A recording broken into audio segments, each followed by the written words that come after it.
is happening on our B stage that we're going to run over to right now. We're going to pull that up so we can see some of the gameplay of teams that are not on the main stage that are continuing on in this tournament. We've got Stamina, we've got Nemesis, 2 minutes on the clock, Dupe Snacks. Yeah, we've got 2 players down, the timer's there. They're pivoting to Groudon immediately. We're spinning into the middle. Trainer's getting good spacing, a phenomenal Umbreon player, and the person that's picked up the mantle of this Pokemon. Mew uses their Unite move to go into the fog.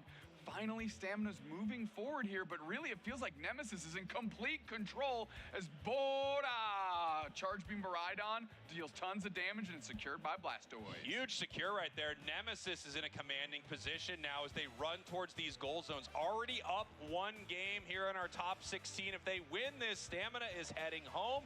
North America has another team surviving in the tournament. And look at that, 95-340. Now they just have to make sure not to give up these Groudon buffs. Yeah. Trainer Metallic moving towards that T2 top, and they're actually just working buffs. They're just doing everything right now. Yeah, I think they're playing really smart. They know they're way ahead, and one of the worst things they could possibly do is let a couple of buffs go over to the side of Stamina. Stamina on their final possible push of their tournament. They're going to look for their moment and see if they can get a KO. Trainer hanging out on this tier 2. And no, it looks like they're actually fighting here in this central area, trying to pick something up. Machizzle's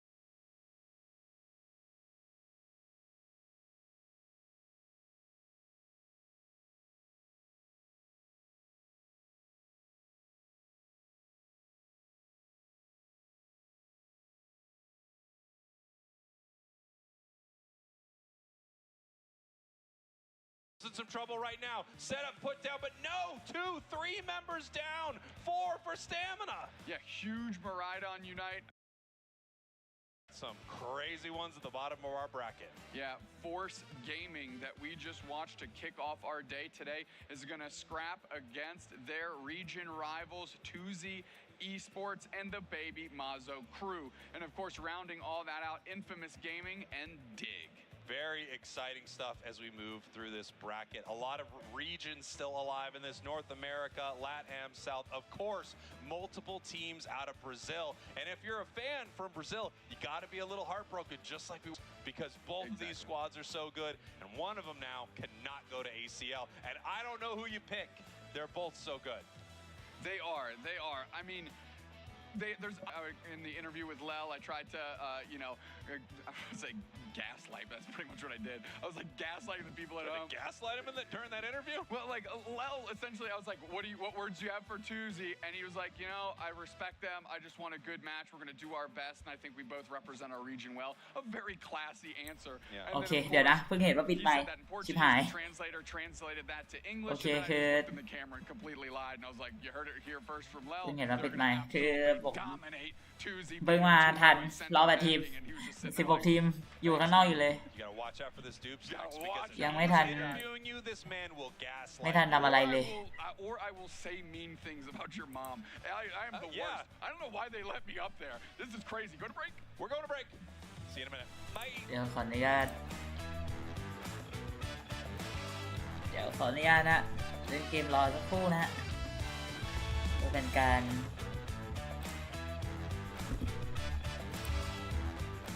ก่อนเล่นเกมรอนะฮะเพราะถ้าไม่เล่นเกมรอน่าจะเฉาซะก่อนนะ Welcome in everybody to the 2026 Pokémon Latin America International Championships.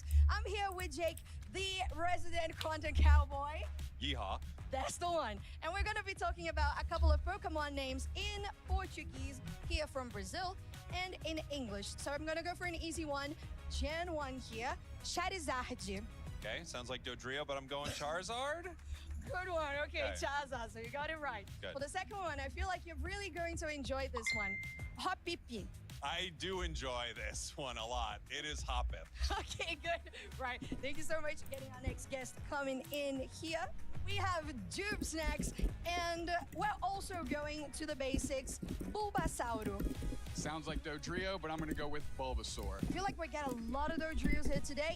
Bulbasaur, correct. รอบ8 ทีนะเดี๋ยว CM ฮะจะได้เจอกับแมนดาคารูครับเราจะได้ดูกัน You guys from Unite really enjoy now specifically. No guarantees. Magikipi. That's a solid one. It might be Dodrio. I'm gonna pivot and I'm actually gonna say magic. ตอนนี้ก็ยาวๆไปฮะก็ไม่มีอะไรก็ Wrong. That's a mudkip for you. Wait, say it again. Mudkippy. That kind of sounds like magic. มาดูฮะว่า Cut him out. ตอนนี้ก็เป็นช่วง Okay. เบรก so ฮะ this อาจ is จะ a ต้องรอสัก pretty พัก cute ใหญ่ one. นะในการที่ And จะ recently in ไม่ว่าจะ Unite ทำอะไรก็ตามในจุดนี้นะฮะ Pipluppy. Pipluppy. Okay, it sounds like Doduo, but I think it might be Mudkip. I feel like people are messing with me today, but I guess that's fine. I feel Sorry, like sorry. Okay, third chance. มี Final เวลาอีก chance. หลายนาทีฮะขอเล่นเกม I รอ forgot. ฮะ No, Piplup. I'll go with good, Piplup. good, All right, good. cool. Pipluppy, Oh. Pipluppy. Okay, Pipluppy. It's a God. good one. It's a good one. This is My a God. favorite of our fellow caster from Oceania, Calosaurus. She really likes how Ooh, I say okay. this one. All right, cool. Gyarados.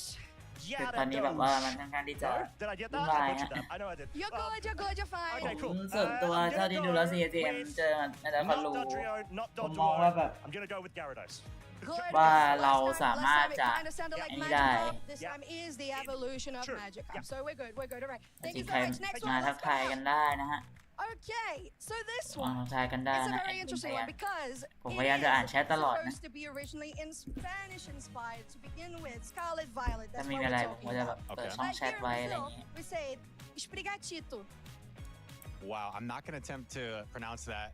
And it also wasn't on my Duolingo course, but I'm going to say Sprigatito.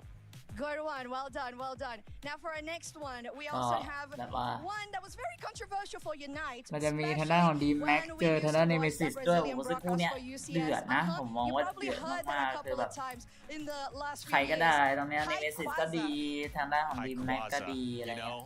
Everyone's saying these sound like Dodrio. It doesn't sound like Dodrio to me. It sounds like Rayquaza. Okay, good one, good one. Right, thank you so much. Let's get the next one up. Moving on here, another Unite specialty. Not a lowland this time, but Ninetales. Oh, that might be Ninetales. Good one, right. Followed up by also a Unite specialty, Talonflame. Oh, that is the German name is Fiaro, and that is Fiaro. Talonflame. Talonflame, well done. Thank you so much. Let's get our next guest ตอนนี้ going. ก็เล่นเกมทางภาษา So, for the ไป next ว่า one, ใน we have ทีมนะของ Chiranita. ระหว่างรอฮะ Excuse me? Chiranita. Are you sure that's a Pokemon? Correct. Dodrio. Dodrio it is. Tyranitar. Tyranitar. Okay. So this one is a little bit of a, elementary school math lesson.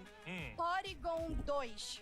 ฮาดิกอะไรวะหน้า I understood. นึกไม่ออกเลยอ่ะ นึกไม่ออกเลยจริงๆนะ Correct. Polygon 2. Thank you so much. Thank you. Right, next up, what do we have? This one is also a very, very, it's very close to my heart how it's pronounced. Because in English, personally, it doesn't have as much of a endearing feeling to it. No personality. No person. I mean, I wasn't the one who said it. Huhuchi. Huhuchi? Huhuchi. ฮูฮูช That could only be the hell hoot. Correct. For our next one, it's also interesting in the way that it sounds similar to Huhuchi. Shinshou. ชิงโช That ชิง could โช be a ปะ number of different Pokemon. Shinshou. ชิงโช I'm gonna guess not Chimchar. I want to say Chimchar, but not Chimchar. Chinchou. Chinchou. Chinchou. Congratulations. Thank Thank you so you. much. ผมก็คิดอย่างนั้น Wrapping up here, we Yeah. have two more Pokemon. This one sounds a little bit funny, maybe a little bit weird. Kilowattrel. Ooh, it's another flying type Pokemon, much like Dodrio is a flying type Pokemon.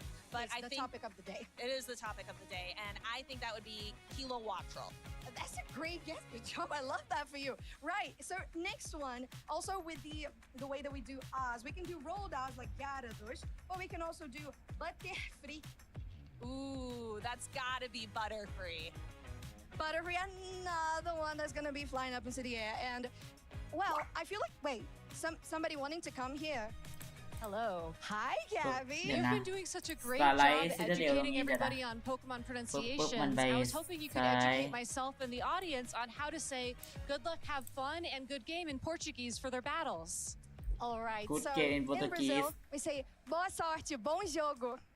มาชาดิโบโชโก One more time. โคตรยาวโอ้โคตรยาวแชท Boa sorte. Wonderful. sorte. I love that for you. ผมจะไม่ผิดมันจะโยไปนี่แล้ว Bom jogo. มันจะนี่ Bom jogo. เดี๋ยวมันจะไป Bom รวม jogo. Good game. Good luck. โอ้โห Have ซัมบี้ fun. We usually In say your it head. actually in English, to be honest. We do the GG's, good game, have fun, and that's how we roll. Right, so let's roll for more 2026 Pokemon International Latin America Championships. ไปกันต่อครับลาตินอเมริกาแชมเปี้ยนชิพครับ Welcome back everyone to the Latin America National Championship นะฮะ to the kickoff of the Unite Championship Series season. การแข่งโปรแกรม Our top มอนระดับ single elimination bracket. นานาชาติครับ It's going to be a fantastic one.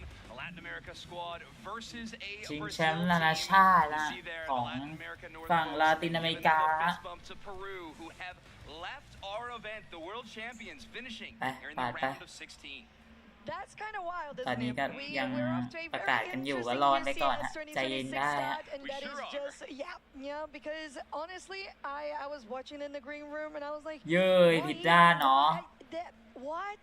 It just that was not on Okay. my script. มันไปซะ No, ผม certainly จำผิด not on mine either. This is going to be, it's already been a crazy tournament. We're setting up for some ผมจำผิด really interesting stuff. Our next matchup is going to be between CACM Esports of ตอน Latin นี้ America แมต North ต์ต่อไปจะเป็น and CAC เป็นกับ Mandakaru ไอ้นี่นะฮะ Esports from โอ้โห Brazil. And it's nice to see because Mandakaru Esports with more niche, more แล้ว newish ตรงนี้ players ใหญ่ coming out มาก for ๆ ตัว the เดี scene ยว and getting into top 8 is no small feat โอ้โห whatsoever. Quarterfinals is just huge. Just getting into day 2 to begin with is huge. So congratulations already for everybody that did make to the top 16 and now to everybody that is getting into quarterfinals. Yeah, you're now into the realm of the prize money. So you've already made it into the money prizing. ถ้าจริง However, ผมว่าแค่ those นี้ก็น่าจะเพียง coveted พอ ACL spots, the ผมมี top ความคิด three. ว่าน่าจะ If you เพียง win พอ this, หรือเปล่า you're ไม่ in พอ โอ้โห contention. Let's get into the draft. มัน and ใหญ่ we มาก are digging out Gengar bans, pumping that number up to a 6% ban rate. Thank you, Reggie of CACM Esports, for really helping those stats. You ตรง know, นี้เรียก that ได้ is ว่า so true. That's มาแล้วฮะสำหรับ crazy. Yeah, they การ really แข่ง bumped ฮะ up Reggie เดี๋ยว yesterday. It ตัด was such a good performance all around in that เดี๋ยว central ปรับภาพ area. สักครู่ But นะแป๊บนึ we're งนะ looking at the ผมปรับภาพให้ Megas getting banned this time on the purple side, which is a little bit different from what we had been seeing so far. CACM going for their มาฮะ sneak ดู in, and the Blaziken so far. ดู The แข่งกัน Blaziken ฮะ as well with a very high ตรงนี้ฮะ ban rate. Yeah. and เป็น very หลอกคิน contrary ส to ริ that วา ban. ลูซิเลียโซเลสครับ Definitely two มามาซิ sides เต of ฮะ very different แมนาคารูครับ I think, between these พลิก supports ทาง and speedsters, แบน but แมนาคารูแบน into that แมนาคารู next แบน phase. ทางด้านของเก่งก้าเมกาลิซอนเอ็กซ์ครับแล้วก็เมกาลูคาริโอซีเจมครับแบน ซุยคุณบาชาโมและแฮปปี้นัสครับเป็นหลอกเฟสพิกมาเป็นมีไรดอนในตรงนี้รันมาว่าไงฮะต้องดูฮะ Yeah, I was just gonna mention. ผมชอบแฟงจริง It's ๆ นะ not just the Zacian แฟง that มัน we have been ใส่ seeing on a อะไร currently แบบนี้ a ตลอดแล้วเดี๋ยวนะ 55% มันแว่นเหมือนนาวเลย encounter rate over แฟงครับหยิบเป็นทางด้าน yesterday, ซาเชียนส่วนเท็กซัสครับ เป็น win ฮู rate at the ป้า end of group stage, so very strong มาดู and ครับ the คิง highest win rate มา of ซี the แท้ครับ Day หยิบ 1 มา earlier แล้ว this เป็น season. So it's แบ็ก not กี้ just แล้ว that, ตามด้วย but โซเลส it's ครับ on the ที่ hands of Frank, and we saw them playing this หยิบ Pokemon ทางด้าน yesterday, ข it อง was just devastating. คาแม็กซ์แล้วเหมือนคาแม็กซ์ตัวนี้เป็นคอด้วยนะแต่เราต้องไปดูต่อว่าเป็นไงเลใจครับหยิบเป็นทางด้านของสไปฮัสซ่ามาตามด้วยรันมาที่หยิบลาพาสครับ แล้วแล้วแปลกนะเขาไม่หยิบยันรันนะรอบนี้มาเป็นลาพลาสแทน คิงสลีว่าลิซาดอนธรรมดาตามด้วยลอสเลียฮะปิดพลิกด้วยการเล่นแทงอย่างอีวาพาเลสครับตรงนี้ค่อนข้างโอเคนะ เพราะว่าหลายๆตัวเป็นตัวที่อีวาพาเลสชนเอามารับเท้าได้แบบแน่นๆเลยฮะแต่ว่าถ้าเกิดซูเปอร์บาร์ปิดท้ายด้วยดันลักที่หยิบทางด้านของอินเทเลียนเนี่ยเหนื่อยบอกเลยลัสเลียเนี่ยโดนยิงทีนึงคือร้องไห้ครับกลับบ้านร้องครับผมบอกเลยเหนื่อยมากๆเมื่อตอนกลางวันแบบผมเห็นข่าวแล้วแบบโอ้ ซับไม่ต้องใส่วิงแชร์แล้วคือตอนนี้คือต่อไปแพทต่อไปคือแบบมันจะเป็นอะไรที่เปลี่ยนเยอะมากคือผมก็นึกไม่ออกเลยว่ามันจะอะไรยังไงอะไรเงี้ยเดี๋ยวต้องไปนั่งประชุมนั่งคิดกันอีกทีว่าอะไรยังไงฮะเพราะว่าผมมีเพื่อนๆกลุ่มผมอยู่ที่เขาวิจัยอยู่นะเดี๋ยวลองไปดูกันตรงนี้ลิซันดอนในพิกตรงนี้เจอกับการหยิบสไปร์เอามาเล่นแล้วคิงซาริว่าผมจำได้ว่าเขาเล่นเป็นจังเกิลนะซึ่งผมไม่รู้ว่าผมกำลังกังวลว่าเกมนี้คิงซาริว่าการเล่นลิซันดอนของคิงซาริว่าจะทำให้เจ้าตัวโดนคิงSo hear me out.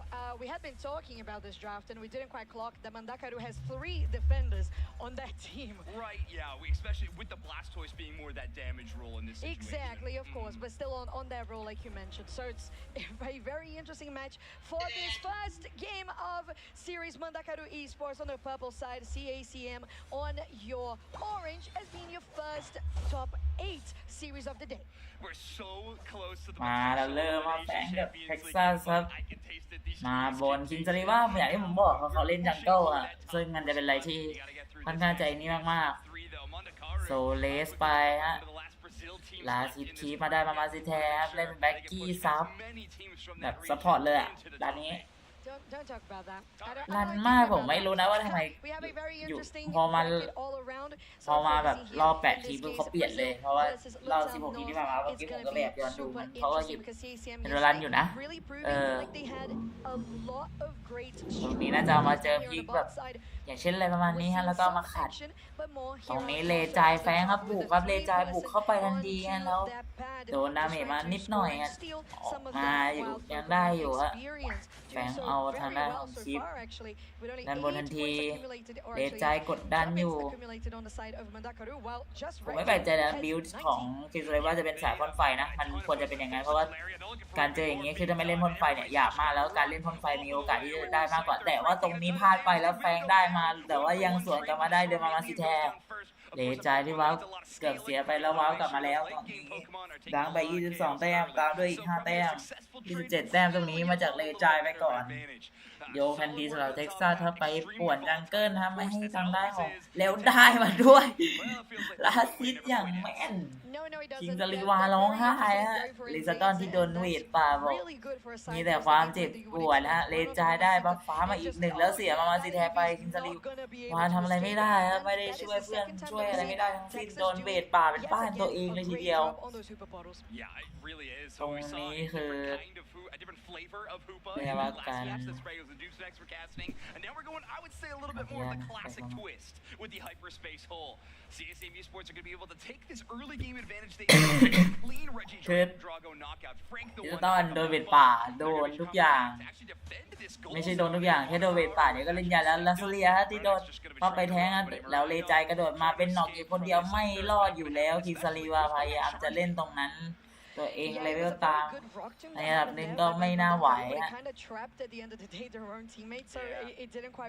การที่ไม่ให้ลิซาดอนเกิดฮะเป็นมูฟที่ดีอย่างมากครับจากทางฝั่งของ CACM ฮะลิซาดอนเกิดก็ซวยอยู่ฮะไม่ใช่เมกาลิซาดอน X ก็ตามฮะมันโดนจับได้แล้วแฝงอย่างแรงจะโดนชาร์จบีมหายแต่ยังหลุดออกมาได้เหลืออีก6 วิด้านบนเป็นเลจิทีโอส่วนด้านล่างเป็นเลจิเอเลคิโซเลสคิงซาริวามาด้วยเวล7ถือว่าค่อนข้างแย่ฮะปกติแล้วมันควรจะมีแบบ8อย่างน้อยก็ต้อง8ได้หน่อยแล้วตรงนี้โอ้โหเล็กซ่าทลาดให้อีกแล้วด้วยเอาตาสเปซโฮเมื่อกี้แล้วชาร์จบีนใส่ทั้งในสั้นและแฟงแต่ก็ต้องถอยไปด้วยเพื่อรักษาระยะให้ตัวเองส่วนเป็นนอกด้านล่างเสียไปครับดังไป40 แต้มตอนท้ายนำขึ้นมาเป็น117บุกต่อเลยครับรีบวิ่งหาป่าอย่างคิงซาริวาทันทีด้านล่างโซเลนเล่นกับด้านของคูป้าเทคอย่างในสั้นเราเลือกที่จะไปช่วยโดนลักกลางโซนอยู่ในมุม ความมาลินสปายควาโซนสปายจำสักอย่างจะไม่ได้โทษขอโทษนะฮะชื่อยาวเหลือเกินผมไม่เข้าใจวิเปย์บอดี้เขาจำได้ยังไงนะแล้วคือโอ้โหเลเวลตอนนี้คือยังโอเคนะที่ลิซาดอน9ลิซาดอนเหนื่อยแบบในสุดๆแล้วปลาแล้วฮะตรงนี้เล่นไป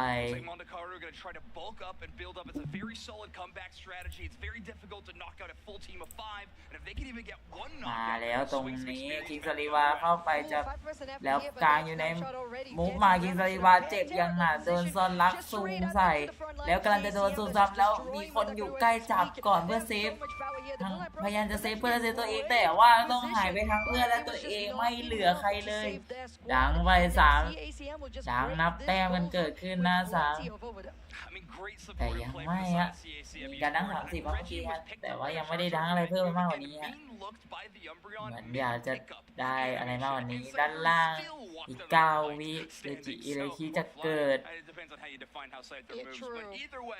ค่อนข้างที่จะ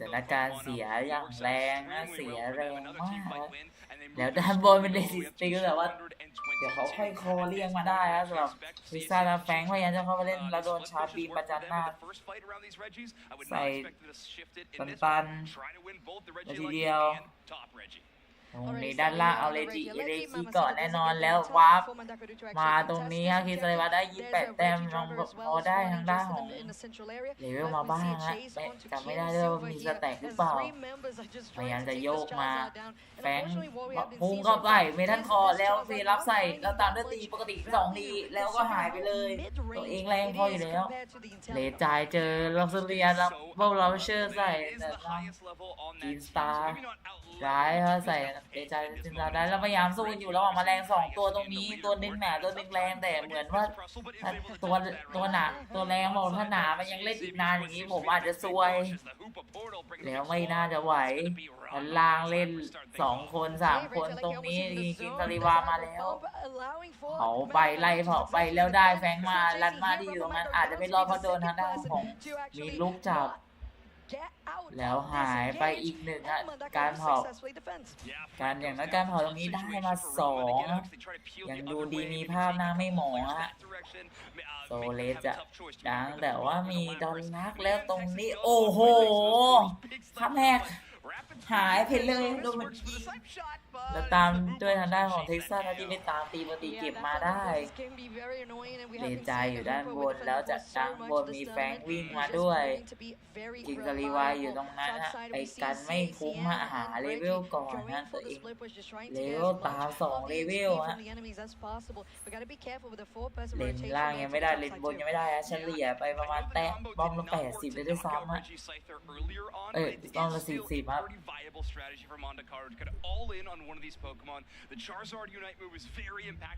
โยกมาลักซูเลียโดนซูไปเต็มเลจายโดนจับแต่แล้วยังไงดอนลักจะโดนซูแล้วเจ็บอย่างหนักเลจายจะเข้าไปปิดเลยมีโชคดีว่ามีอีทิกบัตทอนหลุดออกมาได้อยู่แต่โลขนาดนี้จะกลับไหมฮะหรือจะฮิวให้ได้บอกไม่ต้องกลับเพื่ออันเดียวเสียโพซิชันตรงนี้คิงซาริวายอยากจะดังบนมากๆล่างเสียเลจิไปแล้วให้เพื่อนโซนแฟงบอกอย่างนี้ผมโอเคผมปล่อยเลยแล้วนะพี่ลันมาอยู่ตรงนั้นกำลังจะตายว่าน่าจะโดนมีลูกเลจิจะกำลังจะเข้าเพื่อกดดันเลจายอยู่ด้านหลังรอแฟงหลังตรงนี้เราเห็นแล้วฮะเบนนอกไม่รู้จะหลุดได้เปล่าแล้วจะกินสตาร์ได้แล้วตรงนั้นเป็น5 ลุม 1แน่นอนว่าไม่น่ารอดฮะดูสุเลียฮะโลแล้วไม่แล้วจะแต่ยูไม่ทันตรงนี้ต้องจับไซส์มิกสแลมฮะแล้วพยายามจะเผาแต่เผาเล็กแค่แทงเพราะตัวดาเมจเขามีพื้นที่โซนอยู่เบนนอกไบฟิวเจอร์มีเชลสตอมลงมาตรงนี้เรียบร้อยฮะเบนนอกโดนทางด้านของดอนลักซูแฝงเข้ามาล้วงทางด้านมาซิเทนแล้วจะปั่นโดนเท็กซัสอาจจะไม่คุ้มขนาดหรือเปล่าแล้วได้แฟงมาตรงนี้ แต่ยังตามอยู่อย่างมากครับต้องได้ขาวดอนด้วยนะอย่าลืมฮะหรือต้องไม่ทำแต้มได้มากกว่าด้วยนะไฟชนะอย่างเดียวไม่เพียงพอลักซ์เรียเกือบโดนนะปาดไหล่ขวาไปเมื่อกี้ตรงนี้28 แต้มดังเท็กซัสมองเห็นลักซ์เรียโดนไปเต็มเหนียวไม่มีใครหลบกดแล้วเราเชิญมาแต่ไม่ได้มีไฟอะไรได้แค่กดเพื่อยืนถึกไว้ก่อนด้านของแม็กโซเลตพยายามจะเข้าไปเล่นแล้วสู้อยู่ตรงนี้โดนซูมหายไปเลยแฝงที่เล่นอยู่นะก็ต้องหายตามไม่เช่นกันด้านของโลคาเลสมาตรงนี้เหมือนจะหายไปอีกหนึ่งแล้วเหลือเพียงแค่มาซิแทสที่เป็นแบ็คกี้แล้วไม่น่ารอดนะโดนไล่จากและซับตัวดาเมจดีออฟเจนกันไปฮะ36,000 37,000แต่ยังไหวหายเก็บไปครับชนะเกมแรกแน่ๆ2-1ครับเราได้มาอีก50 แต้มจากเลนใจตรงนี้600-129คงเปิดใส่อยู่มาโซเลพยายามจะเล่นแต่ยังไม่มากพอไปฮะเลนใจไม่ไหวหายไปก่อนที่จะจบไปสำหรับเกมนี้ฮะในเกมแรก1-0นะสำหรับนาคารูและดีเดมชื่อจริงเสียเดมพิซซ่าบอร์ดนะขออภัยฮะsome late game focused Pokemon, and I think that one of the biggest challenges was trying to match up into that Scyther-Zacian combo. I don't know if I can think of two blade related Pokemon with better early games. Honedge is okay, but I don't think it's going to hold a candle to what those two Pokemon can accomplish. Take another look at that match. CACM really putting on a dominant performance, and thanks to kind of the whole roster popping off. Donlux with a huge level advantage, Reggie and Frank just having some amazing moments on the top side. And then, when you need someone to bail you out, you got Texas and Ranma always there for the backup. It just became a little too difficult to deal with the poke that Donlux was doing while Reggie was always in such great positions. It was just one quote-unquote mistake when they went for that flank. But like you said, it could have been a huge highlight reel moment, basically. But they felt like they were comfortable enough to send Reggie on that chase and still be okay. Speaking of แน่นอนฮะ MVP ตกเป็นทางด้านของเลจายฮะสกอร์ไป228น็อกเอาท์7 แอสซิสต์ 5แล้วเฟนไปแค่2นัดเลยเป็น85,000ฮะแต่ MVP เกมนี้ไว้ได้ฮะสไตร์ของเลจายฮะดูวิงบีดับเบิลฮิตฟูลฮิวครับใส่แท็กเวทฮะ power best also healing itself almost 30,000 damage. power best แล้วก็ laser ball เนี่ยถ้าได้เห็นเลยครับท่านดาเมจสูงสุดฮะมีช่วงที่ได้ไมคารูทำแต้มนำขึ้นมาหน่อยๆฮะแต่ว่าแน่นอนนะเลยฝั่ง CSM ทำแต้มมาตอนนี้จนฉีกขาดเลยฮะในมุม5 ครั้ง KO ต่อนาทีที่0.7ฮะ KO บวก assist ฮะตอนเฟนฮะก็คือ6นั่นเองฮะกับรัน3สกอร์ไป7 ครั้งแบทเทิลมีแบทเทิล12 ครั้งฮะแบบนี้สกอร์น้องสกอร์ลิงสกอร์ดีดำอีกเยอะมากแล้วก็ดาเมจอีกแค่ค่อนข้างประมาณนึงฮะ 50,000 ฮะส่วนเขาคอนโดน้อยฮะไม่ได้คอนโดใครเลยดาเมจเยอะ It's kind of tradition. Some teams will stray from it, but it is most likely your central area player hitting the top side to try to scale up that top path Pokemon as well. And it works out pretty well for this playstyle, like you mentioned. So it's just something that I feel like CACM has really nailed down in regards to that strategy all around. So as we see here, scoring, knockouts, damage dealt, everything together, like the trifecta of winning as a damage carry. So I feel like maybe this could be an angle that Mandakaru has to focus on for the Scyther in particular. But I think like Zacian, like. Yeah, it could be a ban. We had some interesting bans in that draft phase. We'll see what happens going into game number 2. Now we got these stats on the screen. แมปเห็นได้เลยฮะเลจายเล่นบนเยอะมากฮะจากสีแดงแล้วก็กระจายไปทั่วแมปแล้วรวมถึงไปเล่นในป่าเขาด้วยฮะไปทุกที่ฮะเดี๋ยวเว้นบ้านเขาฮะเอาจริงก็ไปเล่นบ้านเขาด้วย in the central ส area. กอร์600ฮะสวยๆเลยทีเดียว In this case, I think we're ในตรง heavily นี้ on that beast side. But sometimes you do give up that KO, but that's one of the problems of Scyther as a Pokemon. So much damage potential, so much KO ability, and KO however เยอะ that มาก can reverse itself sometimes. ไปยังไงในแข่งก็เก่ง Leon or something like that, พูด but ได้เลย he's showcasing why this ว่ามัน Pokemon เก่ง is still a fantastic option. Another stat I'm excited to see, like kind of เก่งจริงๆนะ post-tournament, มัน we can even like ผมไม่ได้อวยไปเองเลยอะมันเก่ง It's มาก gonna ๆ be อะ average experience per minute.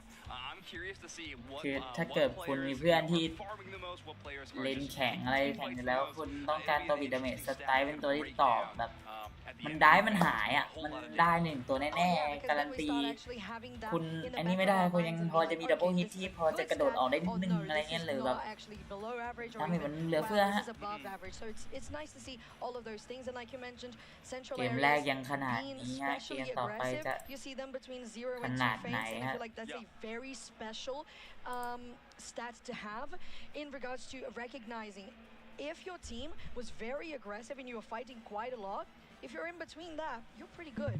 Even if you did lose the match, you're still doing a good job at your role in particular. And it's down to other things to pay attention on and just try to read how your team can improve. And that is where we're going to be going next for Mandakaru because it's a match point. ไม่เห็นภาพเลยว่าแมตช์นี้เสียเกมจะแพ้มันน้อยมากภาพน้อยมากคือแบบโอกาสแพ้น้อยมาก Tournaments are so exciting, but they are also just the most heartbreak in a single day of work of all ต้อง time. แต่ว่าก็ต้องไปดูครับว่า So ดา many moments we're like, well, ดาฝั่งในดาคารุจริงไม่ได้แย่นะดาดูดีเลยแต่ว่ามันทิ้งท้ายอะไรต่างๆนะมีการแก้รับมือได้ดีมากจากเซเซมหยิบอีวาเพเลสมาโดนทางด้านของ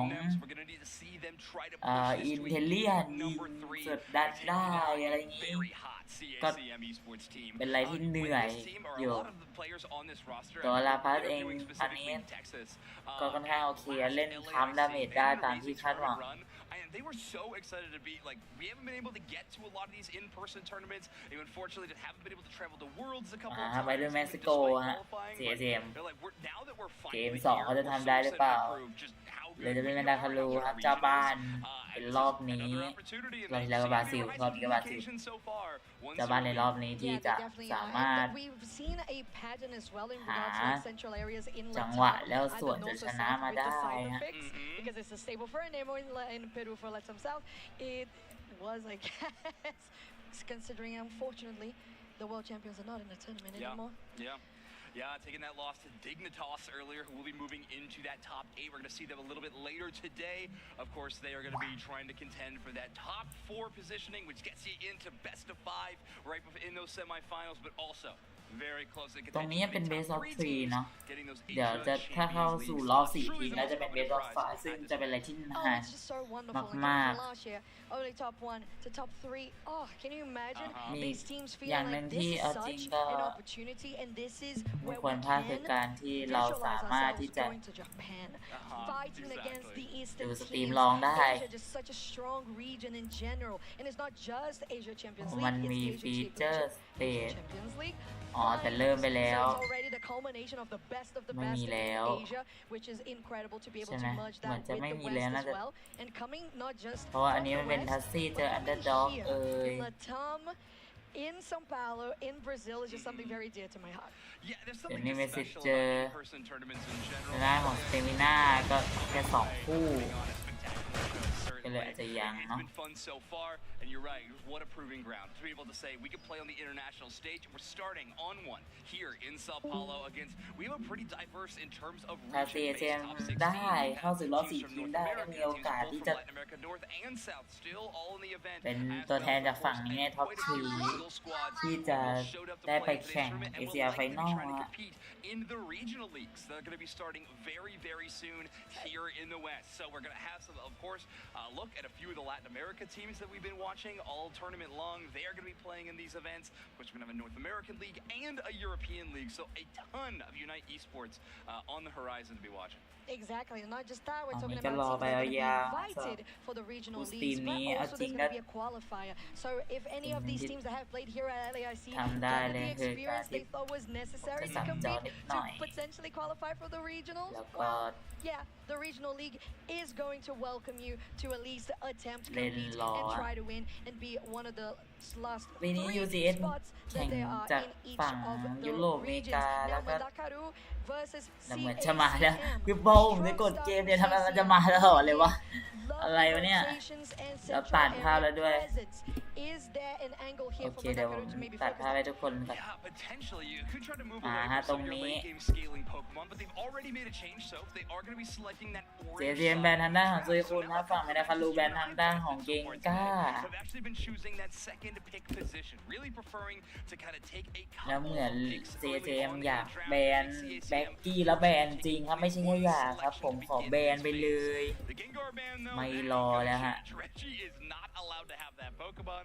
Honestly, I really want this to go to Game 3 now, so maybe ส่วน Mandakaru will เมดา have คา a รู chance แบน to ดิ rethink ซัด that. ดอน Of course, X will allow me to cast Reggie playing game. CACM แบนบาชามูอะเหลือเมกาอีกตัวแน่นอนไม่ปล่อยแน่ๆฮะเมกาลูคาริโอเนี่ยขออนุญาตไม่ปล่อยไป First Pick จากทางฝั่ง CACM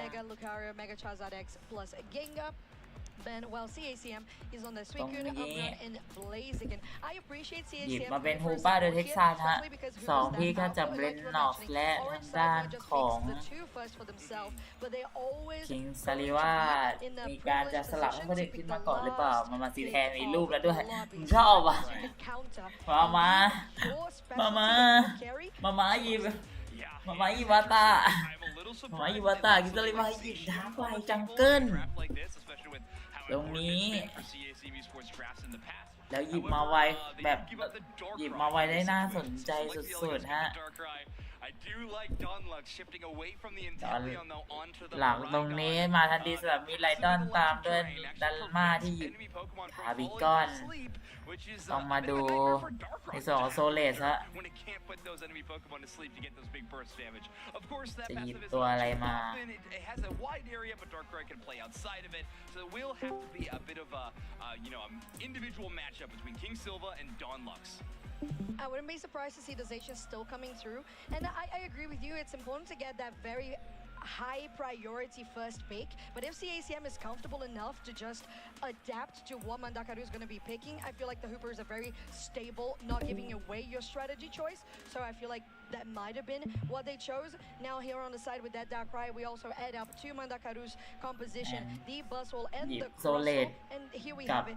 That Zacian, and once again the side ทาง of ด้านของ CACM. อีวาบาเลนและมาชิบูนตรงนี้2เป็นสุดท้ายเลนใจยังเลือกที่จะใช้ทางด้านของฮัสซัมกับในส่วนของแฟงยังเป็นชาเชียนที่ไว้ใจในตาที่แล้วเบนน็อกเขาหยิบมาเป็นอยากมีคิวแล้วเปลี่ยนกันฮะเบนน็อกมาเล่นทักไลน์เลนล่างอะไอจริงก็เลยว่าหยิบมีคิวเข้าจังเกิลแทนนะเป็นเซตพิกน่าสนใจมาก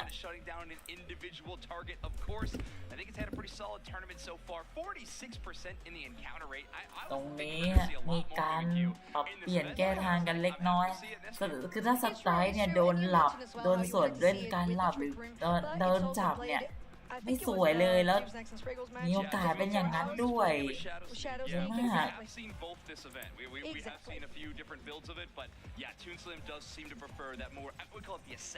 Yeah, more aggressive, absolutely. But we're getting into this second game of the series, that match point for CACM briefly, and I'm excited. I'm excited because that Mimikyu could be an option that works out really well for Mandakaru to potentially take this to game 3. Like the Darkrai, I feel like you can ในทัวร์นี้ตั้งแต่ดูทุกมาทุกทีมเพิ่งเคยเห็นการเฟรกอย่างนี้แล้วเข้าสู่เกมกันเลยฝั่งของแฟรงค์เท็กซัสอยู่เลนบนเลนใจเข้าจังโก้ฮะดอนลักและลันมาฮะอยู่เลนล่างฮะลักซูเลียเบนนอกอยู่เลนล่างไม่นาคารูฮะตามด้วยโซเลนแล้วมาซิโซเลนและมาซิแทอยู่เลนบนเกงสลีวาอยู่ล่างฮะ มาซิท่าฮะผมเพิ่งได้ยินชื่อเขานะ Frank just being a true menace on the Zacian, and the fact that it was allowed to come through, it is a little bit, I don't know.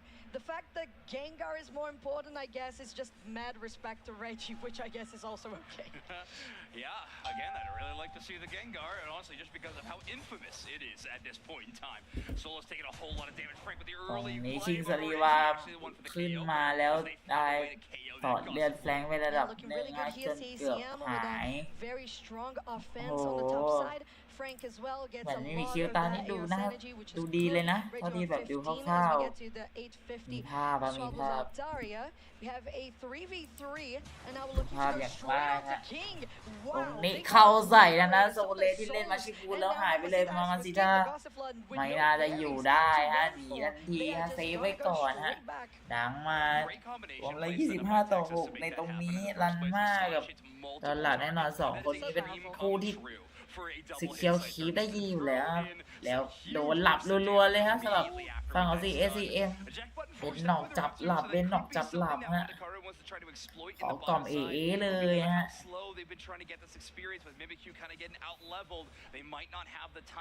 โซเลนอยู่คนเดียวอีกครั้งแล้วโดนชะงักไม่ให้เล่นคีบเอาได้ทั้งนั้นครับเพราะถ้าโซเลน5มีโอกาสสวนหนักฮะสวนแรงครับทีสลีวาโดนแฟงเปิดใส่ตรงนี้มาซิทาหายไปเลจาที่ตามมาเสริมแฟงแล้วก็ปิดทางด้านของทีสลีวาได้เลจิดาโกและซิเกียวเป็นหนอกโดนเฮวิสแลมจับหน้าของรันมาหลับไปกลับเขาป้อมหนีมาเลจายรีโพซิชั่นวาร์ปกลับฮะด้านบนเหนื่อยด้านล่างมีแอบเหนื่อยฮะส่วนป่าก็ต้องมีการเล่นระวังมากขึ้น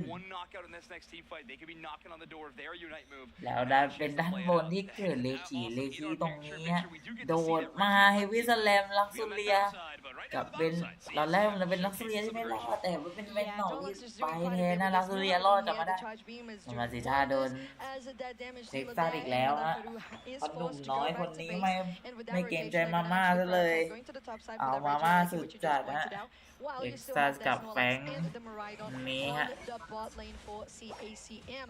เมื่อกี้มีการมุดกันแฟกยัดใส่ทางด้านคิสลีวาแล้วมีเลจายคิสตาร์ได้ใส่เกือบจะหายแต่ว่ายังว้าวกับเข้าบ้านได้มาถึง4 คนประมาณเกือบ4 คนแล้วตรงนี้พยายามจะเอาเป็นนอกจูแต่เท็กซัสไม่ไหวฮะเลจายหายไปก่อนหนึ่งแต่มีคนปิดมาให้นั่นคือทางด้านของเท็กซัส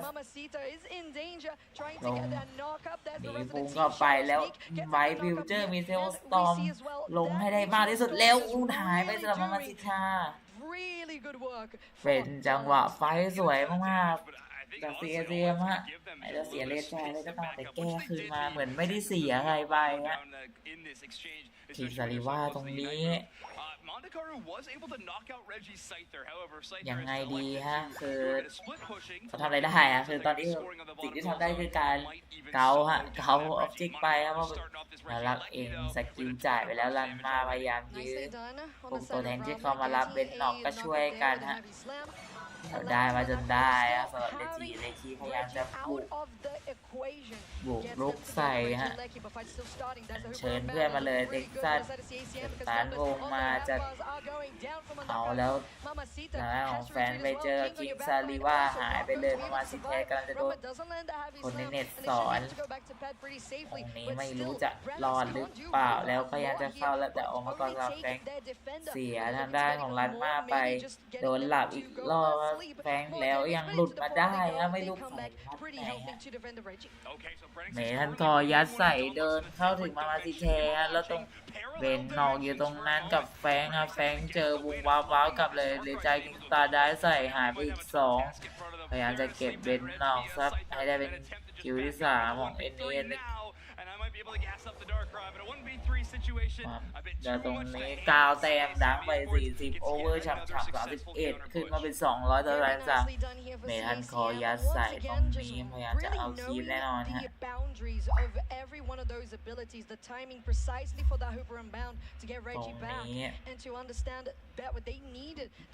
อย่างที่ผมบอกครับมันคือของเขาแข่งรอบนี้ก็ดูดีดูเฟลกดูนี่นะแต่ว่ายังไม่มากละยังไม่มากพอขนาดนั้นดักไลจะจับดับได้หรือว่าโดนดักจับไม่รู้แล้วโดนดักจับหายไปเลยฮะไปแฟงยาใส่ลัสเลียไม่ได้เล่นฮะ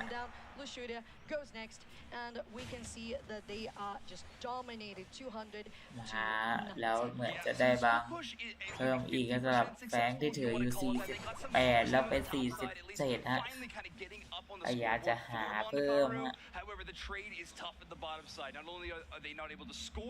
มาจะเล่นใส่ทางด้านของดอลลาร์อาจจะยากเพราะเขามีชาร์จดีแบบจีค้างไว้เลยฮะ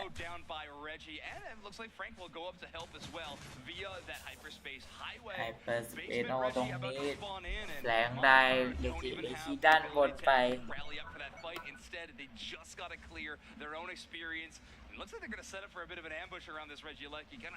พยายามจะเอาแต่ว่าทางฝั่งเรวากับแท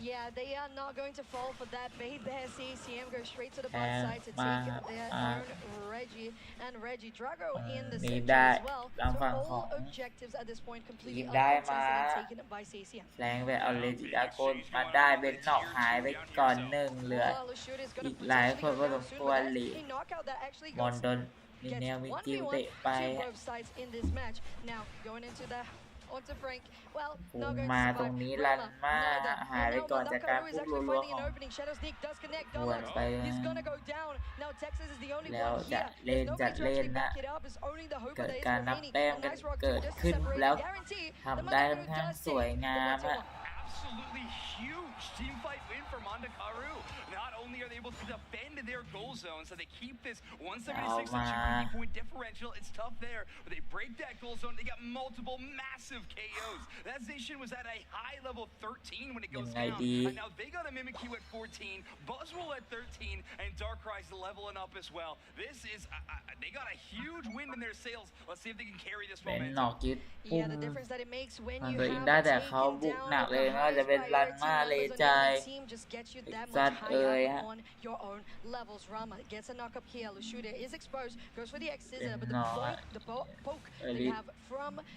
บอยมาหนึ่งแมนดาคารูอะ13ยกไปเลยฮะ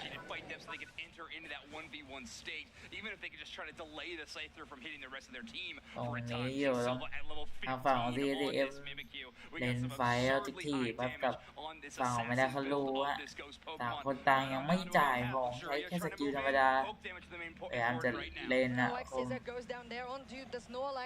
แล้วไปกูก็ใส่เต็มตัวตรงนี้เหมือนแล้ว CATM หายหมดเยอะมากแล้วอย่าบอกว่าจะเป็นการเซอร์กับไม่ได้เขารู้1-1ฮะon the outside of this Groudon pit, maybe looking to steal this buff, but even if they take it down to V1, they are trapped in that dimension with Brenix. They take it away, but it's Mondakaru with the Groudon buff. Miraidon spawns in, but they won't be able to stop the entire tide. Mondakaru trying to take this thing. Mondakaru ได้มาแล้วสวนกลับมาได้ฮะโอ้โหไฟท้ายไฟเดียวครับรู้เรื่องฮะ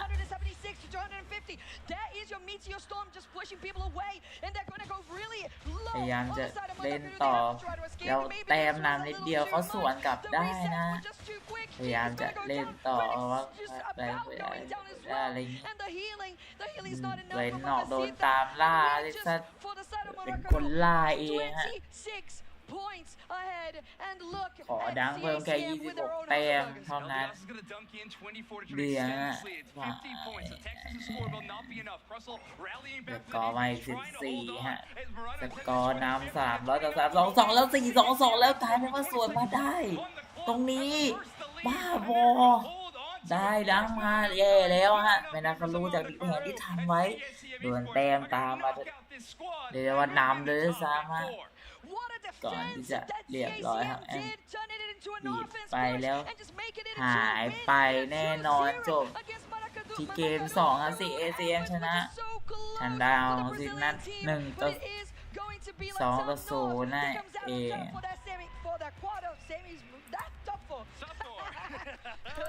It's a Groudon map. It's a whole new world, and CACM Esports are CACM happy to be มา living in it. They are going รอบ to be นี้ moving เขาเอาจริง on นะ to that top 4 position and are officially in contention for an Asia Champions League spot with this win over Mondakaru. It got scary, but that's the thing with those Groudon buffs. Your lead can evaporate in a moment. You make it towards that enemy goal zone. Amazing defense. Texas setting up those portals that even if one of their members got really low, they had a safe place to retreat to at any time. Impressive play across the board from CACM. That defense was just absolutely impeccable. They go all in onto the pad. But let's also congratulate here Mondakaru for this push. It was just such great engage, allowed there by those rock tombs, very well positioned, and the damage that was coming in through the Darkrai and the Mimikyu as well. But then reverted CACM comes out on top. And the way they pushed as well, just the sheer damage that the Zacian plus the Scyther does when everybody's just pulled up together, it's too much. Yeah, it is so much damage, especially that they added the Miraidon poke to the mix this time around with those charge beams, and then you add in, of course, Frank on a MVP performance. 8 KOs in this matchup, 3 feints, 10 assists, but 79,000 damage, but also 63,000 damage taken. Frank absolutely brawling in a lot of these major fights. Mimikyu, Buzzwole, Darkrai, even Crystal and Eldegoss throwing a lot of damage their way. Frank able to repel a lot of it. And it's interesting that you mentioned the damage taken there, because that is a 25% of that team damage taken, while the defender was on 29, so it wasn't that far away. Yeah, Zacian may not be quite the tanky defense Pokemon as its, partner Zamazenta, but certainly with this sword, it can also block a few shots, especially with Metal Claw and that passive ability of it. But either way, take a look at the stat distribution. Not much in the crowd control potential, but everything else. Frank really stepping up to the plate. 51 total wild Pokemon KO'd. That's a whole lot of burn damage on that Zacian. They are making sure they are in front of these objectives. Great work from Frank. Great work from CACM Esports to be moving even farther in our tournament. And we are going to hear a little bit, Zoinks, about how it went as we have an interview waiting on stage with one of the players for CACM. Here we are up on the big stage with Reggie. What an incredible win. What an amazing fight in those last moments right there. That's the first thing I want to talk about. Of course, there's a lot of exciting stuff to talk about, but talk me through this Groudon fight. It doesn't go well, and you have to push off that tier 2. What was that like? Contra Groudon, en el cual os ha dado la victoria a pesar de que la partida estaba tan difícil. Pues bueno, la primera pelea lo perdimos por unos detalles de posición, pero pues con la idea de nunca rendirse, por eso logramos hacer la segunda pelea. The first fight was almost lost, but at the end they managed to keep up. Yeah, amazing. It was very intense. I mean, you could hear the crowd freaking out for the Brazilian team. They were very excited about it. Now I have to ask, what does it feel like knowing that you are guaranteed to be playing for a spot at ACL? ¿Cómo se siente ahora que tenéis un puesto en la final? Pues sí estamos más motivados porque sí queremos ese viaje a Japón. They are very excited and they are very motivated. They can't wait for it. Yeah, I mean, it'll be exciting to see. Obviously, your team is on an incredible run. Before we let you go, is there anyone that you want to shout out at home? ¿Hay alguien a quien quiera saludar en casa? Pues a mi familia, mi mamá, mi hermano, mi hermana. His family, especially his mom, his brother and his sister. Amazing, amazing stuff. I do have one more question for you. Tell me a little bit about your team and Scyther. Háblanos sobre tu equipo y sobre Scizor. ¿Sobre qué? Scizor, el Pokémon.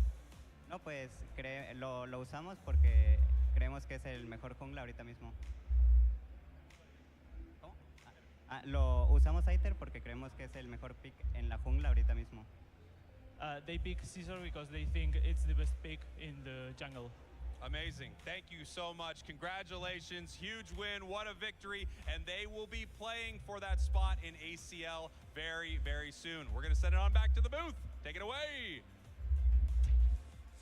Thank you so much, Spriggles, and thank you, and congratulations for the side of CACM for making it, like Spriggles said, potentially fighting there for the ACL finals. What a spot to be. It's so excited to be in that position. It's so excited to be in this tournament, watching this tournament, but unfortunately, we're going to take a very short break. But more exciting things to come when we come back. More action here at LAIC.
Welcome back, everyone, to the Pokemon Unite Championship Series. We are live here in Sao Paulo, Brazil for LAIC and for Pokemon Unite, our first stop of the Championship Series as we are taking a look at our two squads, Dream Max and Nemesis. You see them, Nemesis walking on stage now, giving Nux there to, I believe it was CACM leaving, or Mendicaro. I'm absolutely delusional. Didn't think we're going to be on camera right now, so that's kind of cool.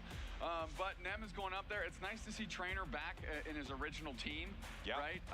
Trainer was obviously a staple of Nemesis squads in years past, and having a pretty decent run here with his old friends. Power of friendship rears its head. Yeah, the power of friendship rearing its ugly head again here at LAIC. I specifically did not say ugly head. I added it in. The power of friendship isn't ugly at all. I yes-anded it, and now it's bad to be friends, okay? Now the teams that have the most drama between them are going to start winning the most, and that is an exciting change in this tournament. I'm not engaging with this tomfoolery. No, you are. By not engaging, you are engaging in this tomfoolery. But let's talk about the tomfoolery that we've gotten into today. This top 16 has already been crazy. CACM taking down Game Over Esports and Mandukaro Esports. They're heading to the semifinals, Dupe Snacks, which means they are guaranteed to at least fight for a spot at ACL, whether they win or lose the next game. Heading down the list, Dream Max taking down Moom Esports and Nemesis taking down Stamina. That's where we're going to be right now. Dream Max versus Nem. Tell me about the rest of this bracket. Yeah, Force Gaming, we saw them 2-0 Spinal on stage. 2Z Esports, 2-0 Underdogs off stage. And now Force Gaming, 2Z Esports with a little bit of Brazil v Brazil matchup. Going right on down, Infamous Gaming was able to take care of Renegade 2-0. And Dignitas on stage of really, really impressive 2-0 versus our current world champions, Peru Unite. Yeah, you have to imagine that a lot of teams are going to be looking at Dignitas after a match like that. But Tuzi also had a great run-in with Peru as well. So a lot of these teams playing extremely well. How good is Peru? They still look pretty fantastic, but they weren't able to make it happen in this tournament, which does mean they will not be representing the West at ACL. I am a little bummed about that. I'm not going to lie, and I think a lot of people at ACL would be also. You would love to have the world champs there. You really, really would. I mean, I think the Eastern teams would love to have the world champs there, right? Yeah. Get some reps in against a team that dismantled a lot of them in that world championships itself. But that is no longer on the table because we're going to take a look at top Pokemon by ban rate here in this event. I mean, are you surprised to see Mega Charizard X at the top of this list? I sure am not. Followed by Darkrai, Mega Lucario, Suicune, Blissey, and Miraidon. Miraidon feels like the attacker to ban right now, unless you count Suicune, that's kind of like an attacker, supporter, defender, all-rounder. Might even get a little speedster in there at times. Yeah, why not at this point? Just give it everything. The top Pokemon by pick rate, Eldegoss sitting on top of the pile, 53%. Blaziken, Crustle, Snorlax, Zacian, and Blastoise. And Zacian was a big, big difference maker in our day one here. And unsurprised to see that pick rate and ban rate start to go up. Top Pokemon by win rate, we talked about Zacian, 83%. So it's getting picked a decent amount, and man, it's doing well when it does. Inteleon Dodrio, far fewer games, but still having some pretty impressive numbers here. A really impressive number, however, Crustle, same thing here with Dodrio, and basically the same as Blissey, down the line to Mega Lucario. All similar amount of games, all similar win rate, but the big standouts, of course, Zacian, and the few players who play Inteleon play it very well. Yeah, top Pokemon by encounter rate, 100% Mega Lucario. I don't know how Mega Charizard is also not at 100%. What are we doing? I mean, something happened. Something happened. Some team got crazy. I don't even believe these stats. That means it didn't get banned or selected. I don't believe the stats. I want to see the game. I want to see the game, and I want to see all 10 minutes of it in slow motion. You proved to me it wasn't There's a reason we're low-key upset about the stats, whether they're right or wrong, is because every single caster said, bar none, the encounter rate on Mega Charizard is going to be 100%. Yeah. And one of the teams let us down in miraculous fashion this weekend. I want to know who did it. I do too. I want to know the two squads who got together and said, let's ruin this for these casters. And we will fight you. Once again, the power of Spraggles friendship will pack rearing its ugly head. I'll pack your bags. I'll pack your bag. I'll zip them in those bags. It makes it real nice for packing. I'm going to pack your bags so good. At best, they're frenemies with us. At best. I'm going to put your toiletries in its own bag. I'm going to fold your shirts. I think that's usually just what people do, right? Yeah, I'm telling them how I'm packing their bags. I will pack your bags in the most standard fashion possible. I'm going to put clothes in the bag. I'm going to put your toiletries in the bag. Guess what, though? What? You're going to hit them with 17 pairs of underwear, 2 pairs of socks. Yeah, of course I am. Look, whatever you packed, I'm packing for you. I don't want to make this a pack that you don't like. I want when you open your bag at home, you go, that was nice. You know, that was convenient. It felt like there was some animosity between us, but he packed my bag and did a great job. It wasn't stellar, but he did a very adequate job. Toiletries in their own bag, folded my shirts. You didn't just start whipping I'm not going to listen. I'll tell you what I'm not going to do. I'm not going to put your bag across the room and just start, throwing things almost like Kobe across the room. I'm not doing that. How I would pack your bag. If you are one of the two teams, if the two teams got together and I am packing your bags and you did not ban or pick Mega Charizard, I am launching stuff into your bag from across the room. You are not going to love how he packs your bag. It's not going to be good. It's not going to be good. No separate bag for toiletries. Not today. Not with me. Do we have a game? Anything we can do that isn't this? What's our BPM? Yeah, where's our bits per minute? Bits per minute. What was the other stat we asked for? It's probably how many beans fit in a cup or something. That was not it. But that would be a fun game for those of you at home. Guess how many beans were in the cup? Let's get a graphic of just a cup of beans, maybe the one from yesterday. And you got to guess how many beans. And you got to guess how many beans were in there. And Flareon still has that cup of beans. He's tweeting about it, which means it's important. This is important to him. Please put anything on the screen. No, you know what? Don't do it. Okay, that's fair. There it goes. That's kind of cool. That was good.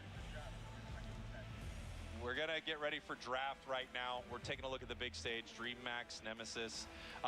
What are you thinking here? I mean, Nem having a really strong run. They had a strong run the other weekend in the Groudon Gauntlet as well, coming in 3rd place.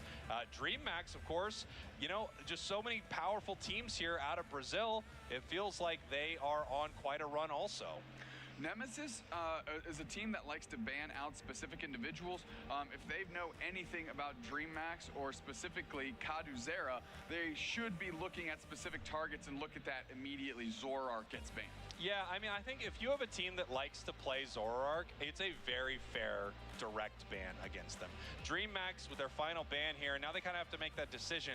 Is this going to be a Mega or are they opening one up? Because if they don't play it, they kind of have to get rid of it. And yeah, that's what they're doing, banning Mega Lucario. Over to Nemesis. Mega Char is the most expected ban, but knowing a lot of these teams, the moment I say that, they're going to ban Eldegoss. Were these the two teams? Yeah, here they were. Mega Charizard is banned in that. Well, it's hovered. It hasn't been locked in. Now it has. There we go. Mega Charizard is banned. DreamMax gets the first selection. It's going to really help us get the texture of what they're trying to do.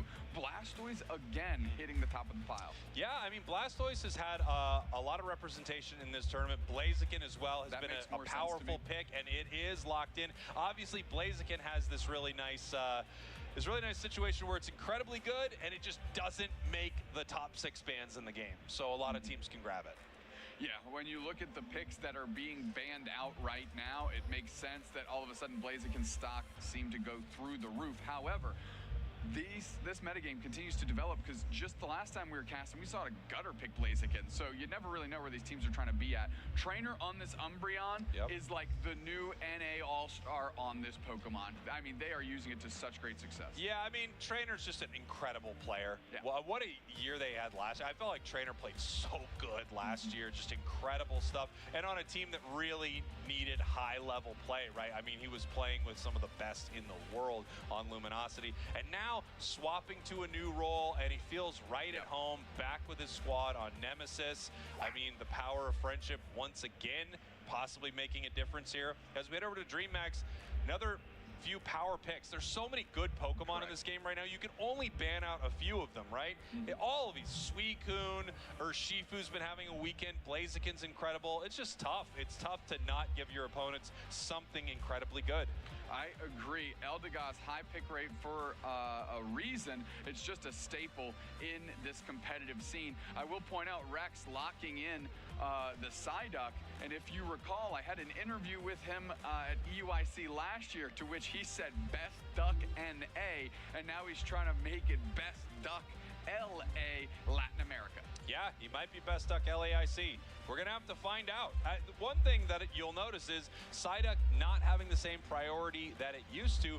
Bora down here on the Inteleon, hopefully not dragging down that impressive win rate. I mean, Intel's been doing great. It does feel like Inteleon is in that very unique position where you either have an Intel player that knows how to line up those snipe shots, is very familiar with it, or you don't. You just don't have someone who can play it. You know, Bora, I got to interview them, incredibly excited to be here, but a player that is a staple to Nemesis is Yeetfan, and he is here with this team. And if you want to talk somebody that shoots dead-eye from long range, it is Yeetfan, and what a coach to have in your corner, or a support person in your corner for a young upstart like Bora Reach to help him along in his journey. Yeah, I mean, Yeet is just such an incredible player, so it is really cool that they have that support.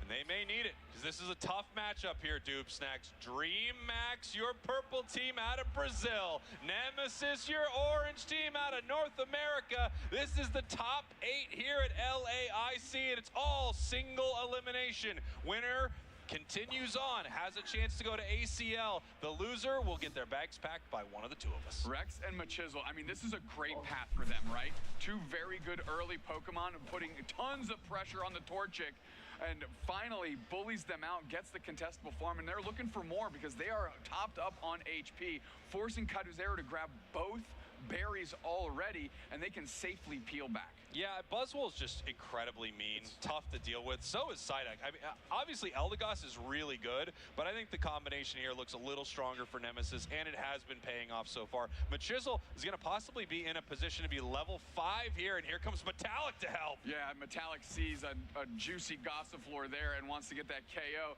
but Deosbo moves forward and sees Metallic and goes, okay, I'm going to keep the shenanigans down real low. Yeah, it does feel like Urshifu is going to fight a little better here, some better burst damage on the side of Nemesis, however, and Trainer is walking up, and now this fight is actually kicking off in a very bizarre way. Yeah, they kind of get split. Split does Nem with different priorities. Kaduzera gets caught out, they are KO'd, and that's a good one for Metallic. Trainer repositions there with the Umbreon, trying to facilitate another knockout. Yeah, this is a tough one, and they actually, I think, make a very smart call here to peel away for a second from this Urshifu and decide not to fight it on that tier 1. It's a level 5. It has all of the recovery in its kit, and even though it was 4 versus 2, I think they made a really smart play there. A less experienced team would have probably thrown themselves at that goal zone with mixed results.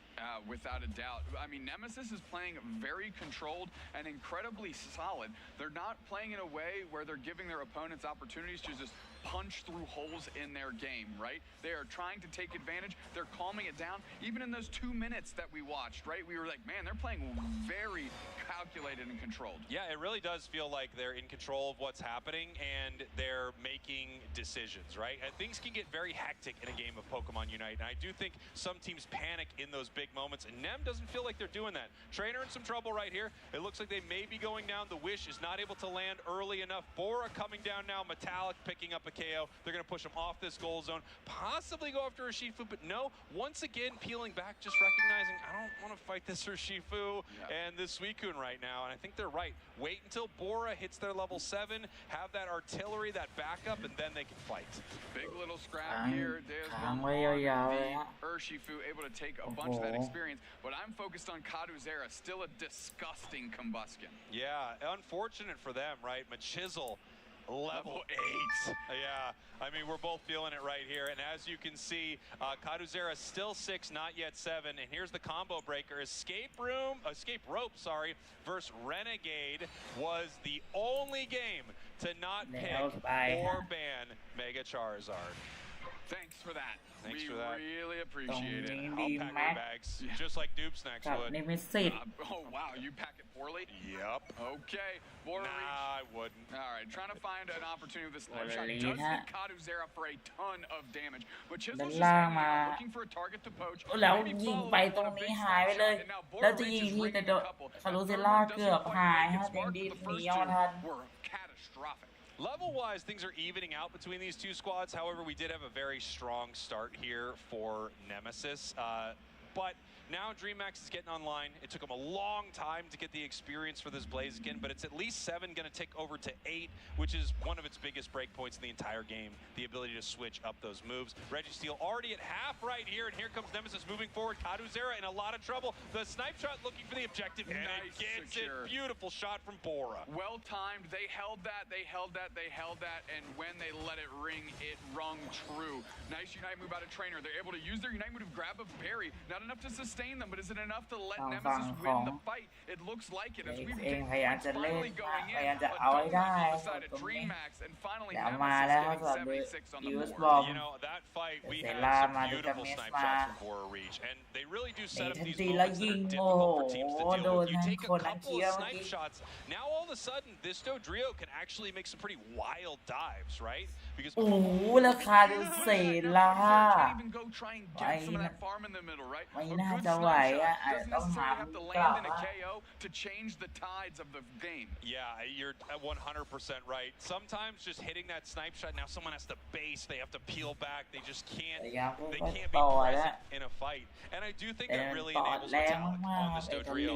It sets up so many moments where, yeah, if they hit that snipe shot on Suicune, you never want to try to jump in on a Suicune with Dodrio like that. But if you hit that snipe shot, yeah, you can give it a shot. มาชิโซโดนไปเต็มจะไหวไหมเอาปะสุดท้ายโดนทีไปแล้วเลือดโรยอย่างมากต้องวิ่งหนีอีกคนก็ไปเล่นแรงเยอะเลยแล้วยังจะหลุดออกมาได้แต่เหมือนอยู่ได้ไม่นานก็ต้องตามที่ตัวเองไปหยิบคำไว้ให้เพื่อนแน่นอนฮะเสียทางของเลชีบา Now Bora in some trouble, Chisel in some trouble. The snipe shots might be able to push them back.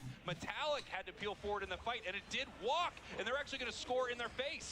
Now it's just แล้วค่อยๆไหลมาได้ดังมาประมาณนึงขึ้นมาเป็น100 เต้ทันทีครับทางฝั่งของดีแม็กครับ to get good KOs. And look at this. Their goal zone was gone, but now they're going to overcap on this one. They already have the score lead, and it's going to grow. Yeah, 156 for the side of Nemesis. 100 for DreamHack. It's good for DreamHack to put some points on the board, and I think they do have to make that play. Dive into the goal zone. You know you're probably making it home by way of the Pokemon Center once you do that, but I do think you need to put some points on the board, break some goals here to make sure that you're not behind, especially after you get kind of the free Reggie walking in there. Bora Reach needs to take their time with these snipe shots, right? If they take a moment, they don't need to just whip them around, right? You know, dial it in and then let it rip. Not in that whirlpool, which means they've got a good chance to hit a good target and staying hidden. Nice freeze by Lucky. Yeah, here we go. มาชิโซมาแล้วจะซูมแต่ไม่โดนใครสตาร์ทมาเล็กน้อยซูมไปก็ยังไม่โดนใครเป็นกิจลักษณะพยายามจะเอาแล้วซูมใส่แล้วแต่ไฮโดเซล่ารับอีกมาฮะได้เลยจีเลยชีสีดำช่วยอะตอนนี้เนี่ยเป็น220ต่อ1ตัว200น้ำอยู่110เต็มแล้วยิงใส่ลักกี้ And now they see an opportunity to push this goal zone as everyone from Nemesis is going downstairs. Save that Buzzwole, the Machisler, who's going to go see what's going on their T2. I think if you're not watching this game right now, if you're just listening to it, you know every time a snapshot hits, because one of us will be like, oh. ด้านบนเลจิชีจะเกิดฮะจะเอาไหมไม่เอาฮะกลับบ้านก่อนเลยฮะ because of these snipe shots, because if it exposes itself, I mean, 2/3 of its HP bar is just going to be gone. Now, this is where you want to be if you're Nemesis Dupe Snacks. You're up by 181 points. You have a strong level situation on your Pokemon, and you have this range artillery Inteleon. DreamMax has to make the play, and you just get to counter what they're doing and chip away at them. With Snipeshots moving in, half of the HP par gone on this Suicune, as we see 5 members of DreamMax moving up to the top. Deus Boom hiding, taking the berry. They may peel off and score right here, but they may be moving around to flank the side of Nemesis. If they can get Bora, they can have a great fight on their hands. It's going to be tough if this just continues to get stuck. หายไปเลยได้โดนไปเต็มแต่โพลารียังหลุดมาได้อยู่บอมยัดใส่เต็มแล้วก็หายไปอีกทีละคนเหมือนจะยังไงจะเป็นทางฝั่งของแล้วกัดเซล่าได้มาตามด้วยที่บอมได้ไปเหลือเพียงแค่แทงอย่างทางฝั่งของเทรนเนอร์แล้วมันจะไม่ไหวแล้วยังไงดีเมทัลลิกมาตรงนี้แล้วจะเข้าไปเซฟเดอะเดย์แต่ว่าไม่พอโดนสวนมากลายเป็นการสวนกลับของทางฝั่งของดีมแม็กซ์คอยๆนะตรงนี้ฮะยังไม่ชนะต้องหามุมมาเพราะว่าเขาจะมากันแล้วเหมือนกันเขาจะกันหน้ากันหลังแล้วได้มาแล้วจะเอาล้างแล้วโดนเคลียร์ไปแล้วทางฝั่งของคาร์เซล่าแต้มยังนำอยู่81แล้วก็ฝั่งของแล้วลุยกันต่อได้มาเพราะอะไรมาคาร์เซล่าจะพยายามจะเล่นอยู่แล้วฝั่งมาชิโซจะไหวไหมแนบร้อยโมลาลีถ้ายิงเสริมก็ไม่ทันอ่ะนี่ลักกี้มามีดูกาเมสมีการเซล่าเป็นนันลิกพยายามจะเล่นตัวนี้ตัวเองเจ็บหนักลักกี้ยัดใส่แล้วหายไปเลยแล้วตามไปด้วยหายไปเกือบแล้วเบียดกันแล้วเรียบร้อยแต้มพลิกกลับมาในช่วงวินาทีสุดท้ายได้มาฮะ300แต้มตรงนี้แล้วมันมีพาย322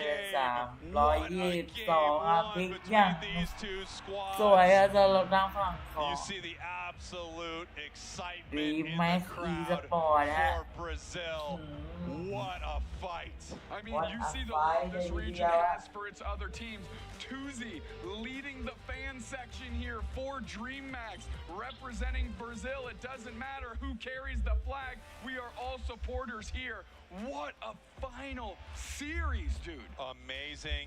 Barely missed that snipe shot right there. There are a couple moments that we could take a look at here if we want to talk about kind of what happened in this fight, because it got so close. I mean, look how close that Suicune was. And then with both of them going down right there, it was just impossible to defend on that goal zone for long enough. Even if that surf hits from Rex, I just don't think Rex can fight 2 on the goal long enough. One of them will be able to get the points in. Kaduzera, 4 knockouts, getting knocked out 4 times himself. This was a comeback. Without a doubt, it felt like Nemesis was in the driver's seat. And if I could switch this graphic up, I would. And none of the stats that you're looking under Kaduzera matter to me, because the thing that matters the most is Lucky's Suicune. Holy dude. Whirlpool freeze, and then you shoot out the Ice Age.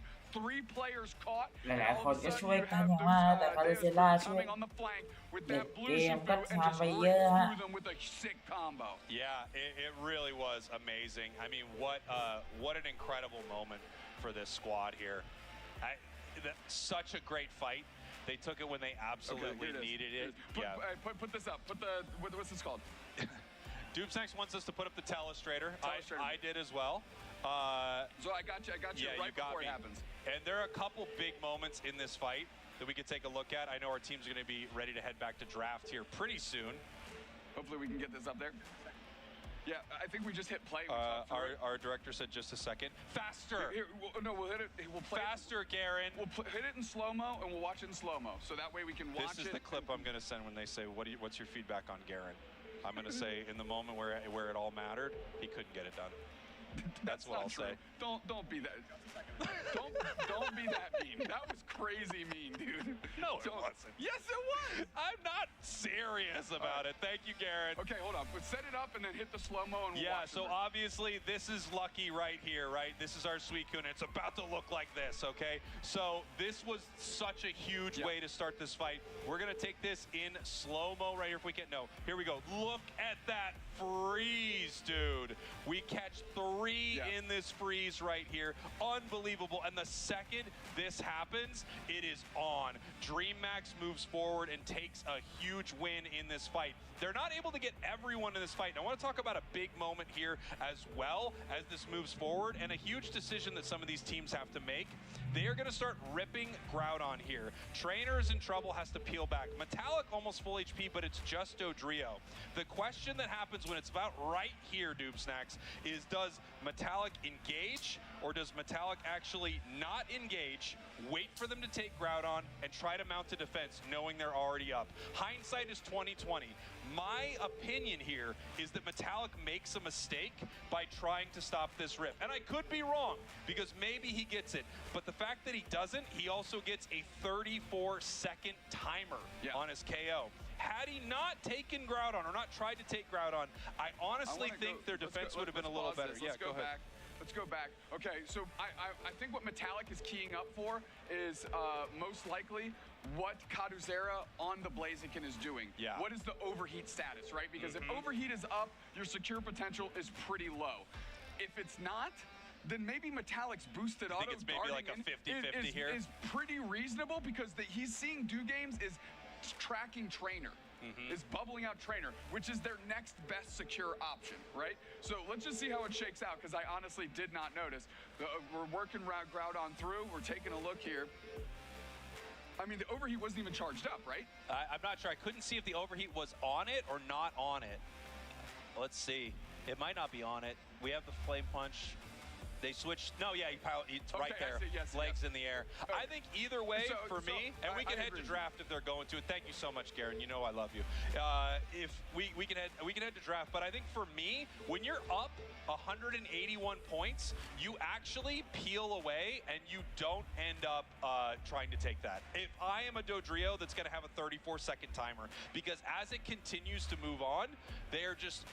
All they needed to do was KO a couple of them, and the entire match is theirs. It's so easy for me in the cheap seats. กลับมาเข้าสู่เกมที่2แล้วว่าไม่มีสิทธิ์จะรีแม็กซ์สปอร์ตนะฮะ I'm taking those sheets with me.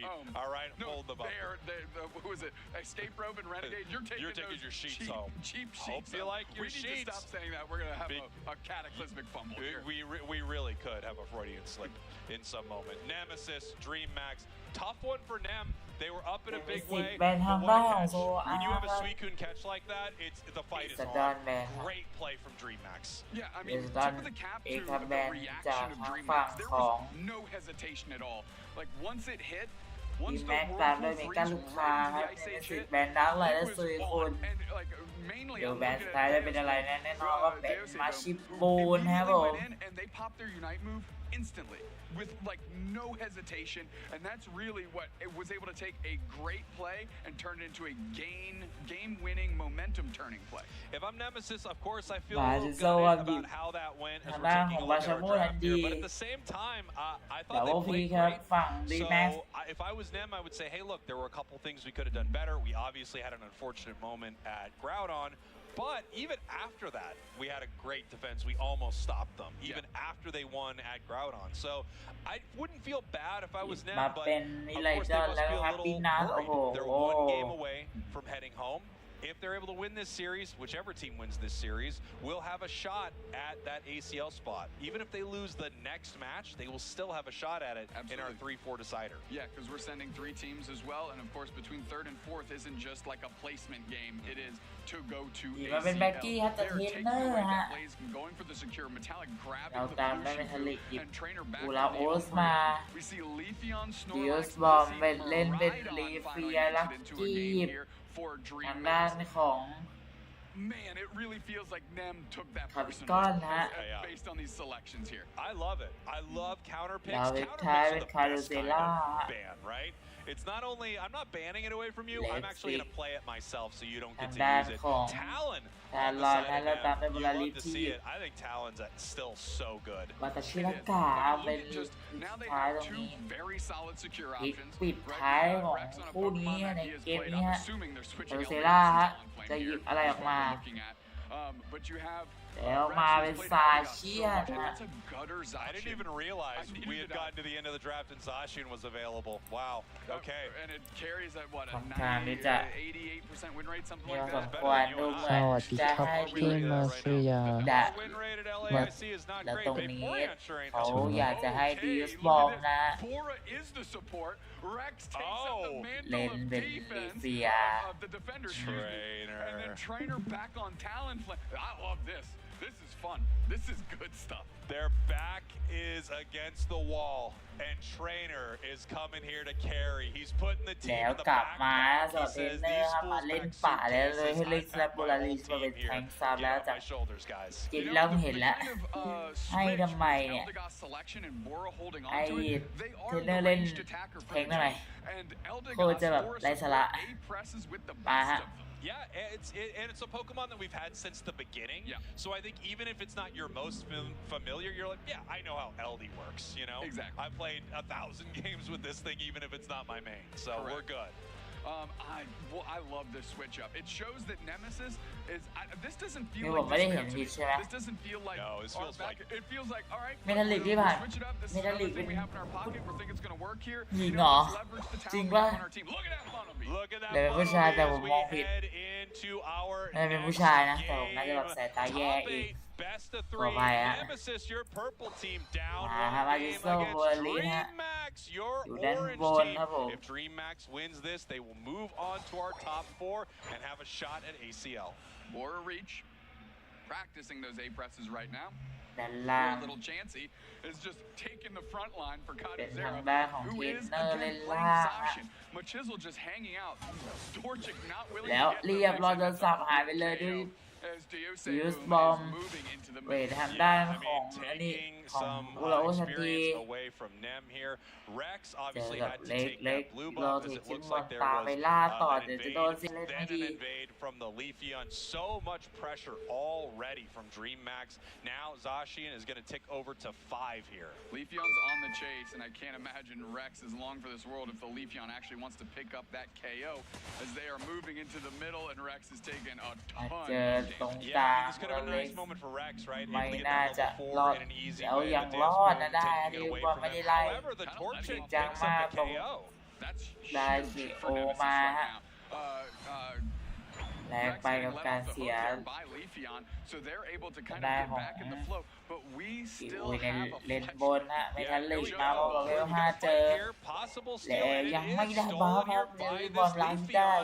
Trying to bully multiple members of Nemesis, and it looks like they're going to get มา away ชิ with it. โซ Here ตรง comes นี้ไม่ Blissey ทั to น help ลีก them เล make น it เล out. นเนอร์พยายามจะยัดเข้าใส่ดูที่บอมนี่เล่นอยู่แล้วหายไปเลยทันทีเราได้บอลเราไปไล่ต่อทันทีถึงแม้จะมีทางด้านของคาโดเซล่าจะมาปิดเพราะตัวเองเป็นการลุกดาเมจอยู่แล้ว แล้วโดนอย่างแน่นอนว่าเขามีมาปิดดาเมจมันจะหายหมดเรือที่จะโรเทตหนีออกกันทันครับเอาเองรอดครับสามารถชิโซกับเทรนเนอร์ LGC ฮะ Looking for some stacks right now, picking up ตร a งนี้ berry, มา and ชิ trying โซ to get some โด of น this wild Pokemon ตัดมาแล้ว XP ตัว so เอ they งจะ continue ขี่ getting เข้า power ป้อมนั้นหรือเปล่า from แล้ว the ยัง Duke พอ Squad. ทันแต่โดน However, ชาร์จยิ we งแบบ have the Combuskin ค้าง going ครั down. บ Yeah, I mean that was a great combo, ฉีก right? ไปหายไปเลยฮะ Charge beam, wait for Lucky to hit the heavy slam, and then let her rip, and that's an easy KO when มา you're ไม่ทันลีกไล่คาโดเซล่าแล้วเหมือนจะทันด้วยนะครับเนี่ยแล้วมีเล็กช่วยตีหน่อยด้วยด้านบนหายไปอีกหนึ่งฮะ Look ได้ how แต้ม close มา this ตอน is. นี้77 89-77. 9ต่อ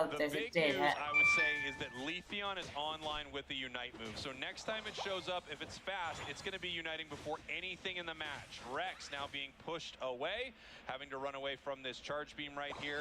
Bora throwing out the pollen puff, hoping that Rex was going to be able to grab it, but they were a little ways away. Regieleki spawning in the bottom path. 5 members of Nemesis are here. Metallic going straight forward. The rip is on. Rex is going to have to try and frontline. Do games can hit this thing from a นี้ distance. เราไปเรียบร้อยได้มาส่วนลิเจลิดิวสบอมจะเล่นแต่ว่าเทรนเนอร์ฮะ And I don't know if I saw their United Wave move bird used. No, ออกมา they ก่ was อน just ฮะ throwing the leaves out and couldn't quite can't convert. Regieleki now just being ripped apart by DreamHack. I mean, they have charge Loi beam, they have metal claw. That was very Loi. simple for them to ลุ deal ม with. หน้าป้อม And ไม่ได้ it's ใช้ probably why งาน they เท่าไหร่ put a แต่ lot of ทำให้ resources into ทาง fighting ฝั่งของ either. But ดี Chisel แม็ก now เสียเวลา gains เคลียร์เล็ a กน้อย very อะ important break แต้ม point ห่างกัน forward. 5 We แต้ม have เบาๆอะ Talonflame only เห็น level เนย 7 ตรง right นี้ here. แล้วเปิ We ด would love เล to ย get ไม่ this รอ online so it can start to แต่ carry เขา some of ก็ these จะ rounds. มาแล้วเหมือนกันโดยเฉพาะทางด้านของซาเชียนมันจะโดนสับใส่แล้วเขายัดไปเลยแล้วดูนี่ป้อมยัดใส่มาชิโซหายไปเมทัลเล็กที่อยู่ตรงนั้นก็อาจจะหายไปเหมือนกันแน่นอนอยู่แล้วก็สองคือตรงนี้เล็กที่โดนเปิดไปก็ต้องอ้อมมาพยายามจะหนีแล้วโดนไล่จีอย่างนี้เทรนเนอร์บอกหยาบอย่างแรงครับพี่ผมโดนเจ็บมาชิโซกลับมาลอยหนีทันทีฮะ แล้วเจอเทรนเนอร์ตรงกลางครับเฟสสวีปใส่ยัดไปฮะด้านล่างเมทัลลิกเจอดียูสบอมแล้วจะเล่นแย่งทีมเกมแย่งคิดกันหรือไม่แต่ยันนั่นเล็กเข้าไปพยายามจะปะทะเมทัลลิกยัดเข้าใส่ทางด้านคาร์เซล่าประมาณ2 ฝีเท้าเมทัลลิกเตะได้ไปอีกหนึ่งใส่ดียูสบอมพยายามจะเล่นแต่ว่าอย่าลืมว่าตัวเองอันนี้เฉยๆแต่คิวให้แล้วนะเป็นเล่นแล้วออกมาไม่ได้เล่นต่อนานตัวเองใจเย็นได้อยู่หน่อยฮะ However, if we can get this Urshifu in, start chipping away, doing a little damage, you can finish it off with a massive Brave Bird. It kind of becomes your long range, like, แล้ว burst of 40 damage ตรงนี้ right ได้ there. แน่นอนนะ โอ As เวอ Death ร์ Boom scoring right 14 in that top อีก half ฮะ in front ตร of ง Nim. นี้ Settling in here for Regieleki, number 2 of this game. เอจิเลคิตัวที่2เกมนี้คาร์เซล่ายัดใส่มาชิโซตรงนี้มาชิโซโดนสับรัวๆพยายามจะเล่นอยู่แต่โดนคาร์เซล่าสับรัวๆอาจจะต้องยิงใส่บนมีเมทัลลิกมาปิดงานให้ค่ะโซล่าโดนเตะรัวๆไม่น่าจะรอดลักกี้จะมาเบรกแต่ดียุบอมปิดหลังไปสิอลิสแน่นอนว่ายังโอเคเพราะว่าได้เลจิเลคิจากเล็กมาแล้ววิ่งเลยทันทีแล้วแต่ไอ้ตามฝั่งของดีแม็กเสียเวลาให้มากที่สุดฮะด้านบนอีก6 วิกำลังจะเกิดจะโรเทตหรือว่าจะเล่นแต่เหมือนรอบนี้อยากจะเล่นด้านบนฮะเอาโรเทตมาแล้วเฟรมสวีปยัดใส่คาร์เซล่าที่อยู่ตรงนั้นแต่ได้แค่ยัดใส่นิดหน่อยอนุญาตนะยอจอเล็กน้อยเพราะว่ารอเกมนานมากไม่ได้ How are you feeling in regards to the fact that we really thought that the Mimikyu was going to show up more? Like, what's your analysis on it? Just mostly just livid rage. Holes in the wall in the green room. Just been so upset. There are, yeah, I can confirm. Yeah. I can take pictures in personal line. Yeah. Just DM. ต้องรอเกมรีเมคใหม่ฮะ Just DM. ต้องรอเกมรีเมคใหม่ฮะ But I think I'll recover. I mean, Mimikyu, when it has been in game, it's been looking pretty fantastic in my opinion. When it has been in game, it's been looking pretty fantastic in my opinion. So that at least is exciting to see. One of my favorite Pokemon to play, if you can. It's exciting to see. One of my favorite Pokemon to play, if you can not tell how I'm talking about it. But it seems like on these two teams, we're going to be electing for how I'm talking about it. But it seems like on these two teams, we're going to be electing for a few other picks. I mean, this Darkrai fills a similar role to what Mimikyu is accomplishing. I mean, this Darkrai fills a similar role to what Mimikyu is accomplishing, often in the same area of the map and central area. But just แต่ส่วนใหญ่แล้วจริงก็ต้องดูครับการเปลี่ยนแปลงนะแต่ส่วนใหญ่แล้วจริงนะจะไม่เปลี่ยนไปเยอะ I make it so they can't move anywhere. Those sleeping effects are so strong, and Darkrai's unique effect to hit multiple targets with that Dark Void. Yeah. There are very few Pokemon, I think, that kind of have these big area crowd control effects that persist for so long. Snorlaxion is solid, but doesn't have as much range as something like Dark Void. Suicune's Whirlpool Ice combo for sure, but it's a harder to land combo. They're just clicking the Dark Void button. So interesting. It brings a lot of interesting gameplay into some of these series. It does, and as you pointed out, like, it's the fact that it's just one ability. For example, you could say that the likes of the Suicune and the Alola Ninetales could be similar, but you just have to wait for the freeze to stack, and that it requires either more than one attack or ability that you have to land, and this one is very point and click, and the fact that it steals so much damage. Yeah, I was gonna say Alola Ninetales. It's a name I haven't heard in 80 years. Yeah, we substituted the Alolan variant for just Alolan Raichu. Yeah, we got Alolan Raichu in the mix now. Lola Ninetales, haven't seen it in a while. Not saying it's a completely unviable pick. It does have certain options, but it does feel outclassed by a few of the attackers that are kind of reigning supreme in this metagame. It's hard to be an attacker in this metagame and in this world currently, but the ones that are succeeding, they're doing it for a reason, and we're starting to see it here on some of these matches at LAIC. Yeah, one of those that has seen quite a lot of success is that Maridon, sometimes in the bench, sometimes in gameplay, especially going on the purple side, has been one of those P1 picks. I'm trying to really make that stick, so yes, that's the purple side. First pick, P1. P1. God, I thought it stood for picks 1. No, purple one, because then you do orange one, because like 5 picks, that's how I'm used to it. 1 and 0, 1 and 2. Got it. Exactly, มัน that's ไม่เหมือน why. So ฝั่งของ explaining. อีกเกมนึงนะที่แบบว่าถ้าดีเมนหรือว่าอะไรขึ้นมาก็คือไม่ได้เลยอันนี้คือก็การคุยได้เต็มที่ฮะไม่ได้ห้ามอะไรเองใดฮะถือว่าก็เป็น high impact Pokemon. And then on the side of Orange, จุดดีอย่าง the หนึ่ง most มอง impactful นะ pick is the last one, which would be Orange ผมมองว่าเป็นจุดดีอย่างหนึ่งนะในจุด 505. I'm นี้ really นะ trying to make that stick. Right, yeah, fifth pick, 05, I get it, it makes Okay, sense. cool. We got a whole formula going on. We do. We have surpassed Unite Math, we've now headed into Unite Letters, which Exactly. is a scary place to be. Letters and alphabet It's together. uncharted territory, but It we're is. doing our best to make Yeah, we it through. Don't worry, everybody, we're going to have that draft ready for you very soon. Just want to make sure that everybody's devices are connected properly before we jump back into that one. We don't want to reset one more time, so we're going to take our time, make sure that this match is good to go, because just to reiterate the stakes right now, we are in our top 8. It is best of 3, single elimination, and we're playing for a spot in top 4, which I gotta say, top 4 has never been more important than it is in this tournament. Maybe some of our regional finals, but those aren't often in สำคัญไหนมาก่อนนะครับใช่ครับเพราะว่าเขาไปแล้วคุณหาแค่แชมป์อะ in that top 4 threshold, of course, for top 3 spots. I mean, this is such an important matchup to win. It's so is, because we're talking about the fact that I believe for myself it's the first time that I'm looking at a semi-finals. I'm like, heck yeah, semi-finals! Because as you pointed out, it's the top 3 that gets into the Asia Champions League finals, but we have that 3rd, 4th place matchup as well. So we actually have, quote unquote, 3 semi-finals, the 2 regular ones and the 3rd and 4th place, which are all best of 5. Okay, yeah, I like that definition. Again, more letters that we're throwing into the mix, but I like that quite a bit. But I said 3. I said the number 3. That's not a letter, dude. It's not like semi. It's like a prefix to a bunch of letters. Anyway, there's a lot on the line, like we talked about, to play for here. But seriously, this match matters so much. Of course, if you win that semifinal, you know for a fact that you've gotten one of those spots. That's going to be huge.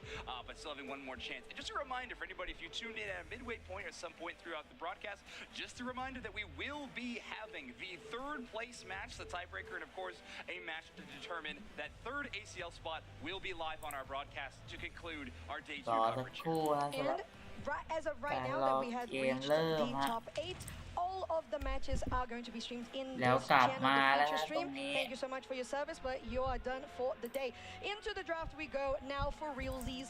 2Z on the purple side, going for the Maridon men first, while Force Gaming is able to select their Charizard X as their first bet.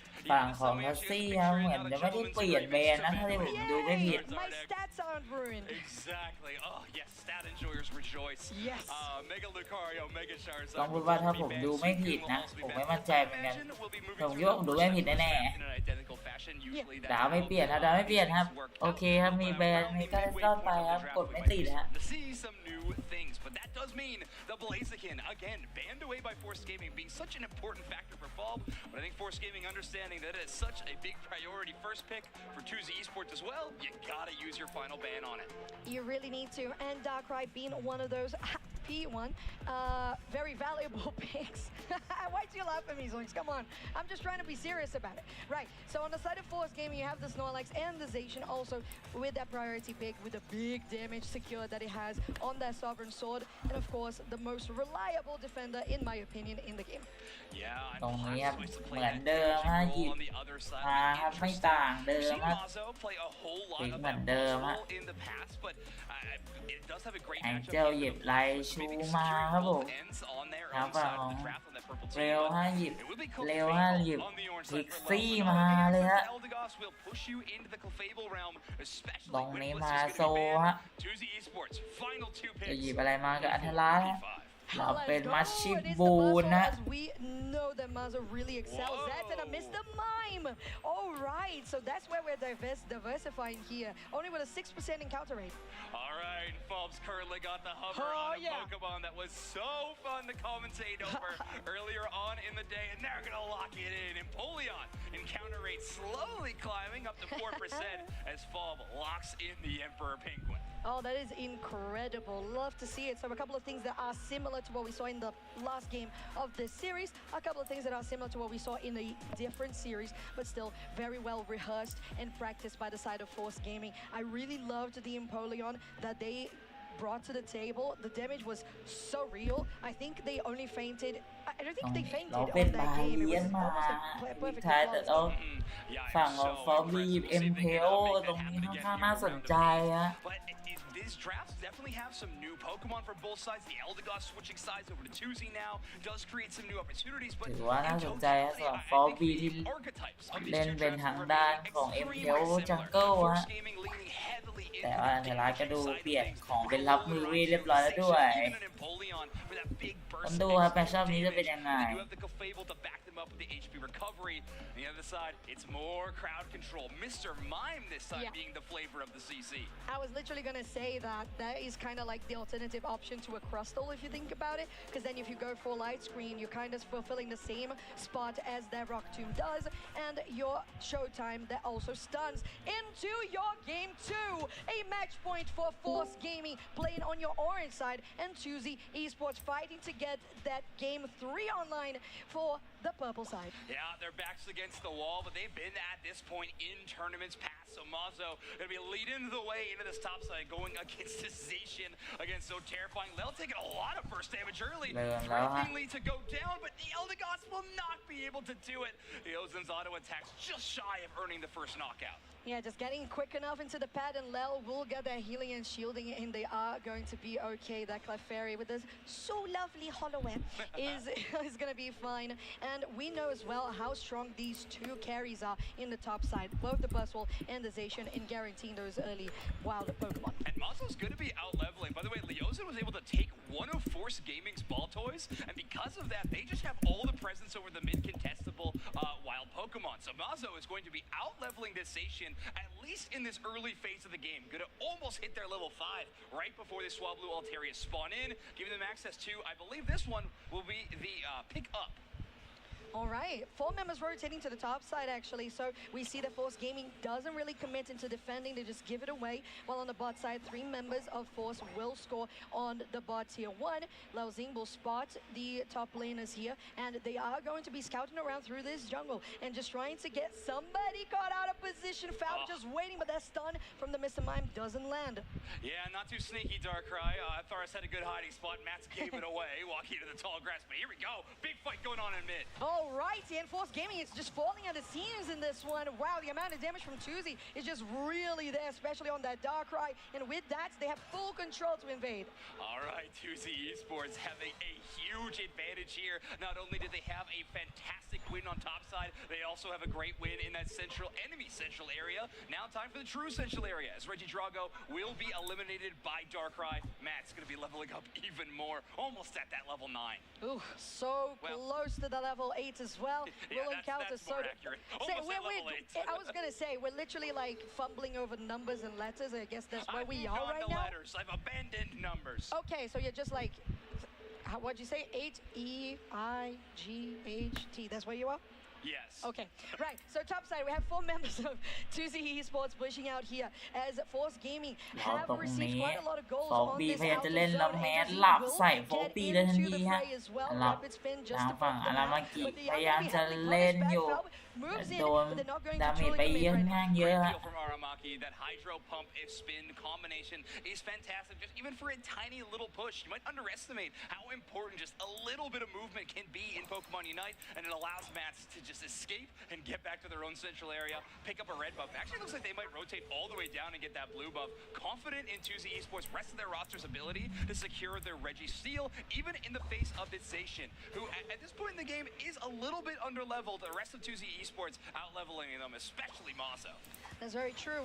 I like the rotation from Suzy. They take top. Reggie going to the bot side, almost taking down this Rolex, and they do. Look at Meta, look at him go, and that's now almost taken down too. แล้วมาตรงนี้ briefly, so that is will stop. แล้วเร็วอยู่ตรงนั้นโอ้โหแล้ววินจักรพรรดิผ่าโถงใส่เลยอันธรายังลาไม่ได้แล้วโฟปีแต่แอดยังไหลกันตอนนี้เราได้ทางด้านของไหลไปหายไป4ฮะแล้วมาฮะนับแต้มนับคณิตศาสตร์โอลิมปิกฮะจะเอาเลยหรือเปล่าสำหรับแต้มตรงนี้ฮะ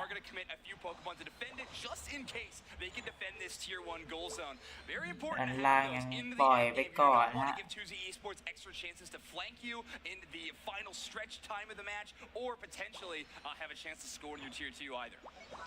Right, this is a point in the game where you don't have that much wild Pokemon experience on the board, so you got to be very intentional about where you rotate to. On thought is very low HP, has to disengage here. Suzy can't commit to anything on this goal. สถานการณ์เย็นทัสซี่ทำอย่างมากฮะ Falb is at level 10 and a half. This Empoleon is starting to get pretty scary. แล้วค่อยๆไหลไปจะไหลใส่แต่จะโดนปิดหลังเอาได้เหมือนกันแล้วฟอบีแม้พยายามจะเล่นอย่าลืมว่าตัวเองแล้วเรียบร้อยฮะฝืนธรรมชาติไปหน่อยฮะโดนปิดโดนลุมหายไปเลยฮะอยู่ในได้แต่ว่าแล้วตรงนี้พอต้นเขาแค่ลงมาคิวใส่เพื่อนทันทีมาโซต่อยโดนแล้วจะทุ่มใส่แองเจลตรงนี้เอาตาโซสแลมได้แองเจลมาโซหนีออกทันทีโดนใครหลักโลอยู่อารามากิพยายามจะเล่นแต่ว่าเขาก็มุดออกไม่ได้ตรงนี้ถือว่าก็ยังพอโอเคที่ยังแก้สถานการณ์แล้วได้มา1 คนนะสำหรับมาโซฮะด้านบนเกิดมาโซแยกไปเลยฮะการหาอยู่ได้เล็กงานหาเร็วแบตตีคีบหาอยู่ได้สักเล็กน้อยฮะลุม1-4ด้านล่างตรงนี้ฮะแล้วดัง32 นาทีฮะสำหรับฝั่งเรียวซินแบบไม่รอก็แมทเอาโซโถอยู่ฮะแล้วด้านในดัง40 กับ 24ตรงนี้เร็วมาถูกเวลามาโซไว้แล้วรอทุ่มหรือเปล่าแต่ทุ่มออกไม่ได้เพราะติดแล้วจะไปตีแต่ปล่อยไว้ก่อนฮะเพราะว่ายังไม่ได้ถึงขั้นมีผลขนาดนั้นเงินไปด้านล่างมาเยอะด้วยฮะ I'm also trying to play that just really carefully. You can't 1v2 those 2 Pokemon, but you also don't want a huge overdump to change the scope of this match so far. You're holding the momentum. You have the score lead. I know that happened in game number 1, and it still didn't go their way, but still 2Z Esports sticking to their strategy of forcing this early game to be to their advantage. We are now headed well out of the early game, though, and Force Gaming has started to wake up. This Empoleon is scary. Angel also climbing the levels. ตรงนี้ปั่นมาพร้อมกับโชว์วินทายนะครับหรือบ้านผมเรียกเปิดฟอร์มมาแล้วไฮโดรไทฟูนเหมือนกันแต่ว่าอารามากิหายไปคัตเตอร์คาวแคสต้องออกมาแล้วตรงนี้มีคนจะเข้าไปหลับแต่ว่าอาจจะโดนดาเมจเยอะไปหรือเปล่าพยายามจะมุดตัวหนีและแนสตี้พอดแล้วโดนดาเมจกันอย่างทั่วหน้าสำหรับทางฝั่งของ Force Gaming โดยความที่แม้เป็นตัวค่อนข้างจะEU เลยนะครับโซโทกระโดดมาแม้โดนไหลแล้วก็ยังแนสตี้พอดออกไปได้หาโซเข้าไปเล่นได้แองเจิลมา1 คนทางฝั่งของแม่อัธราแล้วยังได้ทางฝั่งของโซโตมาอีก1ตรงนี้แล้วโดนดาเมจเยอะใครหลักยังจะไปเล่นกับแมสอารามากิประกันไว้ฟอร์ที่จะเข้ามาแล้วเรียบร้อยโดนสตาร์หลายดอกหายไปเลยฮะต้องขอบคุณดามิดอะทางฝั่งของแมสที่ทำมาเยอะอารามากิแล้วปิดลงได้ด้วยฮะตรงนี้ That's crazy that it happened like that because as you pointed out, it was the fact that Snorlax had such a good block to get Tuzi just sandwiched in between the walls in the central area. It really felt like Force Gaming was going to come out on top, but the way that Mr. Mime is playing is just really good for Tuzi. Yeah, it's so impressive, and I think Aramaki's Blastoise has been impressing me so much in this matchup. Anytime, especially on this Darkrai, just gets a little bit low.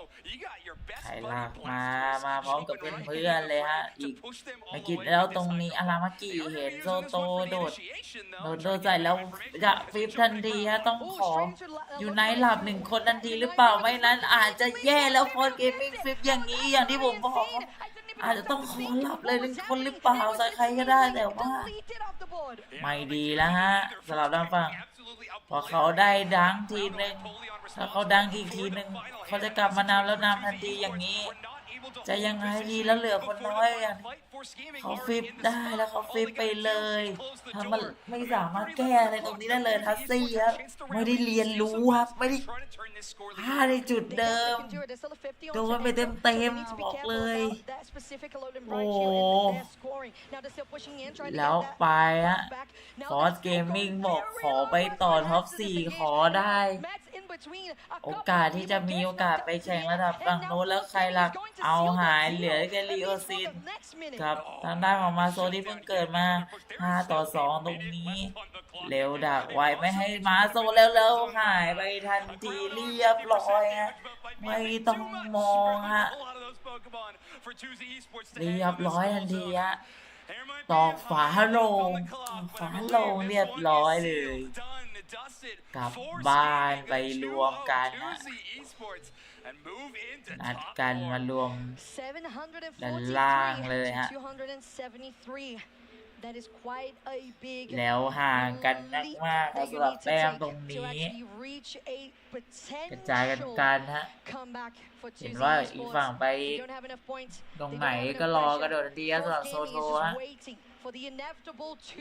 แล้วกลางมาตรงนี้แล้วอารากิจะแล้วไฮโดรไทฟูนมายกแองเจิลได้แล้วพยายามจะดังอันธรัตน์ลงในอะไรซึ่งกันก็ไม่ไหวฮะแม้พยายามจะเล่นก็เรียบร้อยเช่นเดียวกันโดนแล้วจบทันทีทั้งสองฟอร์สเกมมิ่งครับเข้าท็อป4สกอร์การชนะทัสซี่2-0ฮะ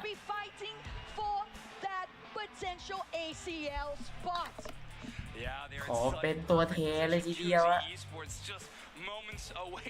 We talked so much about it, so right before this match started, it's both a heartbreaker and of course a brilliant excitement on the other side. It's both end, and you know these two teams are going to be regional rivals all year long. Like if you were a fan of that last match, just wait. The LATAM Regions League is going to be so exciting to follow, and I think Force Gaming and Doozy Esports are going to be battling against each other many times in this upcoming year. Exactly. Now, they're not just acquainted because they played together in different rosters in the past through our competitive Pokemon Unite. They are going to get very up close and personal in regards to the Region League. It is 5-4-3-2-1. Force Gaming sealing the deal. Oh, เรียบร้อยเลยฮะตอนนี้เข้าไปรอเจอฮะเข้าไปรอเข้าท็อป4ทันทีสำหรับฟอร์สเกมมิ่งเข้าไปรอเจอผู้ชนะระหว่างทางฝั่งของ Infamous Gaming และ Dignitas ทันทีฮะ MVP เป็นฟอร์บีฮะเอ็มแพ้ว่าสกอร์244ว่าน้องเอาไป4แอสซิสต์ไป8เฟสไป3ครับอันนั้นไป70,000แล้วก็มีไป50,000นะฮิวไปอีก14,000ครับมีโปรฮิวช่วยฮะมีตัดฮิวด้วยสกอร์แอสซิสต์น้องเอาดาเมจเทคเก็ตดาเมจเดียวทุกอย่างเขาช่วยทีมหมดแล้วอะคิวต่อไปที่0.4ฮะจะอยู่ในหมวกไป5ครับกลับบ้านฮะเล่นครั้งครับทีแบทเทิล15ครับกองอยู่ในป่าซะเยอะมากฮะตรงนี้ฮะ They had to play so much defense on that tier 1. It felt like the top side was already kind of lost. Force Gaming had to all in and make sure that final tier 1 didn't fall.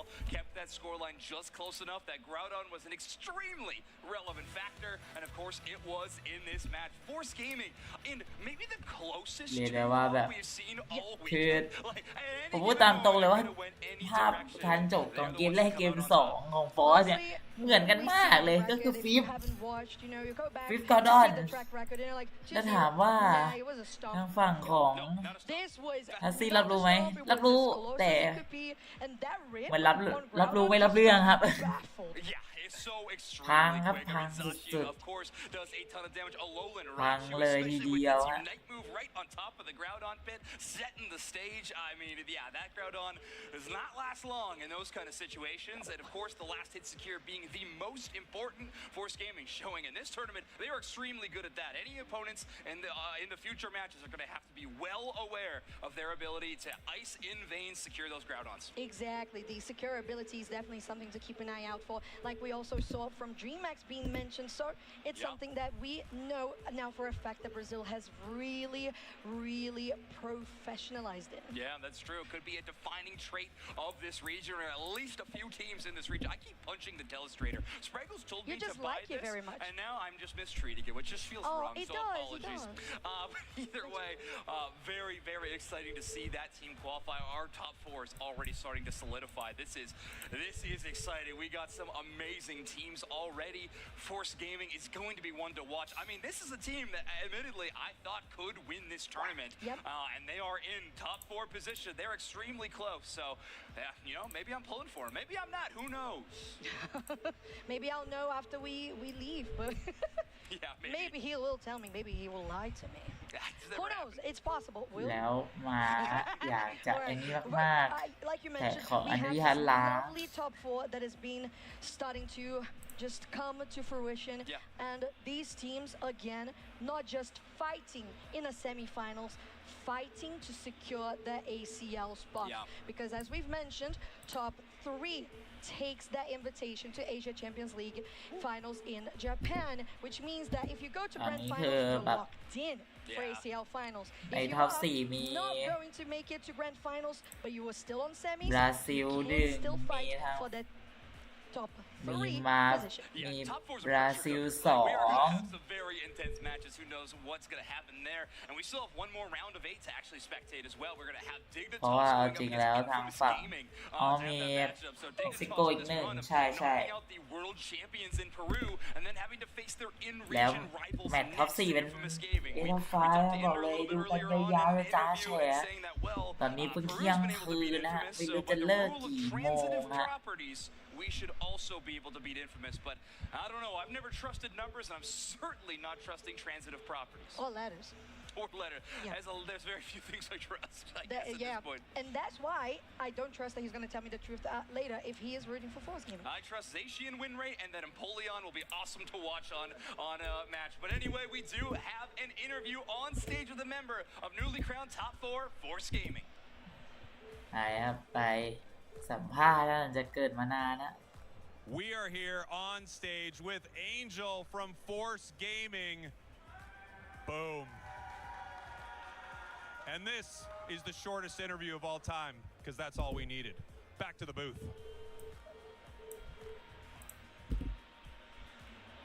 We had the booth and we're back.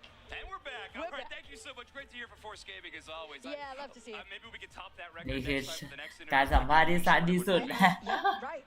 ผมพูดชอบเลยฮะ สั้นมากจริงฮะ Oh, that could be. That could be. There's a lot of things to compare, a lot of things to break down. But of course, we're going to be setting up for our next matchup, our next top 8 round. So we're going to jump to a very short break. When we come back, the last match of our top 8 here at LAIC.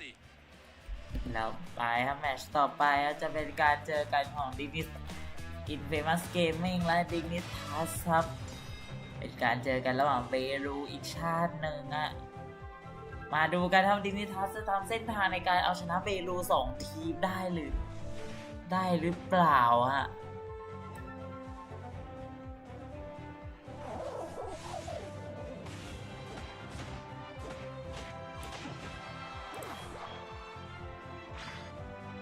เพราะว่าจริงๆแล้วก็เรียกได้ว่าผมจะไม่แปลกใจนะถ้าเขาจะทำเส้นทางได้ถึง2 ทีมอะไรเงี้ยฮะ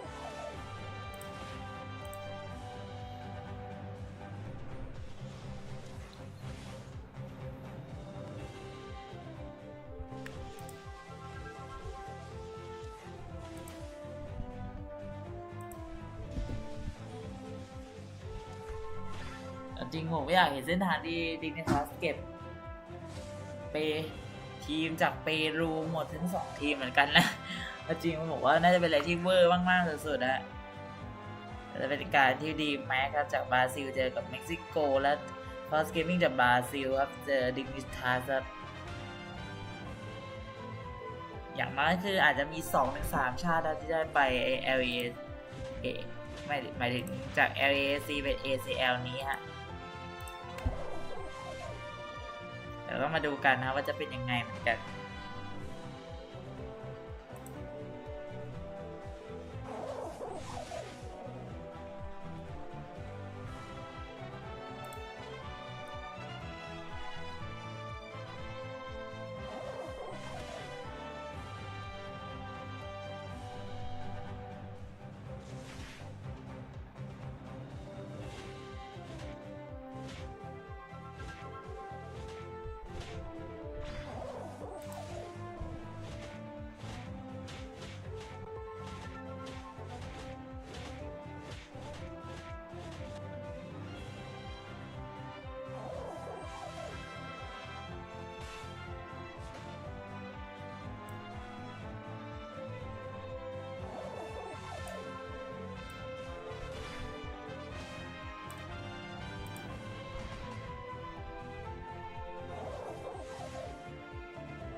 รอสักครู่นะจริงก็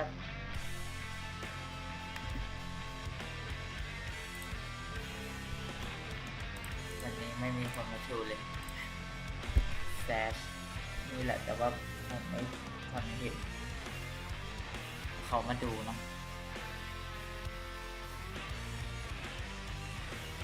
จริงก็แซชดี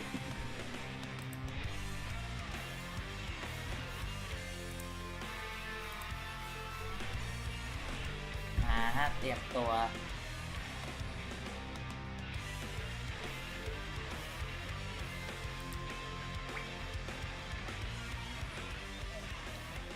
We are back here in Sao Paulo, Brazil, live for LAIC. The Unite Championship Series starts our run here, and what a tournament it has been. A huge prize waiting at the end. Not only is there $50,000, nope, $25,000 up for grabs. I took 25 of it. There is also the big prize, in my opinion. Top 3 spots going to ACL to compete and represent the West. Doob Snacks, what a day it's been, and what a match we have. Absolutely. Let's take a look where we've been so we can know where we're going. Of course, we just watched Force Gaming 2-0, 2Z Esports, Dream Max Nemesis. You and I were there for 2-1, the only 3-game set that we've seen on broadcast so far. And setting up CACM Esports and taking out Mandakaru Esports 2-0. And now, we have Infamous Gaming against Dignitas. Now, I don't know if everyone expected Dignitas to be here after they were paired against Peru to start their day, but they 2-0'd the world champs, and they are the last representative from North America able to get that spot to ACL. Without a doubt, the power of friendship carrying Dignitas through, and now they have one more stride to make to get themselves in the top 4 and fight for one of those ACL spots, and of course, the LAIC champion title. That's right. Once you hit the top 4, you are guaranteed to at least fight for one of these spots, right? You win in the top 4, you got your spot. You're good to go, and you're heading to the grand finals. You can fight for the lion's share of that cash, but most importantly, you have your spot. However, even if you lose top 4, you will play a 3-4 tiebreaker, the most important 3-4 tiebreaker we probably ever had in Pokemon Unite. That match will be at the end of the day today, and we will know who's heading to the กลับมาแล้ว Well, actually, ironically enough, the third กลับ place มาแล้ว finishing คุณ team ผู้ will ช be ม the first one we find out who has earned that last spot, right? Obviously, the people in the finals, they're both in. Yes. And I'm hoping that these teams treat it just like Inder said. The focus right now is ACL, ACL, ACL. We know that we have the ability to go far in the UCS this season, but the prize at the end of this LAIC road is the invite to AC. Yeah, that is what they are playing for. This is really what's on the table here. Of course, you want to be the champion. You want to win this entire thing.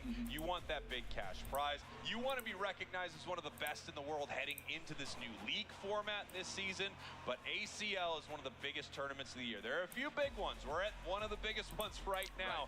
But ACL feels like it's up there with Worlds as to how important this thing is. Some of the best teams from the East. You're going to see a lot of amazing squads that you will definitely see at Worlds there. Last year, it was unbelievable. We had one representative from the West. Luminosity going over there doing very well. I think they finished third in that tournament. เขาก็พูดถึงปีที่แล้วอยู่นะฮะที่ว่าได้มีการหนึ่งทีมจากฝั่ง LAIC นี้ได้มาแข่งนะซึ่งก็คือ Luminosity Gaming ซึ่งก็ทำงานได้เป็นอย่างดีครับได้ถึงอันดับ3ของการแข่งขันนะครับอะไรเงี้ยก็ต้องมาดูแต่ละปีนี้มีถึง3ทีมจะทำได้ดีแค่ไหนฮะ hold on to that title single-handedly because they are your current world champions. I think there's no question that you have to give respect to Peru, not only for last season, but for every season they have played. But this happens. You don't know what Peru is going to continue to play the game, continue to show up.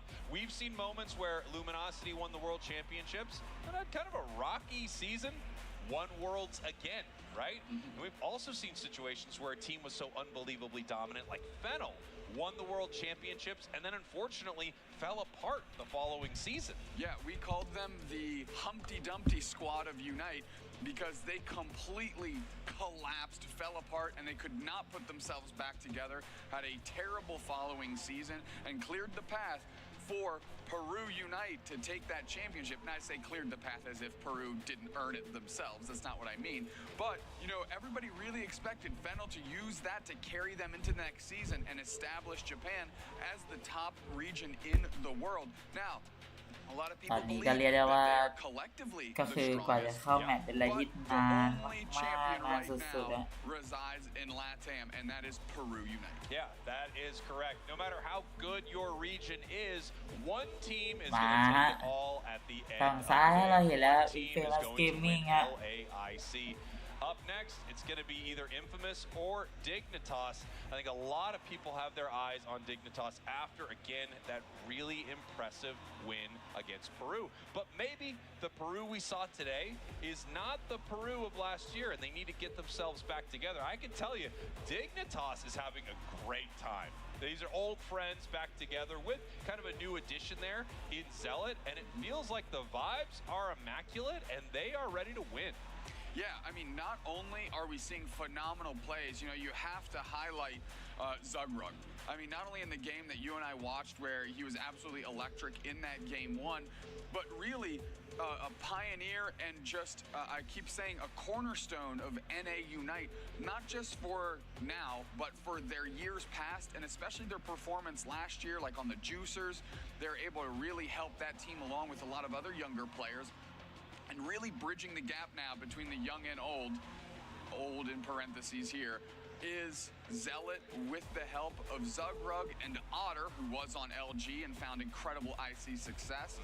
And then Inder and Toon, who are two players that year 1, year 0 going in, you'd be like, how have these guys not had a world แล้วมาฮะ championship run แม yet? ตช์ต่อไปฮะ Infamous Gaming เจอ DekTistGame ครับจะเป็นยังไงฮะจะเป็นเส้นทางของ DekTistGame ที่ล้มเปรูถึง2 ทีมจะเข้าสู่รอบ4 ทีมหรือเปล่าต้องไปรอดูฮะ So this is just such an impressive squad, and it really does feel like, you know, finally this team is coming back together at the exact right moment, especially for North America. North America thrown into a little bit of chaos as we have Otter's previous team, Luminosity, with some of the best players of all time in the game, leaving the region to play in other regions for this upcoming season.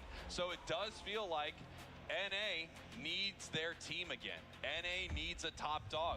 Is it DekTisGame? Well, it is in this tournament so far, but let's see if they can make it all the way as we get ready for our first draft here. Infamous Gaming is going to get the first pick. They banned Clefable over to the Miraidon. That Clefable feels very targeted to Inder. We saw some incredible plays earlier. Darkrai targeting Toon right there. Next ban is going to be มาฮะว่าตรงนี้ฮะสลับการแบนฮะทางฝั่งของ Infamous Gaming ครับแบนทางด้านของ Vixie ฮะตาเดอร์DekTistGameแบนวิลไลดอนฮะแบนที่2จากของทางฝั่ง Infamous Gaming ครับแบนมาทางด้านของ Darkrai DekTistGameแบนDekTistGameแบนทางด้านของบูป้าสวนมาแบนสุดท้ายInfamous เป็นมีคิวแล้วจบด้วยที่ DekTistGame ครับแบนยาโดลันนั่นเองฮะพลิกแรกมาถึงไม่ต้องคุยเยอะแล้วหยิบเมกาบาไม่ใช่ไปเลยครับเอกาเลซาดอนเอ็กซ์ครับแล้วออตเตอร์ครับหยิบของดีของเด็ดครับลาทีอาร์สดามเมจครับพร้อมกับดุยคุณซับครับทิศท่าหยิบทิศท่าละ10พลิกตรงนี้2พลิกตรงนี้เขาจะทิศท่าละ10มาจากอินเฟมัสเป็นทางด้านอีวาพาเลสแล้วก็ซาเชียนะ Encounter rates 99% and 100% or whatever it is for Mega Lucario, and we might have an opportunity for Mega Lucario to drop. แล้วมาตูนหยิบทางด้านของคาเม็กซ์มาทันทีอย่าบอกและอย่างนี้อย่าบอกว่าจะให้ตูนไปอยู่บนแล้วเซลอดจะเล่นกลางแทนนะเท่าที่ดูโกฮังฮะโกฮังพลิกพวงแล้วฮีโร่หยิบโซโลอาร์เจลอดพลิกอามาโจฮะWe were correct as casters. Thank you, Infamous Gaming. Thank you, DekTisGame, for making us the guys with the fattest brains in the land. This composition from เรียบ Infamous ร้อยครับมาเอาอารามิสมาเล่นทางด้านของโซโลอาร์ครับคือตรงเนี้ยผมบอกเลยพวงมีแต่เป้าให้อยู่ฮะสำหรับทางฝั่งอินเฟมัสแต่ว่าดาบตรงนี้ฮะผมจะได้เห็นกับตาแบบฟูลแมตช์ครั้งแรกฮะเพราะว่าเราตอน16 ทีมผมมาดูไม่ทันนะดูทันตอนช่วงท้ายๆไปแล้วที่แบบเขาชนะมาได้อะ what you were walking into here. And with the Suicune Latias pick immediately, you have to think those are key components to their success. I mean, this is a shocking draft. We saw DekTisGame have success with a very similar composition earlier, but man, that draft from Infamous is just nightmarish. That is such a scary squad, and we're going to see if they are able to shut this down as we are getting ready for game number 1. Such an important matchup between these two squads. We cannot overstate it. It's so pivotal that you win here so you have a shot at ACL. Infamous Gaming, your purple team, DekTisGame, your orange team as we get ready for this best of 3. You almost forgot to say it. Zealot in the middle. That little Steenie, what is that? Bounce Sweep, gonna take that middle area, try to get to Zarina very quickly. Zugrug and Otter, I would say, do have the advantage here early in this path because of their Pokemon, right? They have to leverage that in an incredible way. They have to push the pressure on, but get ahead, stay ahead. Yeah, nice, secure right there. They've taken everything so far, and they're going to get aggressive here, try to take some of this away from the side of Infamous Gaming. They can't hang out here too long, though, because Zoroark will be here very quickly. Yep. So they take a little, peel back. Otter now, level 4, they can start to stack up their Dragon Pulse. Every time they KO a wild Pokemon, they're going to stack it up. Every time they hit an opponent with that Dragon Pulse, they're going to stack it up, and they need to start doing that early. Yeah, you can see them working in tandem. Zugrug cleverly letting Otter get those last hits with the Dragon Pulse so those stacks can be made and acquired. Now we already have Zealot hanging out. Now they're the Steenie going straight towards C-Bus. Enders with the follow-up. Aramis is already in the backside trying to shred. Big Dragon Pulse there, Otter. Oh. And now it's 4v3, and it's just enough to send everyone reeling. The iframes there, the invulnerability on the evolution from Ender actually makes it so that Feint combo does absolutely nothing to Dignitas here. And now they are taking the central area. This is just something you could do. Comfey Zoroark, you're able to sort of overpower them here. Toon's going to be in a lot of trouble running from a Zacian right into a Zoroark Comfey. I mean, left with an impossible task here, right? Between Zacian, Zoroark, and Comfey, you really think Toon is going to be able to, you know, hold the water there, hold the water from just cascading over the top? Absolutely not. But again, what's important is what value are they getting in this moment, and it's happening in the bottom path. Yeah, absolutely, right? Dignitas recognized this wasn't going to go well in the top path. They've committed their resources to the bottom path. We have a fight actually possibly breaking out around this Regidrago. A lot of damage already being put on it here. Artemis going in, trying to make something happen. Ender peeling. Zealot trying to find them, and no, they're able to skate out. Yeah, I mean, that backdoor by Zealot forces out the slow smoke. Zugrug is getting beat up a little bit, able to eject over the wall, but that combo is going to lock them down. And now we're going forward. Back in is Aramis, and that's a big-time knockout. Gohan goes down as well. 3 players down, and now half HP all over the place. Yiru goes down, and C-Bus is nowhere in sight, because if they were, they would have gotten knocked out too. Absolute counter punching, moving back in. Dragon Cheer helped facilitate a lot of big moments. Huge overcap there as they move down towards this Regieleki. Zealot already level 9, almost 10 here. Yeah, I kind of understand why they didn't go with Mega Luca, because this looks pretty fantastic. Yeah, I'll be honest. I am incredibly excited to watch Dignitas roll through the rest of this game to see exactly how this strategy continues to materialize. Meanwhile, Toon able to hit 8 during that entire foray. And you want to talk about a counterpunch strategy. It felt more like that rope-a-dope, right? Dignitas baits in 4 players from Infamous Gaming, flip the script, you know, call an ambulance, but not for me type energy. Get 4 knockouts, close a goal zone, Regieleki hits, and look at that.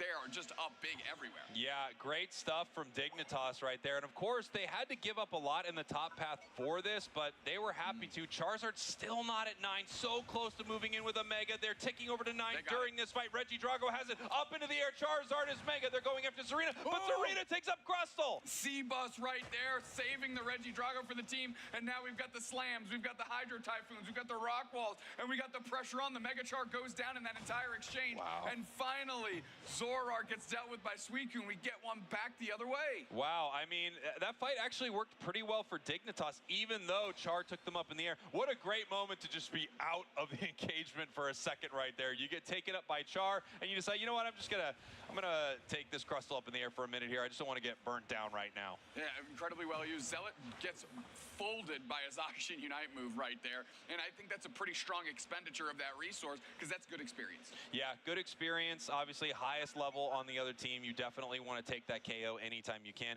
Toon has had a tough job. You know, as you mentioned earlier, they have been fighting in this top path all alone, all by their lonesome, while Dignitas finds value elsewhere. There wasn't much they could really do about this. It just felt like their whole plan was hold this for as long as you can, pressure them as long as you can, annoy them as long as you can, and we are going to win elsewhere, Toon. Toon is level 10 as well throughout all of this, and he gives up that goal pad and immediately gets all the experience up the side of the wall, because they're going to have this spin pump combination. You throw a big freeze on Yiru as they have to retreat completely out, and it looks like another Regieleki for Dig.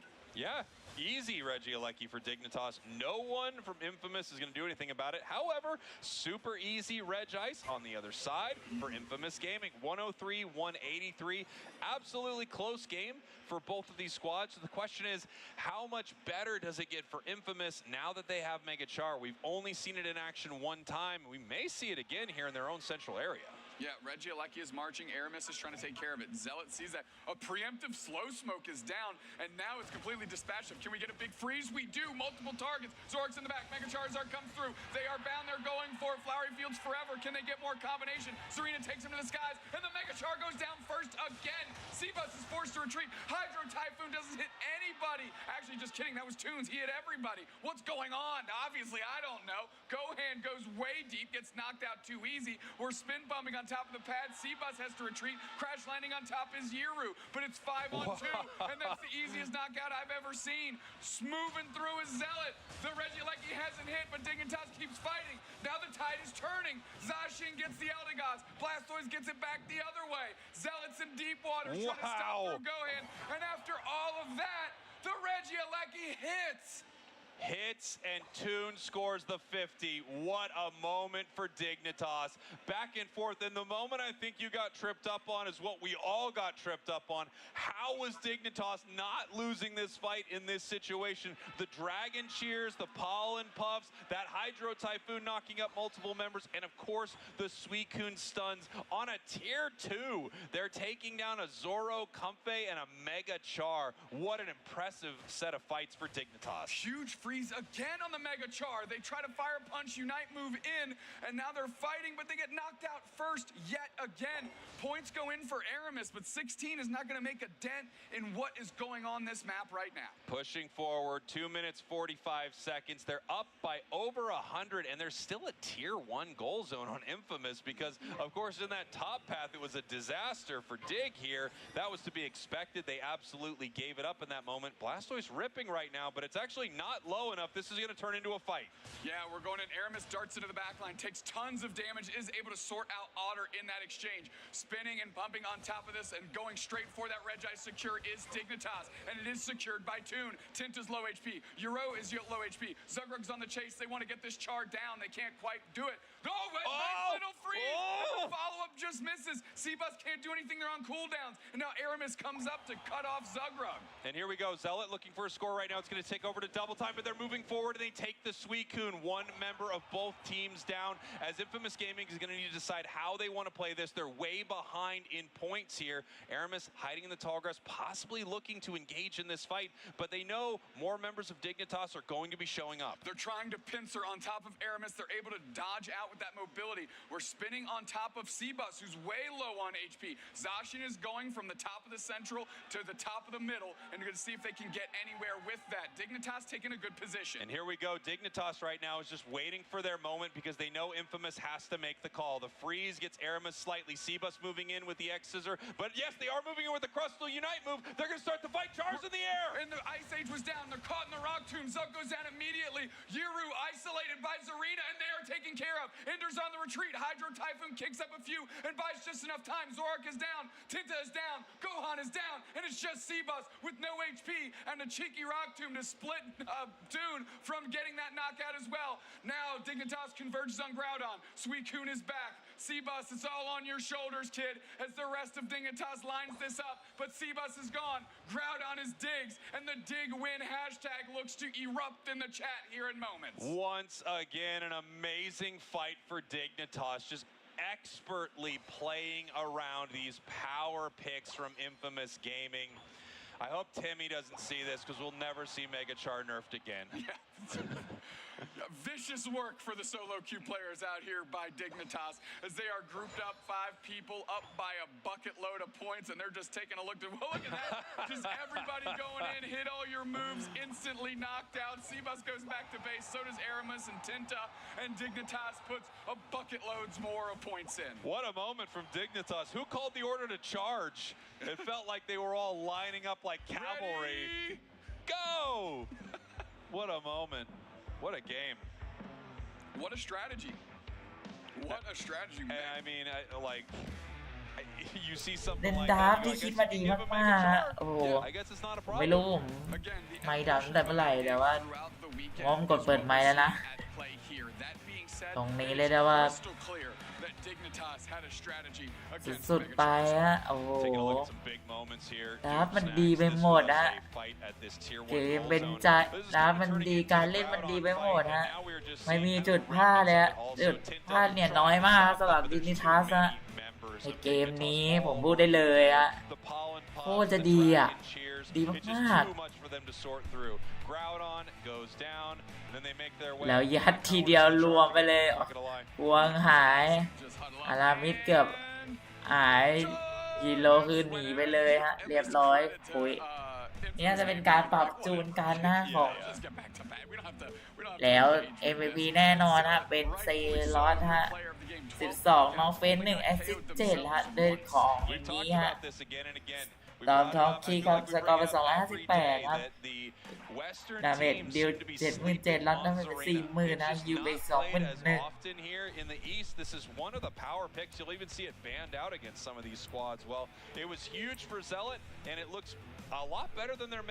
ียกได้ว่าตานี้ในการเลสดอนเอ็กไม่ได้เล่นฮะเอาจริงก็เข้าใจได้นะซุยก็เป็นตัวหนึ่งที่แก้ปัญหาพวกตัวที่อยากเล่นมากๆฮะคุณอยากเล่นคุณได้เล่นฮะแต่คุณได้เล่นกี่ครั้งผมไม่มั่นใจเหมือนกันแค่แต้มคุณเห็นได้ชัดครับว่าทั้งเกมเนี่ยฝั่งของดินิทัสทำแต้มนำมาโดยตลอดฮะมีช่วงที่นำน้อยนำมากนะแต่แน่นอนฮะช่วงท้ายฮะพุ่งทะลุแล้วเซลอสครับโอ้โหเส้นกลางนี่คือเขาโยกขึ้นบนรัวๆ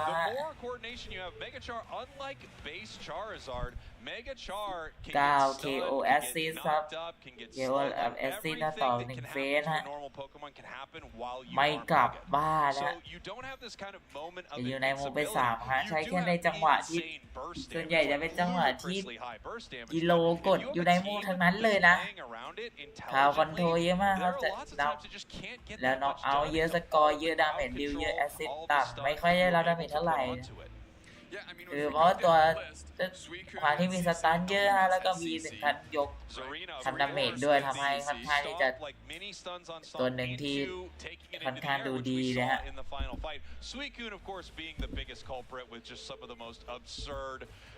freeze in the entire game. But Cotton Spore off the Eldegoss is important as well. It's one of the นี้จะเป็นเส้นทางการล้างผลาญเปรูครับของดินิทัสฮะผมก็ไม่แน่ใจได้เหมือนกันนะฮะว่าจะเป็นยังไงฮะIt's just difficult to navigate with everything else that Dignitas brought to the table.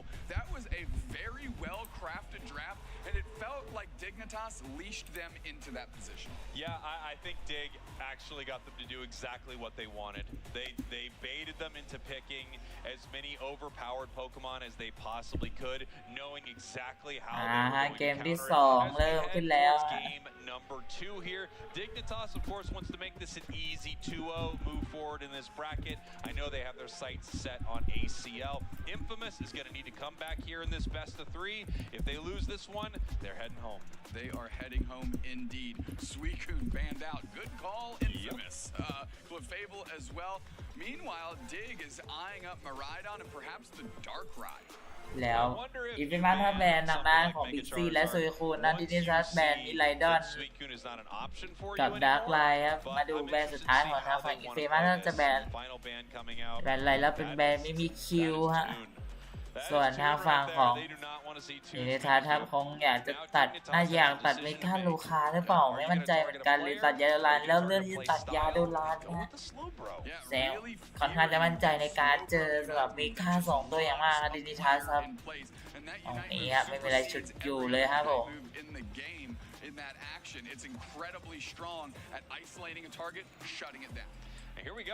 The question is, do we see Mega Char again? Do they decide to bring out Mega Lucario or go for a completely different first pick?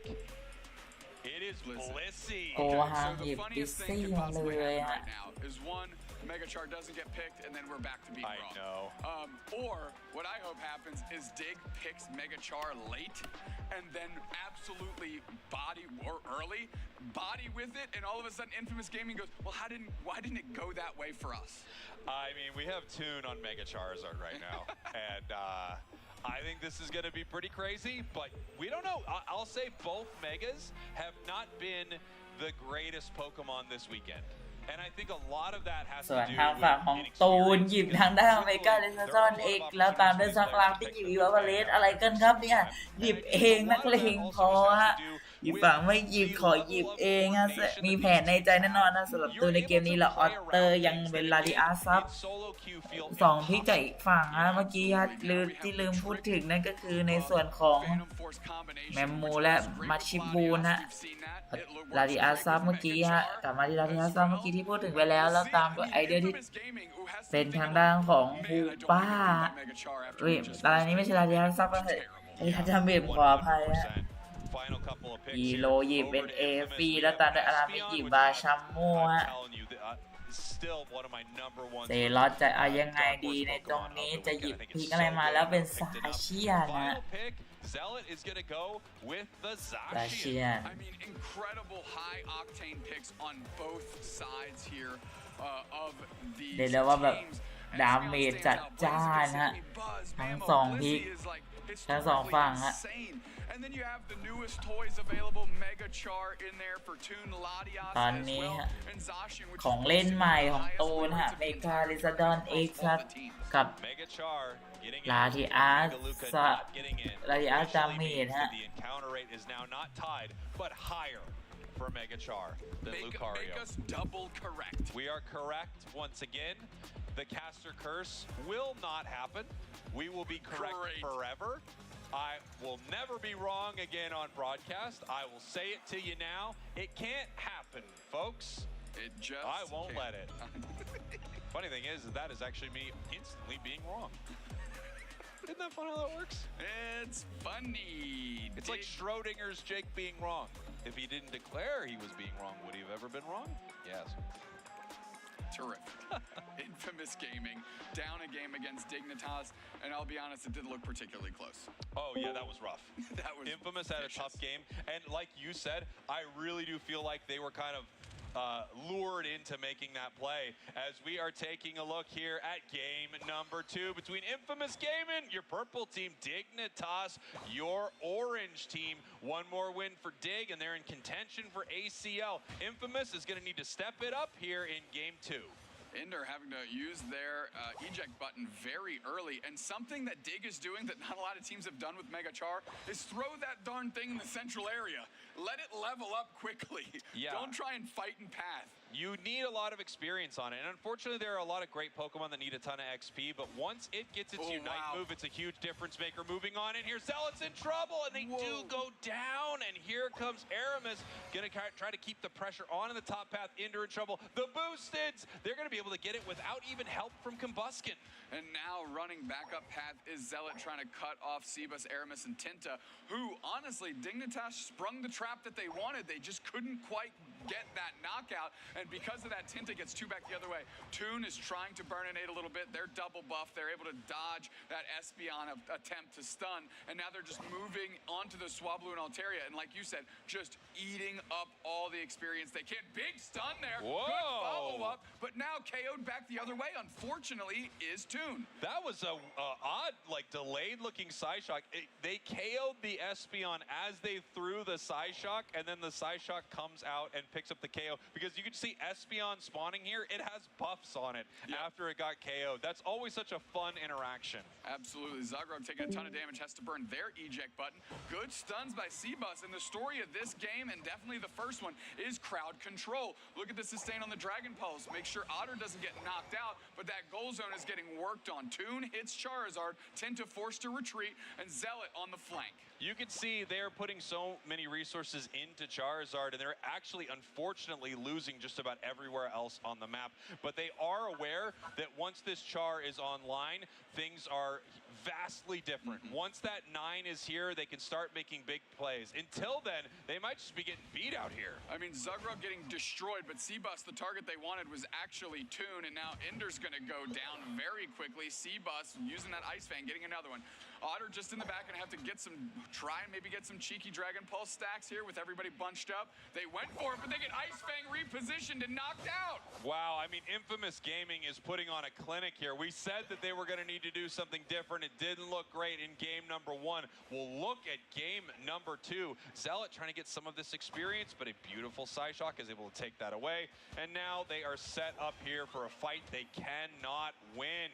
Infamous Gaming dominating in the first 3 minutes. You want to talk about pendulum swings? We're seeing one right now. It was all Dignitas game 1, and right now it's all Infamous Gaming in game 2. Using a page out of the Dignitas playbook and going crazy levels of CC to shut these players down. We're moving forward. We've got the Trick Phantom Force open. We'll see what they do with it, because we do have a Toon Unite to use if he wants. Yeah, and it looks like they're being very patient with this Mega, possibly waiting for more members of Infamous to come in. Regieleki getting very, very low. The Mammoth one secures it, and they wipe them off the map!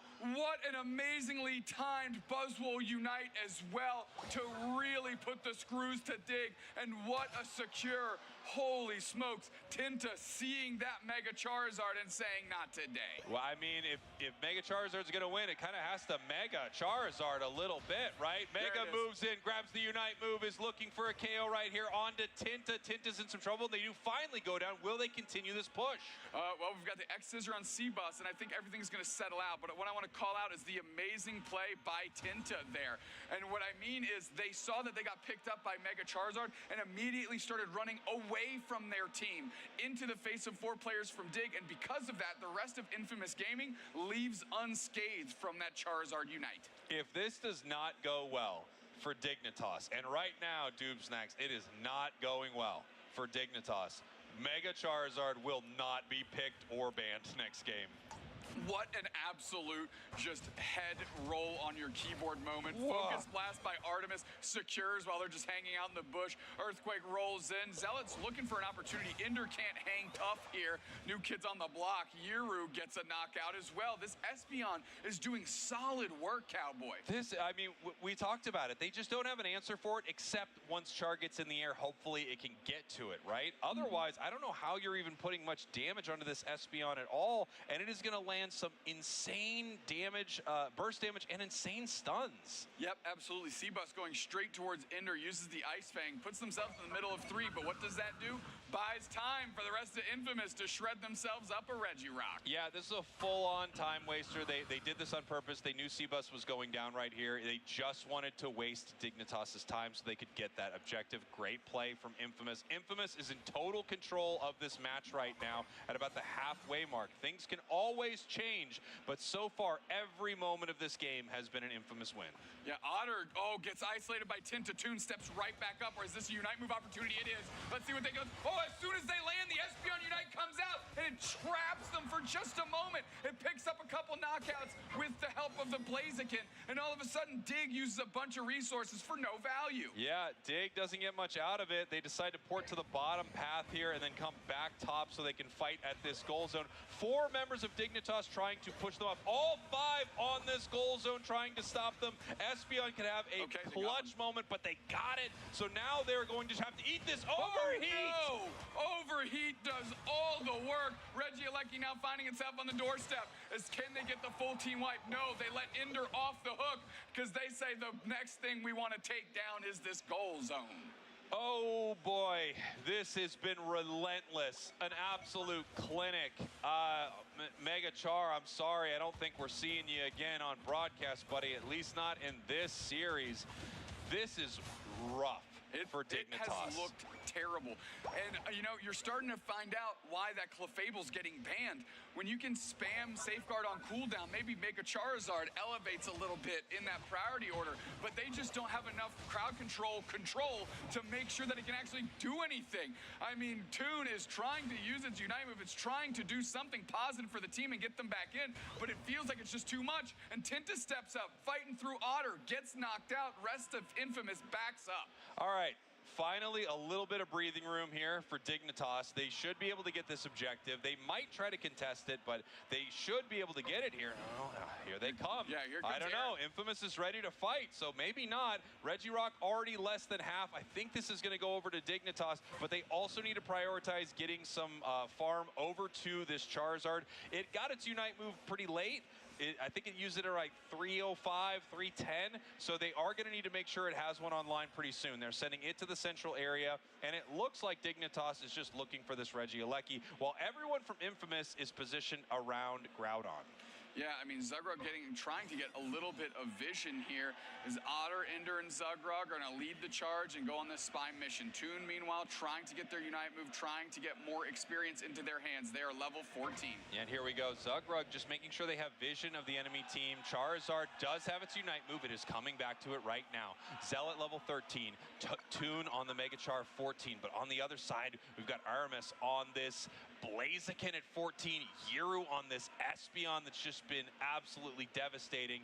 Dignitas is behind. They have to make the play. The question is, how do they want to do it? We have Toon right now sneaking up to the top path Dupsnax, possibly looking for a sneaky score. Zealot hitting Groudon, trying to pull them in. They're going for a back half. Tinta exposes themselves, so Dignitas knows where everyone is right now. They have the rings unbound to get Toon back in. Zugrug is so low. Rebel rouses. We're rings unbound now, and it's time to fight. Seabass half HP, goes for the stun, doesn't quite make it out. Toon is in the mix, hasn't used their Unite move yet. The chase on Tinta is happening. Zealot dodges, Blitz assistance back into the middle, but it's just on Seabass. Egg Bomb comes through, Toon is stunned, but the dominoes are starting to fall inside of Infamous Gaming. They are on the razor's edge of getting knocked out, but so is Dignitas, and they're flipping the script here as it's just Gohan standing tall, and Toon is on the chase in that mega mode, that mega form.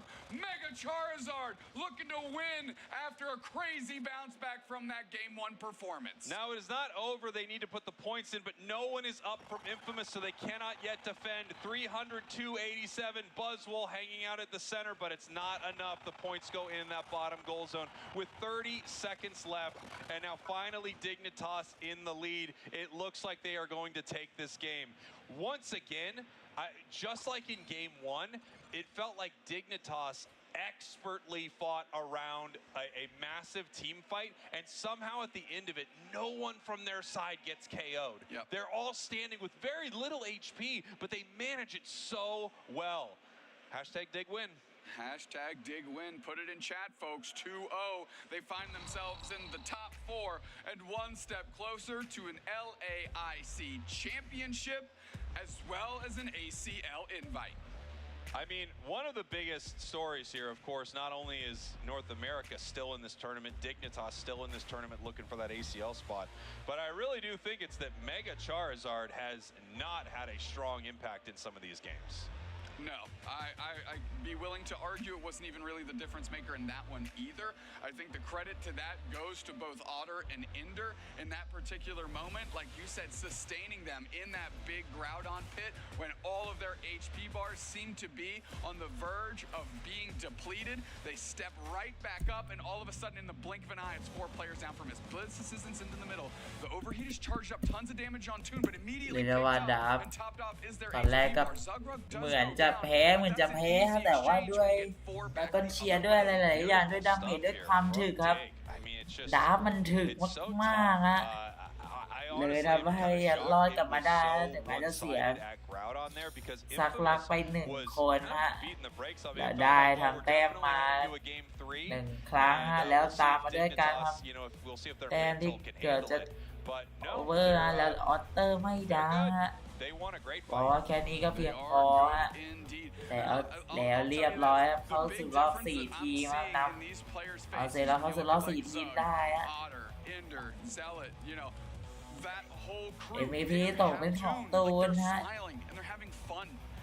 ทำสกอร์เป็น216ครับน้องเป็น4เฟสเป็น4แอสซิสต์เป็น5นาเมจเป็น78แล้วโดนเป็น36,000แล้วอยู่เป็น29,900ฮะนำไปเป็น 34% ของทีมฮะ I mean, look, it put out a lot of แค่ damage นี้เอาให้ช at นะครับ 78K there, but ไป look กับ how น้ำตลอด one-sided อะ this เกม thing จน was ช่วง for a ท้าย very long time. It was ชนะมาได้ฮะ 393 ชนะไฟแล้วเอาออบเจกต์มาได้ฮะเลยทำแต้มฉีกทันทีฮะ It felt like every time Infamous took a fight, they were beating him ทีม too. แบบจะเห็นได้ว่าเขาอยู่ในป่าเยอะมากฮะอยู่ในวงเป็น4ครั้งฮะ Focus this is on Kill, their side of the KO และ map assist and สอง all of their farm. That's ตัวต่อ basically หนึ่ง all they were doing this game was สองตัว farming ต่อ your หนึ่ง night เฟ move, สฮะ getting in, seeing if anything can happen. สกอร์ Farming ไป your night 4 move, ครั้ง getting กลับ in, บ้าน seeing if we 2 can make ครั้ง something ฮะ happen. Over and over. Just rinse, repeat, farm that สกอ your ร์ night move and come right back คือ as น้องไม่ได้ Megachar เยอะ and มาก see if แล้ว they can ทำดา get a เมจ big เย win. อะมากฮะ Fix that for you, no worries. Garen said, fix that cable. He looks ridiculous. He And I did said say he fix the likes it cable. there, though. And I said, okay, Garen, I'll do it because he made fun of you pretty harshly before. You know, as you mentioned, Mega Charizard just. I'll do it too. What are you going to do about it? What's up now, What are you going to do about it? What's up now, Garen? What are you going to do? Interview ready. We've got an interview up on the big stage. What a huge win for Dig. Take it away. All right, thank you so much. Yeah, to the surprise of nobody, hey Yeah, everybody, that's right, yeah. the surprise of nobody. I'm here on stage with Inder yet again. Inder, why don't you tell the people what goes on here on stage?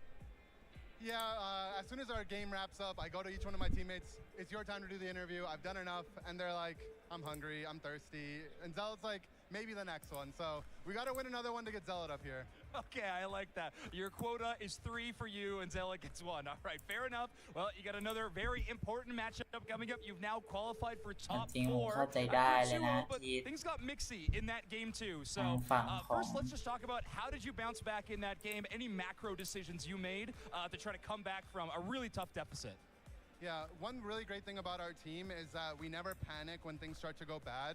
We know what our win conditions are, and even if the early game is going bad, we're immediately thinking about what's our next play, what's our next play. So a lot of that comes เรียก from ได้ว่า experience เรา that จะบอก Otter ว่า has. Zograk's ไม่ได้ really ตื่นตระหนก reserved for ใน it การ first เล่น as นะ well. ค่อย He ๆ led คุย the กัน Juicers นะว่า last คื year น in ต่อไปจะ similar ทำ kind อะไร of อะไร fashions ยัง where ไง they had weak early games. เรียกว่าสุขุม But ใจ it's a เย็น team สุดๆแล้ว effort. สำหรับ We ทีม stay นี้ฮะ calm and we make it through. All right, well, it's been really exciting to watch. Mega Charizard has been a topic of debate a little bit. It's extremely strong. Its win rate is not being showcased that way in this tournament, but Toon finally got a chance on it. How are you feeling about Mega Charizard X right now? Yeah, I've got something that we'll call it the EX effect, you know, from a prior life in Pokemon Unite, where when things are so perceived as overpowered, maybe on ladder or just within the community, the expectations on those characters rise really, really high. So everyone's expecting Mega Charizard to have these huge games, and I think that takes a toll on a lot of the players as well. Like, oh, I need to carry this entire team. But when it comes to Toon, he knows the limits of his characters so well.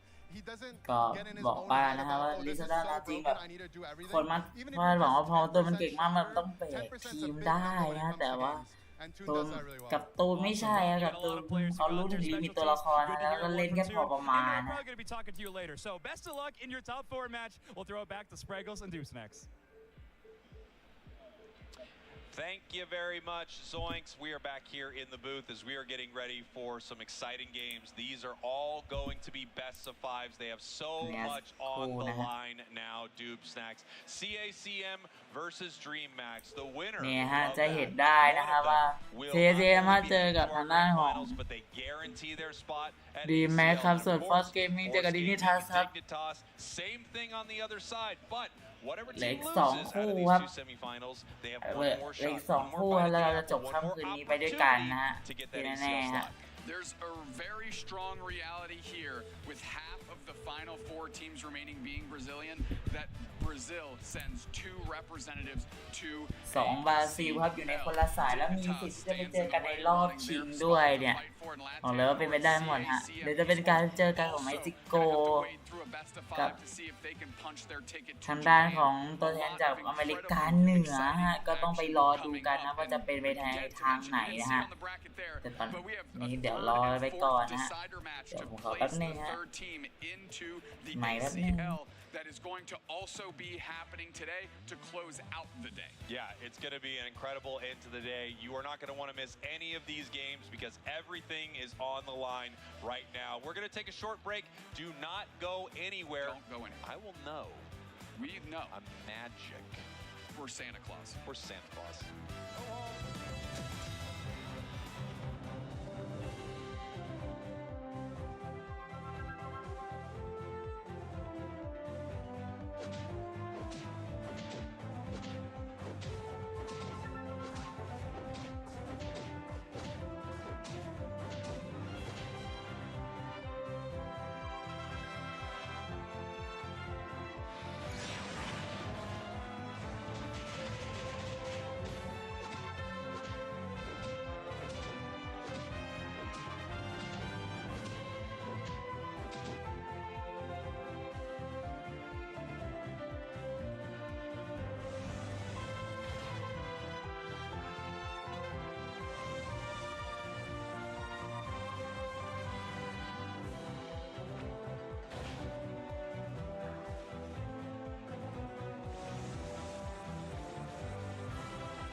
Welcome everybody to the 2026 Pokemon Latin America International Championships as we're covering the last quarterfinals.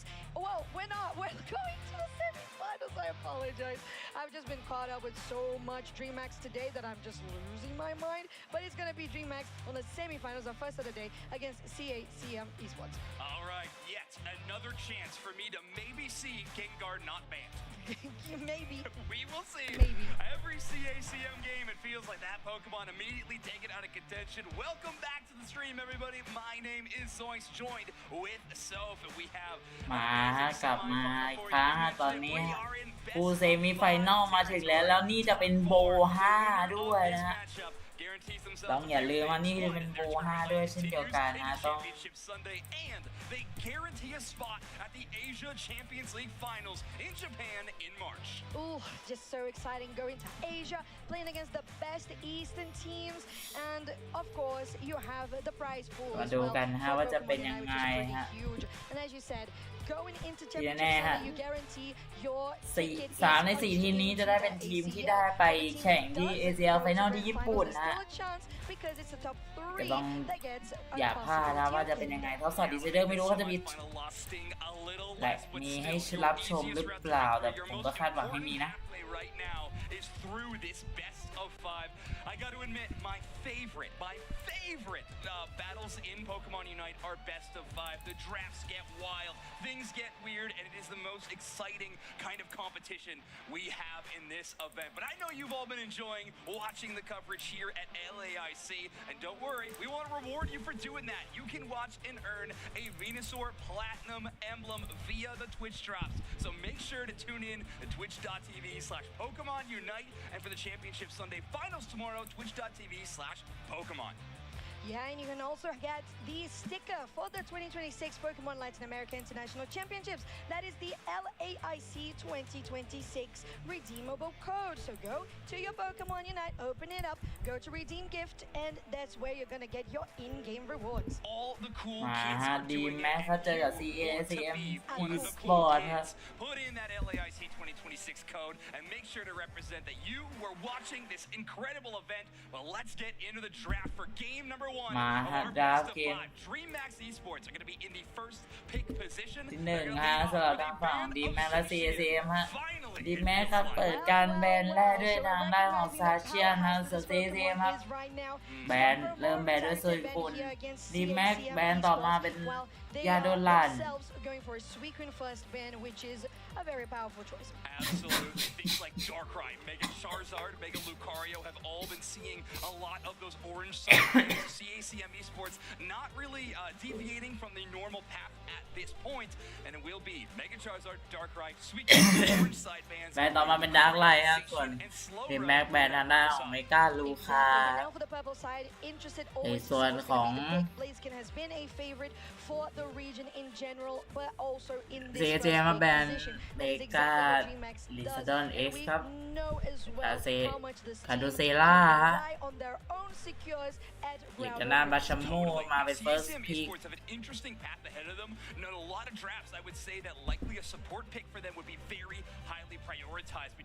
แล้วเรียกได้ว่าตรงนี้ฮะดับเบิลพิกจากทางฝั่งของ CACM มาเป็นฮูปาและมาชิบูนฮะ so powerful and definitely a favorite Pokemon of Texas. I would say it would even make sense as well that we see a Scyther going on the side of Reggie, because having that Hooper is always good. If you go for your Green Illusion dive, you're just so separated from your team that having the Hyperspace Hole to just get you back and healthy would be a good option. That is exactly what's going to be the case. While on the side of DreamHack, we have the Umbreon as a defender, and the Urshifu also been very well played in this tournament so far. Although ต่อมาตรงนี้ครับของทางฝั่งดีแม็กเป็นดับเบิลพีคครับก็คือแบ็กกี้และทางด้านของอูราโอโดยเดียสบอมฮะดับเบิลพีคCACM มาสวนด้วยการหยิบทางด้านของลาพลาสและทางด้านของ ฮัสซันสไตรค์ฮะแล้วปิดเดือน2ลิกท้ายฮะดูเกนและไคโซล่ามิวกับโคดักครับปิดสุดท้ายของของ CSM เป็นมิไลดอนของดอนลักครับ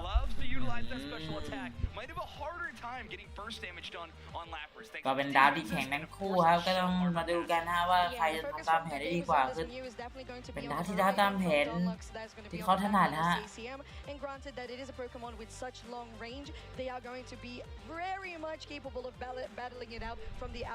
ึ่งเรียกได้ว่าค่อนข้างที่จะแล้วผมจะพูดอีกครั้งนี่คือเซมิไฟนอลซึ่งแข่งเป็นโบ5เลยด้วยฮะได้บอกเลยว่ายาวๆว่าการที่เราเริ่มตั้งแต่ตอนนี้เวลา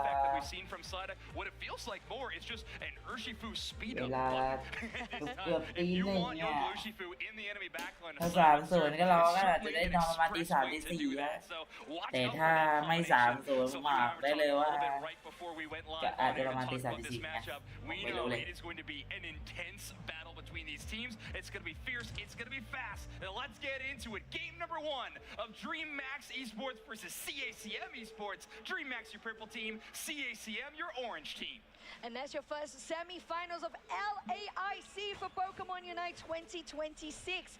I'm just so excited to see how these two teams are going to perform. Latam North versus Brazil. We're seeing so much of Brazil today. The crowd is hyped all around for all the Pokémon titles, and we love to see the excitement. Yeah, Kexola already having that headache proc, so it will be an offensive push for CACM. Frank has a little bit more room to work with. They won't be pushed away by that side as easily, and of course, you got Texas there for backup. We'll have that magician, speaking of which, here's a berry just in case Frank needs it. เบอร์รี่มาก่อนเลยไคโซล่าสกิลเหมือนจะโดนแต่ไม่ค่อยโดนเท่าไหร่อะเลนจ่ายมาแล้วครับพร้อมกับล่างสัตว์ไล่แล้วโดวิ่งบีบพุ่งใส่เดินโบมาเช่นเดียวกันแต่ปลาด้านของจิตตานุภาพไปอะชื่อภาษาไทยอะแล้วพุ่งด้วยมาแล้วจะตีหรือเปล่าหรือไม่ตีอะรับเท็กซัสรับดาเมจไว้ก่อนเราลงเพื่อนวาร์ปขึ้นมาเป็น4-3ตรงนี้พยายามจะเล่นแล้วเรียบร้อยเอาหน้าของเลจายได้แต่ว่าก็สวนป่าได้เช่นกันเป็นเทรด1-1อะแล้วว้าวกลับบ้านทันทีอะส่งแฟนกลับบ้านและส่งทางด้านของสันมากับเลนฮะ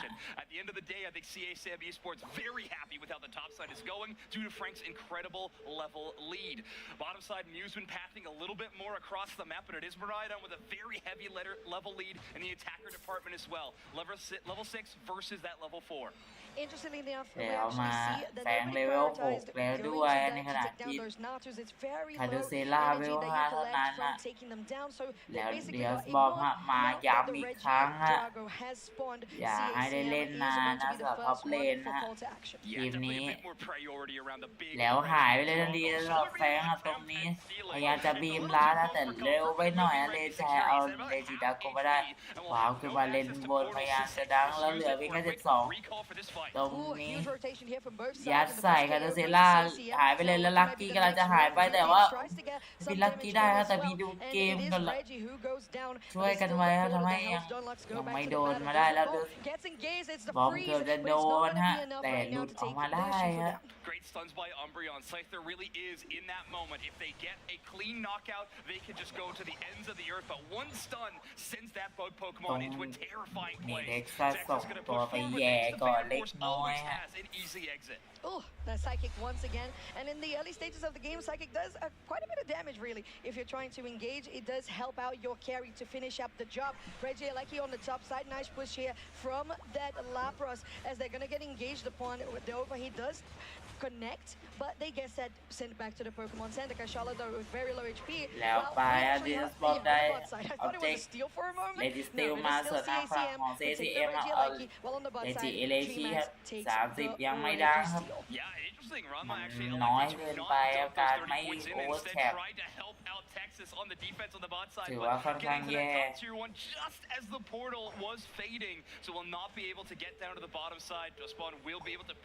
วบอกแมนจะดังโอเวอร์30แต่ว่าโดนจีขัดไว้แล้วเลนจะเข้าไปปิดสกอร์ทันทีครับเดี๋ยวมีการโดนดึงขัดจังหวะโดยคาโซล่ามาไปเล่นแต่ว่าเล็กที่ขังเอาไว้ฮะquickly as they come. Now with the rotation here with the Hooper portal, they could choose to get more of the XP across the map, but nobody's super interested on the side of CACM to actually go for invades, which is usually popular with a Scyther because DreamHack has been taking very good care of their own central. Yeah, they've been doing a good job of protecting it. They're keeping up with the levels. They're also crushing it in the points department, by the way. Some solid overrunks on the top side, CACM, but did finally break that top.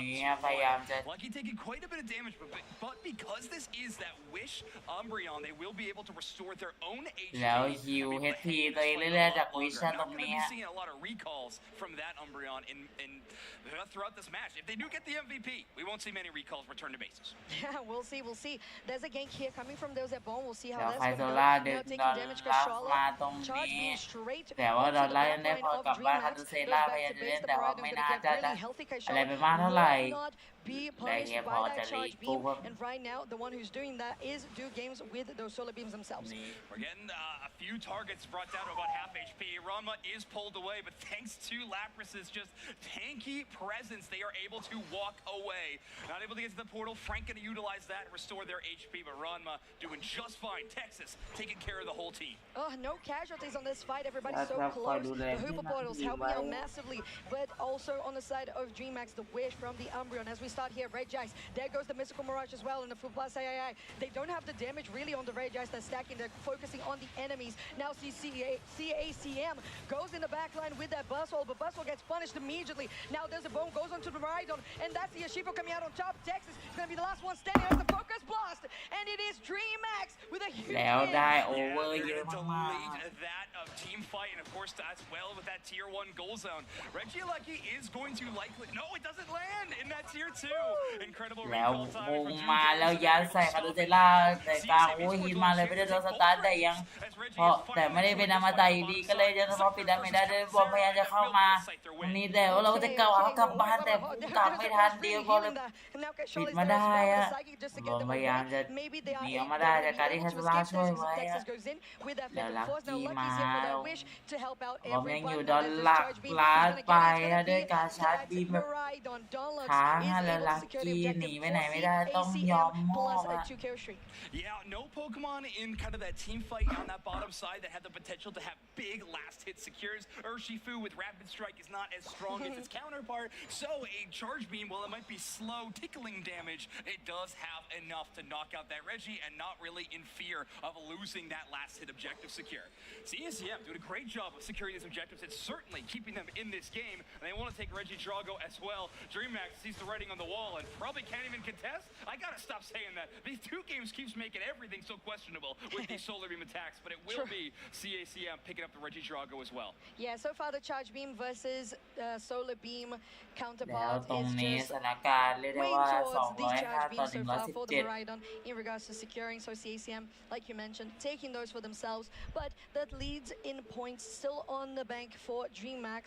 But maybe I'm starting to see DreamHack rotating a slightly bit slower than CACM. Yeah, especially because CACM have access to that Hoopa Unite move. But you want to be careful about using that at this point in the match. Only 30 seconds left until the final stretch. And Reggie Lucky's going to be spawning in. Take a look at how CACM are rotating, though. They might allow DreamHack to take this objective, but CACM are going to be getting scores of their own as they push towards bot side. DreamHack wise to their tricks, though, and they're going to start recalling. As soon as they have no vision on where CACM is, they know they got to be elsewhere, up to some nasty business, and they're going to find out what it is. Yeah, Central area. Maybe Lucky will be unlucky in this path here, getting a lot of damage from that Rhydon on themselves. Reggie might be able to finish off the hero, quote unquote, on this Wish Umbreon that is the side of DreamHack. แล้วมีตรงนี้พยายามจะเลจายพยายามจะหนีแล้วโดนดูเกมยิงหายไปเลยและตรงนี้ต้องสู้ได้4 ต่อ 5อาจจะไม่ค่อยดีเท่าไหร่สำหรับทางฝั่งของKCM แล้วแน่นอนว่าดีแม็กครับผลมากกว่าชนะอย่างแน่นอนนะ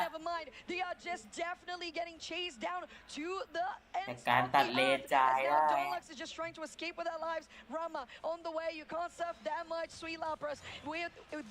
with a Groudon on that back 205 points and a lot of 100 buggers to eat. Yeah, and they're being careful about this one too. DreamHack moving as a tight-knit unit. CACM will have a couple of players spawned in. Buzz will quickly joining the fight as well at level 14. But at this point, DreamHack might try to just retreat away. Frank pulling back to his spawn, which is extremely low. But that Groudon buff will stay on them for the moment. It would be so เรียกได้ว่า305 ต่อ 117ค่อนข้างจะเพียงพอนะสำหรับดีแม็กในตอนนี้ Yoshifu does survive 305 to 117. It's so close. It's like flippable if you do end up giving the opponent your buff. Tough choices to make here. DreamHack wants to back up, but they also want everybody to try to defend. Dawn looks like they just get that portal, but oh no! เขาส่งคารุเซล่าไปแบ็คแคปอีกคนนึงฮะแถมขาดอีกครั้งแล้วแน่นอนมีบัฟมาเลจายหายไปเลยฮะแต่ที่ว่าแน่มันหายไปได้ง่ายๆฮะเดี๋ยวตรงนี้ต้องฆ่าใครได้ซึ่งเป็นไปได้ยากมากรันมากไปพยายามจะเล่นแล้วแฟงก็ไปพยายามจะเล่นเชื่อกันแล้วหายตามเพื่อนไปฮะดอนหลักการจะตามเพื่อนไปอีก1 คนแต่ว่าเท็กซัสไปก่อนแล้วเป็นดอนหลักที่ตามเพื่อนไปเป็นคนสุดท้ายแล้วเกมแรกตอนนี้ทางฝั่งเป็นชัยชนะของทางฝั่งดีไหมครับ1 ต่อ 0แน่นอน prevail and they will start this series 1-0. Fantastic defensive plays after taking that ground on. They get some conservative scores, but they don't over push onto that home goal zone. You actually see them talking right here. I'm not totally sure if they knew for a fact that they had the lead, but either way, they played it extremely safe. They get those scores, they retreat back to their own base, defend it, but safely. Don't give up a single knockout, despite having a Buzzwole that's level 14 on the other side. It can pull you away from your own goal zone. That could be a scary spot to be in. Despite all of that, DreamHack able to hold on to the lead, and CACM Esports just never having a chance to bounce back. Yeah, a couple of opportunities where CACM collected objectives themselves, but it was just still not enough on those team fights. That collapse around Groudon was just too much for DreamHack to just like give it away. They had the lead, they had the advantage, and that positioning was pretty good. The layering of CC was there, the damage as well, and this final push that we saw as well from Reggie just trying to make a miraculous run. It was an attempt for sure, but unfortunately did not succeed for CACM. Yeah, you can see what Ranma's trying to do there, just get on top of that goal zone and แล้วแน่นอน MVP เป็นของคารุเซล่าก็ไป232ครับเอา4 assist แล้วเฟซไม่แค่4นะครับอันนั้นเป็น4มัน4แล้วถ้าเป็น4มัน3แล้วสมเป็นออร์เดอร์สมดุลฮะแต่น่าดูเกมนะถ้าเป็น85,100ไปเปรี้ย17% ของทีมอ่ะ getting a couple of scores in that final stretch. Those were so important. This was a game with extremely thin margins, as we see 401 to 237 being that final line. Exactly, and on this player alone, it was over half of the total score that we had seen on the side of DreamHack. And we know it was so important for all of these overheats to be well positioned, and we know the setup for DreamHack was there every single time, and they could really capitalize on the strengths that these Pokemon have. It feels like maybe the composition of CACM having that Scyther just maybe couldn't, I don't know, rip through the HP bars. I think it was pretty fantastic for a lot of moments in the game, but a couple pivotal ones near the end game, it definitely showed its flaws. I think you're absolutely correct. And they go all in on that Umbreon at that right before the Groudon spawns in. You just barely miss that KO. Somehow Reggie makes it back to their team, but what an amazing snipe on that Solar Beam from you to make sure that Hyper Carry goes down, and that just gives DreamHack all the space in the world around that Groudon. They don't even need to win a team fight after that. All they need to do is get their amazing secure pieces like Katazera on the Blaziken and of course their Urshifu in that Groudon pit, and they have the advantage. So one KO can lead to just such a pivotal moment in any of these matches.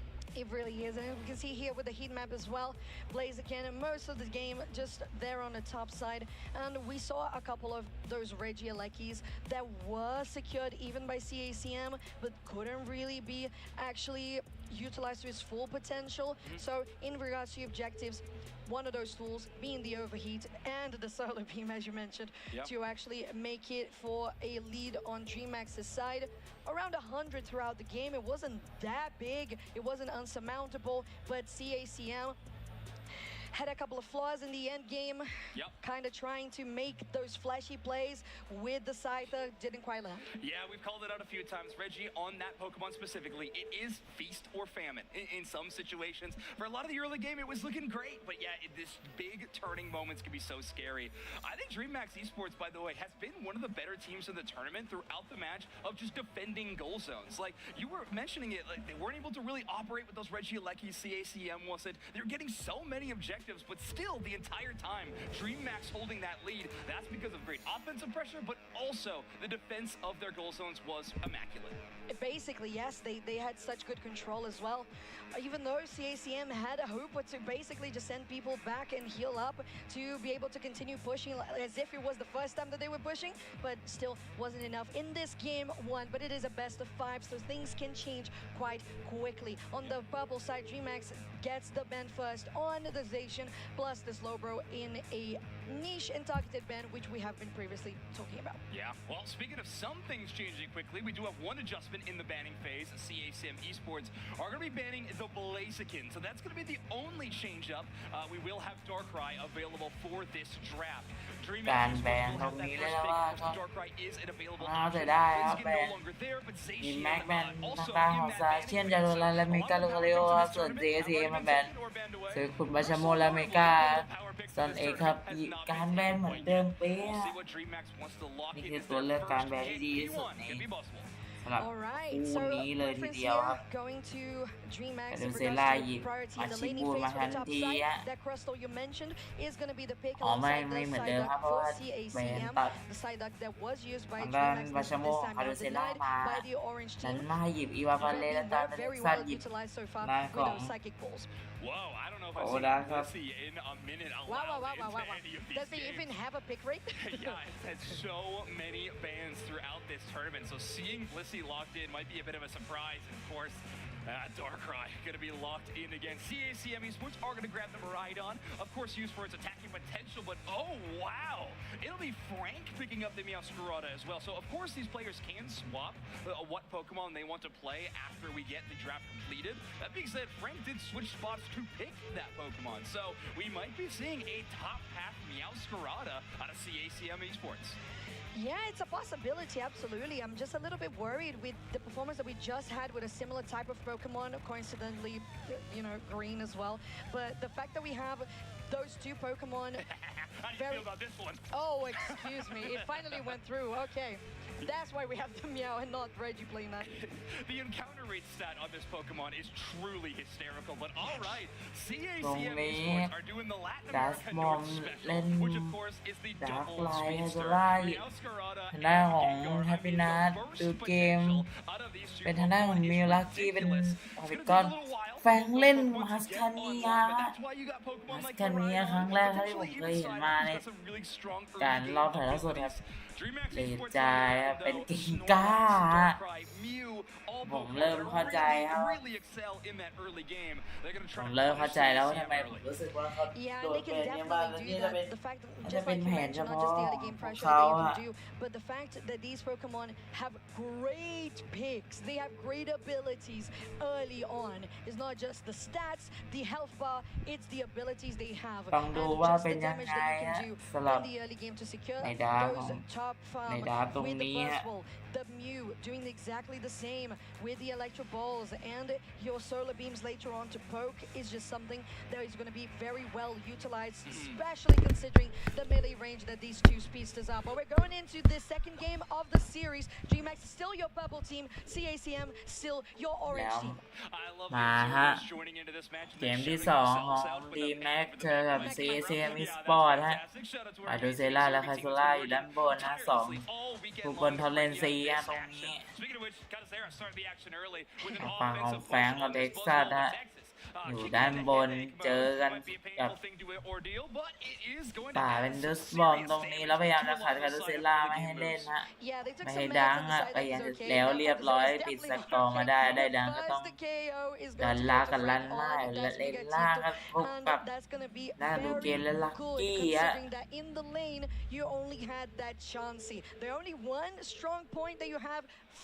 Level 4 on that lane is the bus wall, not the Chansey. มาแล้วครับทางด้านของเลจายเข้าไปเลยกินก้าเฮกครับหายทันทีฮะแต่ดูสบอมตรงนี้จะฆ่าเขาแล้วได้ดีเขามีดูเกมมาช่วยปิดดาเมจให้ Hex Sludge Bomb build on this Gengar. Notably, the only full heal on DreamHack's side will be the Darkrai. Other than that, they're going to have to rely on their own Unstoppables to cleanse that poison damage. Hex dealing a ton of extra, well, mostly getting cooldown reduction on any Pokemon currently held by a special condition. Ooh, I'm telling you, the Psyduck as well surviving by the skin of their teeth every single time. Looking good for CACM, not leaving those knockouts to their enemies. They really need to continue scaling, especially the Gengar and the Sprigatito. ทั้งสองฝั่งเลยนะว่าต้องไปดูยาพูดทับหนีฮะ for those points. So Zoinks, we're getting into Reggie Drago in 10 seconds.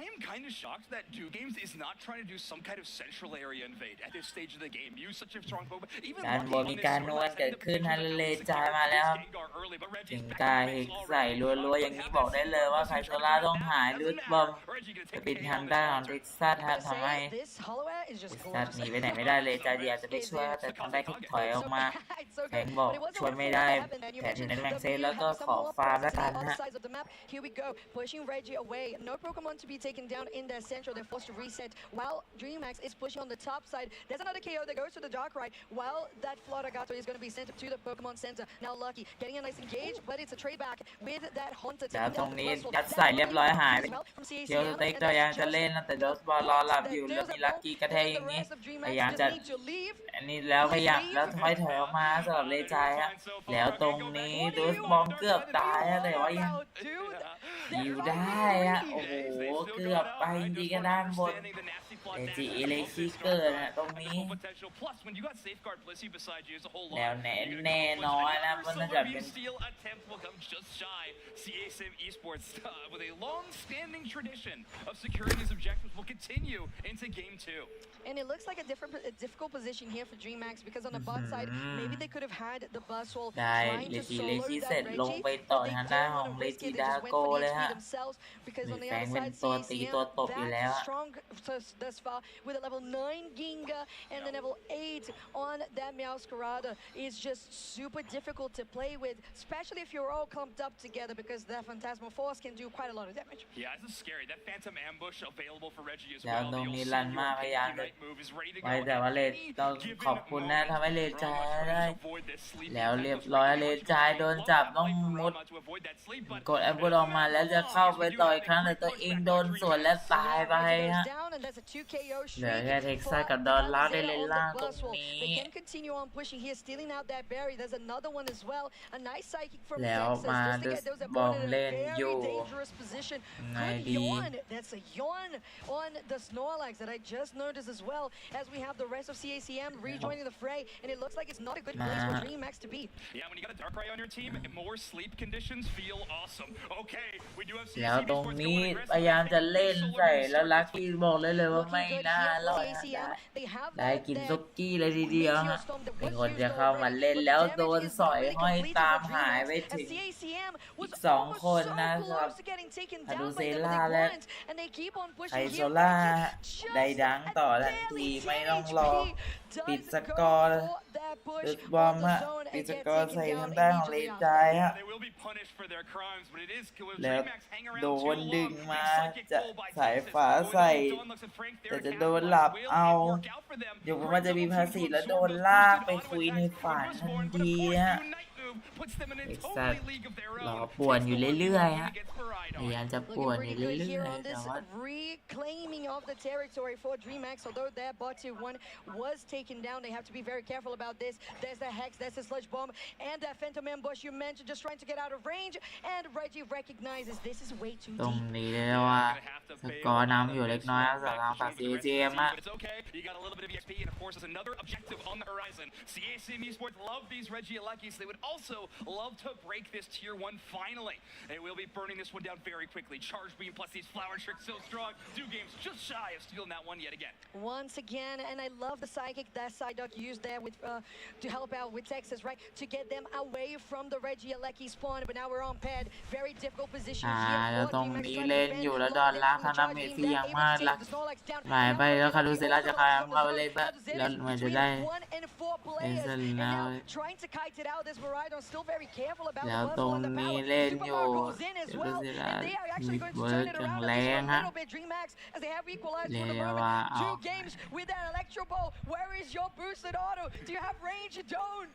แล้วพยายามจะยื้อไว้สำหรับลันมา Kind of 1v2ing in a major way. They were the one to finally end the reign of terror of Kaduzera on a Bliss Assistance Buzzwole. They were going crazy in the backline, but finally Ranma sets up a 2 and Exes are taken away. Okay, I like these techs. Able to escape away from this Snorlax. กายใส่รัวๆแล้วกี้หายไปอีกหนึ่งครั้ง Pretty huge. 12 on the Gengar on the Meowscarada. 13 though for Kaduzera on that Buzzwole that you said was just literally on fire on that top path. Crazy play so far. 173 for CACM. ไปเล่นกับทางด้านของ 110 for the side of DreamHack. That solar beam, although it looks like it was in the direction of the Reggie, it was so out of range, but it looks funny like they were trying to attempt again. ได้เลยจิสติลมาสำหรับ CACM อะ Very similar story to game number 1. However, CACM Sports who have the points lead this time around, but again, the objectives all falling in the favor of our orange side team. DreamHack Esports, though, keeping up in the scoreline and doing amazing in the levels. Level 13 Buzzwole, level 13 Darkrai is certainly scary to have to deal with, and the Mew, importantly, is on parity with the Miraidon on the other side.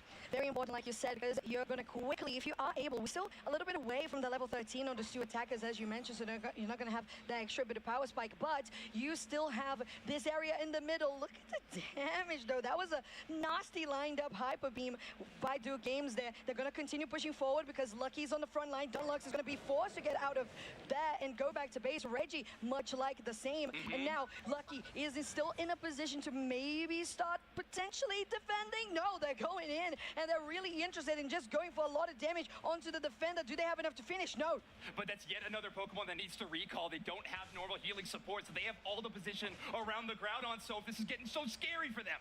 Yeah, 50% on this Groudon Zoinks, and Dunlux is just trying to do as much damage as possible from very far away. Rubble Rouser only gets Kaduzera on the back, and now Frank is trying to find an angle here, but it's still the Meteor Storm goes in, not doing enough damage there for the side of CACM, but maybe it is. It's a 1-for-1 at the moment. No, 2-for-1 for the side of of CACM, as they are starting to equalize with only 3 members on each side. There's still 2 Unite moves for CACM Esports to try to utilize. You got the Sai-Ai, and you got that Meowscarada maneuver. It can be so much damage, but it's actually going to be a top path flank for this Meowscarada. I don't know how much time they have left to play around this, but DreamHack's going to relent on that Groudon damage. Yeah, Kashala has to be very careful there, Frank, as well. And there's a Darkrai that goes down, a very significant amount of damage on the side of DreamHack. Kaduzera is pushing that Crustle away. And now we see CACM recognizing that maybe they are already enough of a lead to actually not have to contest as much this Groudon. Nice poke, and we have even more happening on the board as Zoinks is making some sounds. I was just very excited. It was a great goal zone stop. They're going to actually add 2 to that as Dunlux is able to stop Lucky in just mere moments. Mew almost had a full score on that tier 1 on the bot side, but great cover by Reggie on the Gengar. Lucky doing everything they can to try to feed some scores in. Groudon is no longer an option at this point. It's all about back caps, and CACM Esports, they have a thin lead, but so far they're holding on to it. Yeah, they're trying to lure with Lucky more people to the top side, but Dunlux was just enough to defend there. With 170 points versus 110, CACM will take this game, making it a 1-1 in the semifinals. All right, I mean, such incredible defensive play from Reggie's Gengar, the ultimate shield, if you will. Just such a great job of making sure that not a single target can make it onto that tier 1. These Groudon fights get so intense, and it feels like they get more intense if Groudon doesn't go down. It does. It all comes down to these crazy scores, but having those tier 1s available actually allows CACM Esports to have a unique advantage. You might think that it's easier to score in the tier 1s because they're closer to your teammate's side, but actually for CACM Esports, it allows them to show presence in the middle of the map around Groudon and still have a quick rotation towards those tier 1s to prevent scores. It's really, really nice for them to have an early game advantage to be able to defend a bit easier. So when situations like this come up, when things are down to the wire, they're able to rise to the occasion. It definitely does, and it makes such a huge difference when and where the points have been allocated. If you destroy those outer goal zones, like you said, Zoinks, and the speed flux, it's just so powerful. And although we know that sometimes having the extra EXP from your goal zone, from your outer goal zone being destroyed is important, the numbers on the side of CACM was still very good. They were power on par, 13s, 14s. They were all good by the pressure that they were doing around the map regardless. Yeah, there was some really cool tech. I feel like this was one of the first matches where it felt like the Miraidon electric terrain was actually an important factor against the Snorlaxions and the Darkrai Sleeps. Felt like we saw Reggie on this Gengar keep pathing towards that area of electric terrain and trying to prevent the sleep. But it's Ranma on the Crustle that's going to take our MVP. Again, a lot of that comes from the scoring factor in these matches, and there wasn't a whole lot of that. Again, a very thin margin in this matchup, and it's Crustle. 1 knockout, 3 feints, but 9 assists. We love to see that assist number up and up and up for your defenders and your supports. Yeah, it's so good to see Crustle succeed. It's such a good Pokemon all around. Although you're most likely going to be always running the Rock Tomb and Scissor, it's still reliable just as much as I say that the Snorlax is with your crowd control and just zoning out the enemy team. Like you mentioned, down to the wire up until that 6-minute mark when we saw more of those points being reigned by CACM, and they created this nice point in the game where they could afford to let the Groudon not be taken down and just defend. Take a look at this heat map. I mean, Ranma's Crustle just living in that bottom side, just doing an incredible job making sure that nobody can get past them and get any of those scores. So impressive stuff from the Crustle, making sure that that bot side is defended, not only in the early game, but also in later moments during that match. Extremely impressive work from our Crustle player, and CSCM Esports are back in this thing. They definitely are. It's a 1-1. So it's basically a best of 3 now, as if we just started it. But it's just that exciting when we can see 2 teams facing each other and learning about their enemies, learning about their strategies, and trying to really understand what are the things that they need to be taken out of the picture, that they should be focusing, their targets and all that's involved. And when they were banning the Gengar, maybe they were right. Yeah, I don't know if we'd see Gengar yet again, which makes me sad. I was loving to throw in a whole lot of Gengar commentary. You don't get too many opportunities for it, but I love when CACM gives me the chance, and maybe I love when DreamHack gives me the chance as well, dropping that ban. But like you said, I don't know if we're going to see another chance for that. I think DreamHack Esports might be returning to that Gengar ban. It feels impactful. It feels important. And, well, CACM Esports certainly think so when they have tied this series 1-1. We're in best of 5 territory again if you were just tuning in and you are unaware, our semifinals, we love to go the distance because this one is one that matters. If you win this, you move on to Championship Sunday to compete for a chance to win an international title, and you automatically lock up a spot at the ACL Finals in person in Japan in March. Oh, so excited. That event is going to be amazing. We had that this year as well, and it was incredible. So having this time not only 1 representative from the LAIC champions, we have 3 going to ACL Finals, and it's just going to be amazing. Whichever the teams that are playing right now go to the Grand Finals and punch that ticket. Now, DreamHack, I believe that they had a solid strategy, and maybe when they decided, yes, Reggie is our focus, that's why we're taking out the Gengar. It's not just about taking off the Gengar off the board. It's about how they can adapt to actually mitigate the power that Reggie has across the map. Yeah, you got to slow it down in multiple ways. I completely agree. But here we go. We're getting into draft for game number 3. You can kind of call it about halfway or halfway to the halfway mark of this matchup if we go all the way. But DreamHack Esports will be banning the Mega Charizard X. Yet again, a very common ban, but I think we're expecting to see an uncommon one on the side of DreamHack with a Gengar maybe late in the ban phase. It's very possible. When it showed up as the last ban, so it does make sense. CACM on this side, still focusing on the Suicune. We could see a Darkrai coming through, or even a Blaziken if CACM is still feeling worried about that. Zacian is the one banned here on the side of DreamHack, and that Blaziken I mentioned also on the side of CACM. Yeah, these are important Pokemon, especially in this matchup. One of the reasons I love best of fives, we start to see some things escalate. You know, interesting drafting decisions are a lot of fun in these longer series. We're going to return to that Slowbro ban yet again. And of course, no Gengar being banned, so the potential for a last pick, Gengar Reggie, again, it is available for CACM. It is on the side of DreamHack. Those powerhouses that we have been seeing in the top half have been quite a priority. Buzzwole is the one, and we saw Kaduzeta perform really well on that one. Yeah, I think the best part of the DreamHack esports roster, potentially in tandem with that Blissey beside them at any given moment. And okay, Texas is going to return to the Psyduck yet again. I mean, we got to admit, those psychic pulls from Texas have been amazing. So really impressive slowdown ability from that Pokemon. We are going to go back to the Urshifu well. Could see an Eldegoss swap up. I do like that from DreamHack as a powerful support Pokemon, especially in this tournament. Win rate through the roof, but most importantly, no Blissey to cleanse these poison damages from the Sludge Bomb. Oh, yeah, that decision to go for the Eldegoss is quite interesting, isn't it? We might see a lot of full heals on the side of DreamHack. You know what? It's quite necessary. You already have one equipped on the side of Dozebon for that Urshifu.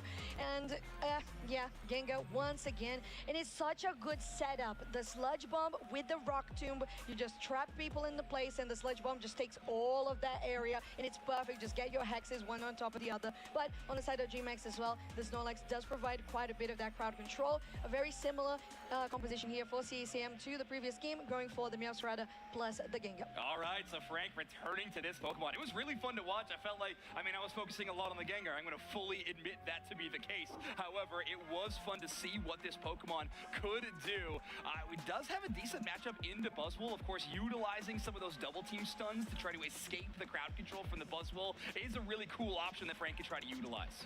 Yeah, double team is a very interesting ability. It's kind of similar in some way to your illusion on Zoroark as well, as when the split second when you change into somebody else. In this case, for the Meowscarada, your clone, it does give you that little invincibility frame, as you could call it. And it's nice and interesting because you could dodge a split moment of a heavy slam, of a power nap, so things like that. Or even, I don't know if it does cancel in some way if Buzzwole tries to grab you. Yeah, you can avoid it a few times, especially if you change right before you get the pickup situation. It can be a big one, but all right, so we are getting set up for game number 3. And I was thinking maybe with no Blissey, we see a wave of full heal equips from DreamHack esports. It stayed the same. Only Urshifu will be equipped with the full heal. So let's see what the Gengar impact and the Urshifu impact will be in game number 3. DreamHack versus CACM. DreamHack now on the purple side. Well, actually, for 3 games, these teams have been on the exact same sides on this series. And like you mentioned, maybe DreamHack is just feeling that comfortable and that confident to face that Gengar. Top side, a lot of action already. Frank has to use the eject button away now. Texas is in a tough position, just trying to get some damage in, but might pay it. Going to the Pokemon Center, no, back to pad, they are okay. All right, and what I was calling out before, maybe Lucky should be trying to impact the early game, and it is true. Snorlax Invade will not take away the blue buff, but will steal a ball toy. So Reggie's path to that Haunter will be slowed down just a little bit. Might not even get it off this Escavalier. And Lucky not quite done yet, but Ranma also there to protect their own team's central area Pokemon. This will be a Ghastly attempting to rotate into the top side of the map. It's just so cute with the helmet. It's just a floating helmet. It's amazing. Yeah, they changed Holloware. That's crazy. It is. Or Astronaut Gengar going into game 3. Now. Wow, changing Holloware mid-match is a bold choice, but I gotta admit, they got some great Holloware, so I kind of like the shakeup. Super great collection now. Buzzwole also having to use their eject button to get away. Now Frank doesn't have it themselves, and they're going to go down, so no Sprigatito for this fight, as now DreamHack has the numbers advantage, but it's going to be a 1-for-1 trade thus far, as they are going to keep on pushing. 2 KO streak goes to Kaduzera, and they, no, actually, to Dozebon, and they keep on pushing, make it a 3. Rama could be the next one here, just trying to potentially escape, and it's a 4 KO streak on 8 minutes, hello? Yeah, what is a flux zone to an Urshifu, you know, at this point in the game? Reggie actually tries to go back towards that tier 1 to try to prolong this defense. a bit of a tough endeavor. They're going to immediately get knocked out, and this Urshifu, thanks to such an early game lead on its opposition central area Pokemon, is just crushing it. Already at level 6, very close to that level 7, and they got a host of buffs to work with. Looking really good on the levels, as you mentioned. DreamHack now taking quite a lot of advantage in this central area as well to start doing that. Reggie Drago. Now Dunlux is maybe going to try to get some poke, maybe a steal. Reggie's there trying to get a sludge bomb. It's still going to be DreamHack that takes it after initiating it themselves. All right, DekTistGame's Mew finally secures one of the Reggies with this special attack damage. I think Electro Ball this time around. No Solar Beam secure, but finally a Reggie Drago goes in the way of DreamHack Esports. Could be signs of things to come, as their early game has certainly been a lot better than CACM Esports. We got two Pokemon kind of stuck at that second stage evolution. Frank at the Florigado, and of course Reggie on the Haunter. Another big push here on the bottom side, though. Ooh, very nice rock tomb there, but they really didn't collapse or anything. Yeah, I agree. But almost a big push. I thought it was going to be a big push. It did look like one. I do assume that. I do agree. 6 seconds for the bottom Reggie here. Reggie and LAIC in this case. And we have much more numbers on CACM here. They have started. Rama is very low on HP. Reggie is still focusing here on this side of Reggie and LAIC. DekTistGame is on that Mystical Mirage and up into the air. It's still CACM who takes it. And although you had Kaduzeta trying to get that damage dealer away with that Super Soul Slams, was not really possible. Now trying to chase it back. But that's your 6 member. That's a Reggie LAIC stunning the rest of DreamHack. And they're going to really have to try to retreat in this situation. What a psychic pull, Texas. Unbelievable. You can see both Dunlux and Frank wanted that knockout so bad. They're really close to their big power spikes, around close to that level 9. And they know if they knock out that level 9 Urshifu, they will get that much closer. But all enabled by Texas' side up. Really impressive play of that max range pull, and they get it just in time for Dunlux to secure the knockout. Looking really good on the top side, though. CACM has some presence, while the rest of DreamHack is just trying to reconvene. Although Kaduzeta did just attack the Reggie Steel, pushing it to the side, so getting a little bit away from the side of CACM. Reggie's still there. They have level 9, so Phantom Ambush is available. They're getting blocked onto the wall. Reggie still goes to the back line with that Sludge Bomb and the Hex, but they're going to get taken down immediately with that damage from the Mew. Kaduzeta with a Focus Band is still standing. That's an Electro Ball onto Texas. What a nice, heavy slam on the team of CACM. 2 KO streak going to the Mew, and now they can keep on pushing. DekTistGame has a priority of numbers. They are going to go again, but there's the Urshifu going down. All right, Power Nap utilized instead of the block, trying to push the back. That means Frank can go all in on the offense. Big amounts of damage, but there it is. DekTistGame with the Solar Beam secure on the Registeel from range. Now they got a little bit more damage to work with, but CACM Esports is not deterred. They want to try to push onto this tier 1. But Reggie gonna have to use that Phantom Ambush just to escape. Gengar going for a swim outside of the range of battle. Well, we were so worried about Reggie, we were so worried about this Gengar and the level 9 power spike, and they use it defensively. That's just how much DreamHack played confidently in that fight, and the way they just locked down onto that Gengar, really nicely done overall. Looking at bot side here, Reggie and LAIC, he already spawned. That's how long the top side fight really lasted for. What a lovely heavy slam again with the eject button, and DreamHack will take the Reggie and LAIC. That does keep on pushing. Psyduck will go down. Rama trying to escape here. Another heavy slam. Reggie's on the back line, but they are pretty much alone. There's the Rebel Rouser. Nice buddy barrier there that gets activated, and the stun as well. Now they're keeping on pushing, but Rama might be in trouble. There's the block, plenty of shields. Reggie's still trying to do something about this, but they use their ability to get away.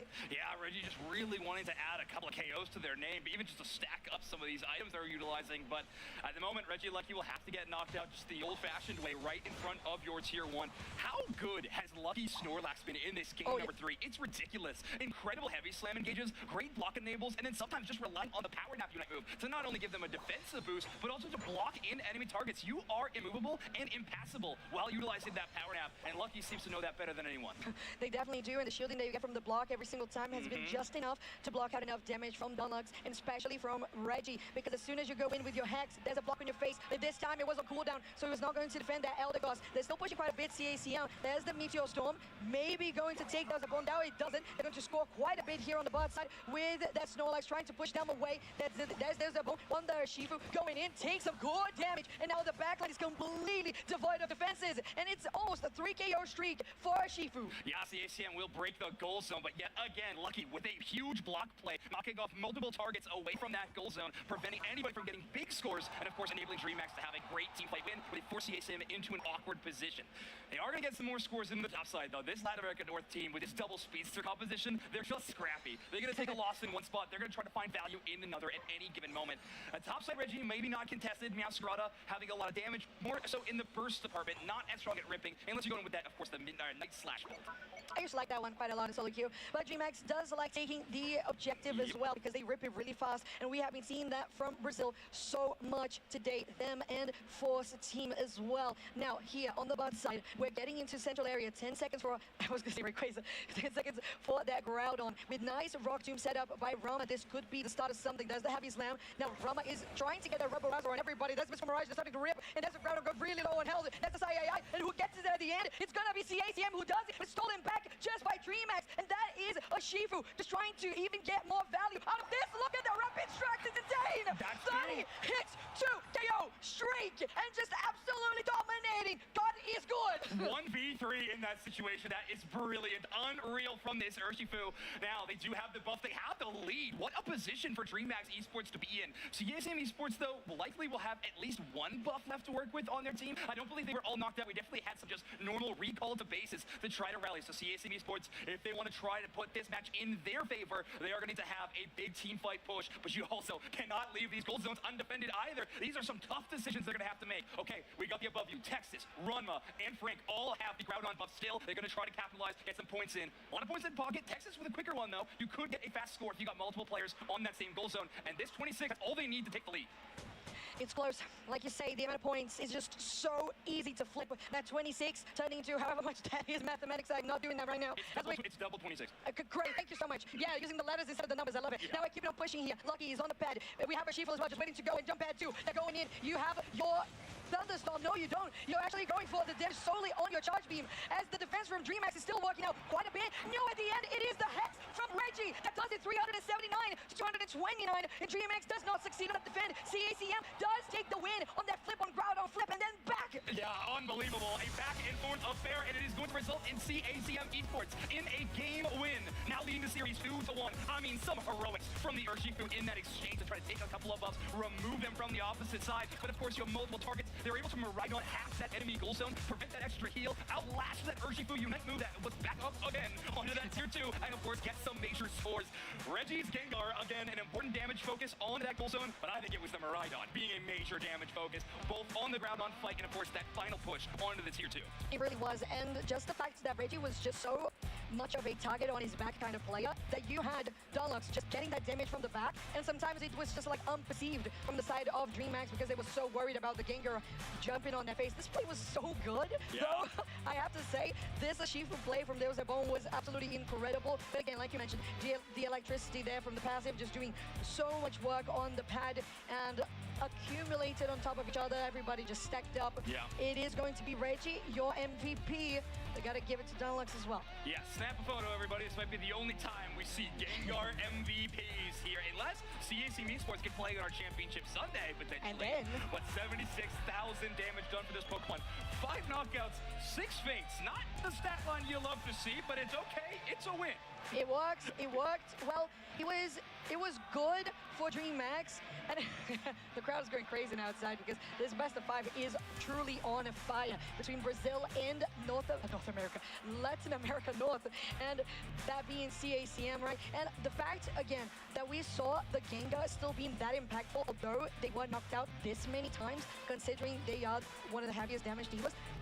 You have the Meowscarada too, so it kind of feels like when you have a double speedster composition like that, when you're so melee like you are, it will happen. You're gonna get knocked down more times. Right. Yeah, we've talked about it. Sometimes it's just an engaged Pokemon, and so you're happy with an even result across the board. As long as you're getting as many knockouts as you are faints. So Reggie is a -1 ratio, but that's all right. They're still able to put this one away. 100 score. That means no scores until the Hundo Burger, but hey, that's when it counts the best. So impressive stuff. You can see the heat map very different from the last game, having to spend a lot more time in their own central area. I mean, shout outs to DreamHack, I think, for finding a way to shut this Pokemon down for the majority of the match. Lucky on that central area, Invid and Snorlax was so important, and of course Dust Bomb on that Urshifu, just having great answers throughout the game. That little highlight reel we saw in the replay package, by the way, they knocked out a Miraidon right before that as well, so also getting even more KOs on top of it. So impressive stuff here from CACM Esports to close out a very close match, maybe the closest one of our best of 3 so far. Yeah, like it is the closest one. I would agree. Our best of 5 so far. It was a mini best of 3. I like Yeah, to call it. Yeah. yeah, I and know, now I we're going know. to expand to a best of 5. Yeah, we're definitely expanding here because we have basically a match point for CACM. It's either DreamHack takes us to a game 5 or it's game over for DreamHack in the tournament. And CACM just punches that ticket to the grand finals.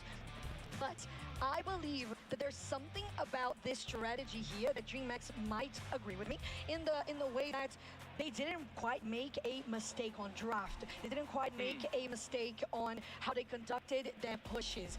They need to be very aware of being stacked up close to each other because the damage that was coming from Dunlux and from Reggie on both the Hex and the Charge Beam was too much to handle. And I really think you got to consider that Blissey pick again in this draft. You had it in that first game where the first time you went up against the Gengar, but still, I feel like having an access to a cleanse would just be so impactful into this Gengar pick that CACM likes to employ. Of course, DreamHack, you could also just go back to old reliable. Your one game win in this set was well, maybe not thanks to, but had a Gengar ban in it, and DreamHack is going to say, enough is enough. You're on match point. No more Gengar. Exactly, and I feel like that's not just respectful, but also just wise and appropriate. Yeah. Everything is on the line. There's no doubt whatsoever about it. So you gotta treat it as absolutely crucial as you would a championship Sunday. So looking at this pick here for DreamHack, we already don't have that Blaziken, so we might see a Zacian, yes, as it is being hovered as we speak and confirmed as the purple pick 1. All right, well, Darkrai still available in this draft and has been passed up by DreamHack Esports. Of course, Zacian's such an incredible Pokemon. And CACM Esports, I'm not remembering maybe Frank playing that Pokemon in previous games, but I don't know how much Darkrai experience they have. But they might be actually passing it up this time around. It is going to be a Psyduck pick, and Ranma wants to ensure the Crustle onto their side. It's been so important. I don't think I even got to mention it. In that final scoring push, the Buddy Barrier Crustle, I mean, there was multiple times in that match that Buddy Barrier Crustle was important, but it felt like that was the main reason they were able to survive on that enemy goal zone. But all right, DreamHack Esports, the ban on Gengar, and now a steal of both, of the Miraidon pick and a return to the Snorlax. Exactly. I feel like this is a very good choice because Dunlux was doing really well in this Pokemon, and on its own, Miraidon is that good, and you can trust that DreamHack is going to perform well as they need to. On the side of CACM, they lock in both the Speedsters, not the same as last time, but it is going to be the Meowscarada and the Scyther, the specialty there for Reggie, much like that Gengar. All right, and now we might return to the Blissey, which is interesting, but it will pair, of course, with a few Pokemon here. Zacian and Urshifu are both going to love having access to a Bliss assistance in this game. Dunlux, not having access to Miraidon, is going to go with a different electric-type Pokemon, and then a Alolan Raichu is going to be locked in. This Pokemon has been extremely strong in a lot of moments, and it feels like these two electric-type Pokemon have just impressive duels to the bottom path every time. Agreed. And I'm actually looking at this draft for DreamHack Zoinks, and I'm thinking that personally, now that we're getting into very serious territory, right? I gotta be very clear and like honest. I think personally that DreamHack has the better draft on this one. Yeah, I mean, it feels correct, right? When you have something like a Meowscarada and a Scyther, and maybe even a Psyduck, like these pocket picks, whereas maybe they don't scream power pick or dominant meta Pokemon. But I don't know, the way CACM Esports has been playing with these comfort picks, you just, in these scenarios, when we get this late in the tournament, I just start questioning everything. Yeah, I get that, I totally get it. But what I'm like most worried about is not even the double Speedster, it's the fact that they don't have any healers. They only have the engage ability and disengage ability from that Psyduck and the Crustle.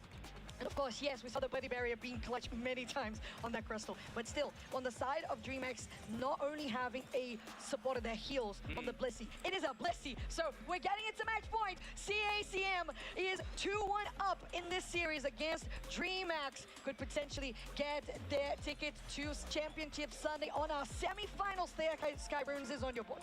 All right, DreamHack Esports playing for their tournament lives right now. Do not want to fall away, and they want a chance at Championship Sunday. Texas, on a bit of a journey here in the early game, is actually headed into the opposite side of the map and is starting to poke at our red buff. That poor Kubfu having a tough time in the early game, of course. If Sada could steal one of those buffs, they're going to be feeling fantastic. Kubfu on the other side, not going to like the results of that one. And Ranma, going to be taking one of those wild Pokemon so close to that Crustle evolution, but still, do not doubt the Rock Slide. That's still his legendary, especially in the early game. Wow, 3-on-3 fight for just one top Bunnelby. But still, I mean, some of these fights are so important in the early game. It is. Miraidon, though, is making a rotation here with DekTistGame and Rama as well, as they are going to take some damage. Reggie has to be careful. They have double buff, so they could easily take down Kaduzeta, who dashes over the wall, and they're going to be okay for the moment. Now CACM takes the Swabbles Altaria, but Rama is in a terrible position, haven't yet evolved. And now DreamHack on 4 members, still taking the slash and dash from Reggie, but don't really go down. Good patience, Reggie. You're a better player than I landed that double hit. I see those HP bars. I'm clicking the button to go in. Of course, I think everybody watching, and of course these top level players know if I did that, I would be KO'd. So, exactly. Yeah, so really, no, we do it anyway. Yeah, you got to be hesitant in those situations. Of course, in a series as tight and as intense as this, you got to be making perfect decisions as often as you can. Donlarks and DekTistGame's having a bit of an electrical dance. And in the end, that is a fatal tango. Yeah, it really is. Alolan Raichu goes back to base, and now, excuse me, they should be so disappointed that Reggie didn't finish them off. Now, another time where Kaduzeta ends up still standing. Donlarks is now going to fight them in the bush with that Electro Ball, and it's still DreamHack who comes out on top of that fight. Oh, these thin margins are just so tough to deal with. You were talking about there's no healing supports on the side of CACM, right? And in these dive compositions, oftentimes we don't build towards those healing supports because you literally don't have time. If you're going to initiate these team fights, Meowscarada and Scyther, if they don't get the KOs and end the team fight immediately, it might just be over anyways. You don't even have a chance to heal those weaker HP targets. Psyduck, on the other hand, can really set up some of these fights and give you a better chance. Well, here we go. Ranma on a 1v3 defense. Oh, interesting here. DreamHack trying to at least get some points here. They don't have that much. They have the 30 on Dozebo, but on the side of CACM, they did a great push on a 4-person gank to the top side. Got a 2 KO streak on Reggie, and they got to position themselves here for the bot side as it has just spawned. Reggie like him 50%. There's that bone. Will zone them out as DekTistGame still has that charge beam to get it confirmed. It's still going to be There's that bone who guarantees it for DreamHack. Texas is in a terrible position. That Psyduck is not going to survive as it is going to be a 2-for-1 trade at the moment. Reggie goes to the back line. Will get taken down to bring the illusion dive. He's just doing so much damage, and Reggie still chasing out for that Miraidon. Will go for the goal instead, and CACM destroyed that fight. Definition of 1 HP in a dream is this entire series. Like, Reggie's setting up such an amazing play with that green illusion dive. That Urshifu is within inches of getting the KO on Scyther. Reggie says, I'll actually just bounce over to the other side of the battlefield and actually get a KO for my troubles. I mean, amazing mastery of the speedster-style Pokemon, and such a fun player to watch. I just gotta say, I love watching Reggie play this game. Oh yeah, I love watching Reggie play this Pokemon as well. The Gengar is great, but the Scyther just really just hits different. It is something about the Latum teams and the Scyther picks that just works out so incredibly well. Now we're on the top side with that Regice spawned. It's a 4v3 for the moment as they're still waiting for a Shifu and the Scyther to join the fight already. Reggie is there, poking out quite a bit. Frank throws in that clone. They're going to go back to the berry themselves. Lucky gets a nice heavy slam. They're going to the back. Reggie will slice and dice. Once again, trying to get on top of that Miraidon. The Meteor Storm goes in as well, but it looks like CACM is just on all corners of DreamHack, and there's no way for them to escape. And yet another fight where Texas both sets up the fight and finishes the fight. That Psychic pulling in the Snorlax is a huge play, despite a pretty impressive yawn defense by Lucky. But immediately after that, the Sai-Ai, that damage reduction unite move into anybody in that aura is so important for a few of these Pokemon. Again, on slivers of HP, but still CACM Esports find a way to close it out thanks to that incredible Psyduck support. And looking good for them here into a rotation for the bottom Reggie. The Reggie Lucky that was secured by DreamHack, but not really utilized by them at all because CACM turned the fight back around. It is going to be uncontestedly taken by CACM themselves in this push, and they are powerful enough to even potentially go for a push on this bot tier 2. Reggie has a 50. Yeah, that's very true. So also they're going to be able to do this because of the vision that they just had. And they might have lost track of Urshifu and Snorlax a moment ago, but they knew at least a couple players were on the top side or even defending on bot. We got that split push going on for CACM Esports, and that's a 40-point dunk into a 6-point goal zone. Ooh, and with 4 minutes, 244 versus 86, there's a very healthy lead. There's a rock tomb here onto Lucky, who just circumvents around the wall here in the central area. It is 10 seconds for Reggie Drago, and it's all up on CACMs. What a homecoming for Reggie Drago. That's a lot of electro I want to see the damage. Hold on, I'm very excited about it. Welcome to Face Runes, Reggie Drago. You're already at half 30%. HP. That's just what goes on with these minefields that Donlux can set up with the Alolan Raichu. It certainly is a scary thing. Maybe you don't have stored power burn damage on some of these objectives, but who needs it when you really set up a welcome party? Yes you do. And it's really interesting when that happens. If you can do it with the enemy Pokemon, it's even more satisfying. But so far it hasn't happened, and that is okay. DreamHack is still at this point with equal numbers of level in regards to that, but Reggie's still really shining all across the match. Yeah, level 14 has been really impressive. We see some clutch full heals from that player as well. Frank's clone just doing a little bit of work, getting vision. Of course, maybe thinking DreamHack has to bait out a couple of cooldowns at any given moment. Huge rock tomb steal, but Lucky's on the engage. Ooh, on the engage and back to this joy as the side of CACM has full control here on the top Reg Ice. Bone gets a nice dodge on that sidekick, and DreamHack very smartly get away from this. This is not your fight right now. Yeah, they win that fight 4v4 essentially. It was since Snorlax goes down so early in that one, and the entire time, guess where Reggie is? Scoring in that bottom side. One of the most important cases of it though, because Reggie Alecki is spawned in 30 seconds for CACM to try to knock out this Pokemon and send it all the way to that home goal zone. Just truly a nightmare scenario for DreamHack Esports to deal with, but they gotta take their time, they gotta get their levels, they gotta focus on farming. Reggie Alecki though, always just a haunting presence in this bottom path.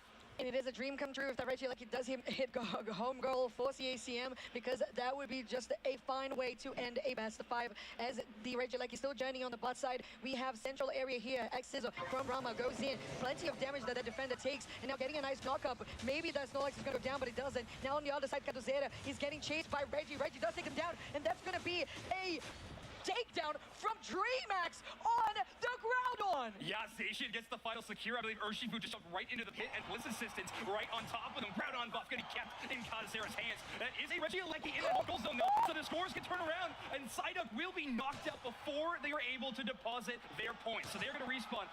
DreamHack does have some ground on buffs to work with, but they got a lot of ground to make up so. They definitely do. They need to sprint, they need to run. They're not speedsters, but they need to get their 4 points on this goal zone. That's 50 onto Lucky. They have a shield as well. They're going to score. They're going to go for a 47 on the outer goal, 50-40 in the goal, as they're still pushing out here. Wow. He's on the spot, just trying to defend. Frank is there as well, but they know that maybe this 50 is going to go win, but that's just batting the fact that this is still not going to be enough. CACM is just playing this really defensively, but DreamHack still has a decent amount of points in pocket, specifically Kaduzera. They got a lot of cash to work with, and they're looking to buy one thing, a ticket to Japan. They need to get to these goal zones though, and right now, all they're trying to do is put that Eos energy back in their pockets and threaten these big scores. And the mighty defense that you can do with the Alolan Raichu and those electro balls on the pad, just defending against this push. They need to get out that damage. They go win with the jump pad. Texas is there as well. Reggie is on the other side. They have a flanker option. They're going in for the Meteor Storm. They're going to go down. Kashola maybe next as well. And CACM is performing a good defense, but maybe the amount of shielding on the side of DreamHack is just enough. There's a ball still standing with a blissful assistant onto them. They take one down. There's no side back on this fight. Reggie will counter this back though, but it's still 3v3. They're going down numbers. CACM,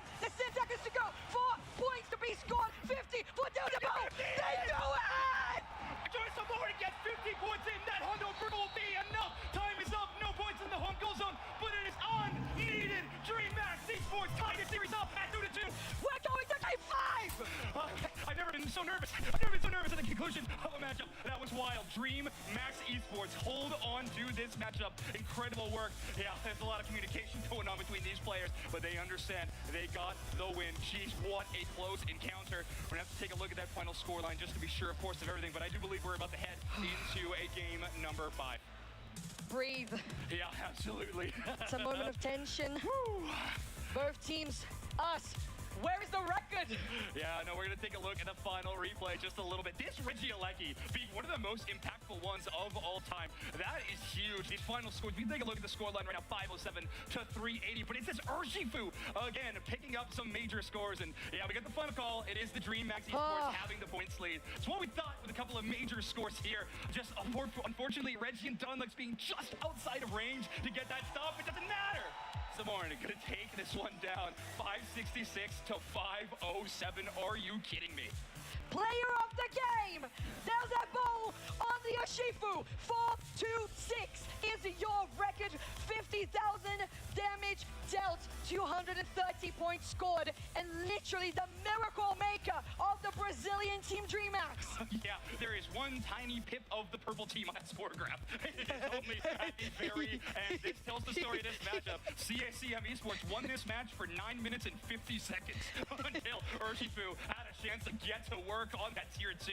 That is just truly ridiculous conclusion. Game 3 was like that for DreamHack. DreamHack had it up until the end, and then CACM brought it back. Yeah. So I wonder what the frick Game 5 is going to be like. Yeah, this is going to be wild. I mean, okay, yeah, this is the point of that graph where scoring is so important. Of course, having that 50 points in pocket actually spends a little bit of time around that central area to pick up a few Aeos Energy Orbs so they can have that full score, whatever they can do to open up space on that goal zone, and it works. Both Donlux and Reggie still being up, but just not being able to hit this Urshifu in time. That crowd on buff increasing that scoring speed. It makes an extremely tight margin, and neither of them having their cooldowns up at the exact moment they needed to gives just the perfect window for DreamHack Esports to strike. And my take for Game 5 is the Blissey needs to go. It was basically what had Deus Ex standing for so long. Yeah, it was so impressive. We see buddy barriers, every piece of support you could possibly think. In fact, even the ground on secure, right? It wasn't the Urshifu, they actually go down, but the Bliss assistance plus the Urshifu combo is what gets that Pokemon in knockout range in the first place, allows Zacian to just walk up and last hit secure with a mighty Unite move in that spot. Jeez, what a crazy game number 4 to push us to game number 5. And that is only the first semifinals of the day. We still have another one to be played, and this one isn't yet finished. Zoinks! If we are feeling like this, can you imagine what the players are thinking? Yeah, I mean, there's a lot of emotion there on stage, pop-offs and everything, of course. So everybody's going to just calm down here for a moment as we go into Game 5. Going to be a very intense conclusion to this set. It's been incredible so far to watch these two teams play two totally different styles. DreamHack playing pretty like what I like to call traditional or like lockdown Pokemon Unite. CACM Esports relying on these double speedster compositions to be the difference maker. Basically full-on dive comps. But, you know, when it comes down to it, it feels like this match was always fated to be a Game 5. Yeah, it really was. I personally love calling these types of composition for DreamHack front-back composition, where you're just very straightforward with what you want to do. You have your backline doing range damage, you have your front line with great defenders, supports, and you just want to go front to back, very self-explanatory. Now, CACM, I feel like maybe this is the point where they need to switch something up. Maybe they have something up their sleeve that's not going to be the double speedster, or maybe they're just going to get the Blissey for themselves. It's a possibility. Ooh, it's so scary to switch things up into a Game 5, but you might be right. For the first time in this match, it feels like finally the momentum has shifted away from you and back at the hands of DreamHack. I mean, DreamHack, this home team, having the crowd behind them and winning a match that extremely close. I mean, that is so much momentum. CACM is going to need to have a huge response if they can try to pull back anything in this matchup. DreamHack, on the other hand, sticking to some of the usual with these bans. Mega Lucario, Slowbro, would not be shocked if we see the Gengar in that third ban slot. Exactly. Excuse me. And to be honest, I believe that that is the right call, because the it two worked games on they've the won. four. Exactly. You won 2 games with that ban phase. You just repeat the same ban phase. The same thing for CACM. It has worked out so far. That Blaze again is really strong. And considering CACM is on the orange side, you don't want to let that slide for the side of DreamHack to potentially take it on the first purple pick. Totally. Yeah, we'll see what this first pick ends up being. I think Zacian might be a Pokemon in tight contention, and Katazera is going to pick up that Pokemon. CACM Esports are going to have 2 options back-to-back, and this Psyduck is yet again going to return, but an early priority on the Miraidon this time around. So DreamHack Esports not going to have access to that attacker, which we talked about the success of Zacian in this draft, and Gengar in this draft, but Miraidon has also been an extremely successful Pokemon for both sides. Donlux putting that draft priority makes a ton of sense to me. It's really good. I love that. If we have that Hoopa Plasticization on the top side, it's one of the strongest early game laners that you could possibly have. Alongside potentially a Buzzwole. I even favor the Zacian in that matchup too. Yeah, you might even try to pair the Urshifu and Hoopa into the central area at first, just to try to prevent any kind of invasion scenario Get a red buff, onto maybe? that Kafu. We've seen Texas try to push into the other side, so maybe Hoopa might need to be there for the defense. CACM Esports really just going back to a lot of what has worked for them in this game so far, in this best of 5 set. Scyther most likely going to be Reggie's final option in this lineup, seeing as Frank is returning to the Meowscarada, and you have the Psyduck there to enable some dives. But okay, DreamHack actually going to have a bit of a flex. We're going to go with a Dodrio and potentially an Umbreon. Love this as a response to all of those Crustle and Psyduck shields. Yeah, it makes quite a lot of sense. That's amazing because we have been seeing, and again, DreamHack on the purple side, CACM on your orange. Basically, it doesn't confuse us at all. They have been playing on the same side throughout the whole series. My point being, on the right side... Notoriously, that's the worst for me, so I'm very happy with these two teams. Basically, yes, exactly. So on the side of CACM, notoriously, they had been just escaping the fights with almost zero, close to no HP whatsoever because of buddy barriers, because of extra shieldings, and that Moonlight Bronze on the Umbreon you mentioned is just going to be crucial. Yeah, I'm going to steal 50% of any available shields in the area of effect every time Umbreon has Unite move, and it can be pretty often. Umbreon, a Pokemon that will be wielding the experience share, but does have that evolution benefit, getting access to that Unite move at level 8. All that being said, out of all the evolutions who are normally pretty strong in the early game, Umbreon is actually the one of them, one of the bunch that is considered to be a little bit weaker in the earlier stages of this match. And honestly, a lot of the DreamHack Pokemon, outside of course Zacian and maybe even the Dodrio. Yeah, exactly. I really want to see what's going to be the strategy here for DreamHack, because as you mentioned, it's possible that we see the Dodrio plus the Hooper going into central area, or even sending the Hooper to try and invade the Little Bear, or just have some more information on how the enemy team is doing in the central area, considering that we once again have that double speedster. So it's CACM continuing the same strategy that in this last game, DreamHack has successfully read. So now, for DreamHack, they just need to do it again. All right, well, let's see what happens as we get into a decisive game number 5. A championship Sunday spot on the line and a spot in the Asia Champions League Finals. This one game will decide. DreamHack on your purple team, CACM on your orange team. And we have the Psyduck already going for an invade on the purple side of the map, with that Kafu being very, very weak in the early game here for Bon. So they need to be very careful about how they go about taking these Pokemon down. The Psyduck with range, auto attacks. But now help. Kaishala comes in, gets a nice confusion there. But the damage is not going to be just enough. Pushback. Bon gets some healing, I presume, from a focus band at that point. And Texas will just leave the enemy central for a moment because Reggie is going for backup. Yeah, it's already there trying to take the KO, and it will find the knockout onto the Hoopa. Huge flank from the Reggie. From the Scyther on the Reggie, you get it. Anyway, Reggie is going to get one knockout, but now in danger. But it doesn't matter. Is able to take the 1v2. This Scyther is so powerful. A lot of that set up by Texas says earlier damage, but already this Scyther is off to the races. It's just the ACM showing how much Latam is proficient on this Pokemon. But look at how Zeta comes in from the back. There's the Dodrio getting the evolution as well for a brief second, becoming unstoppable. They're going to be able to escape. Nice healing that comes through there as well. Getting a berry. Now Kaishala is still in a good position. To get an Astonish there. And of course, the Urshifu has finally evolved, so we're out of the Kung Fu stage, and we have yet another damage threat for DreamHack Esports to utilize. That being said, it has been a bit of a parity matchup on the top side, as Capsula goes down, a 2 KO streak from Frank, as this Meowscarada gets on the board at 20 points into the top side. This Meowscarada starting to get real dangerous. 29 feels really good here for CCM early in the game. 68-13 is your total score at the moment, around 8 minutes as the Rage Jaguar has just spawned. And because of that presence, CACM quickly moves down to that objective, takes it for themselves, and could just easily rotate to bot side. Rock Tomb, very nicely done there by CACM.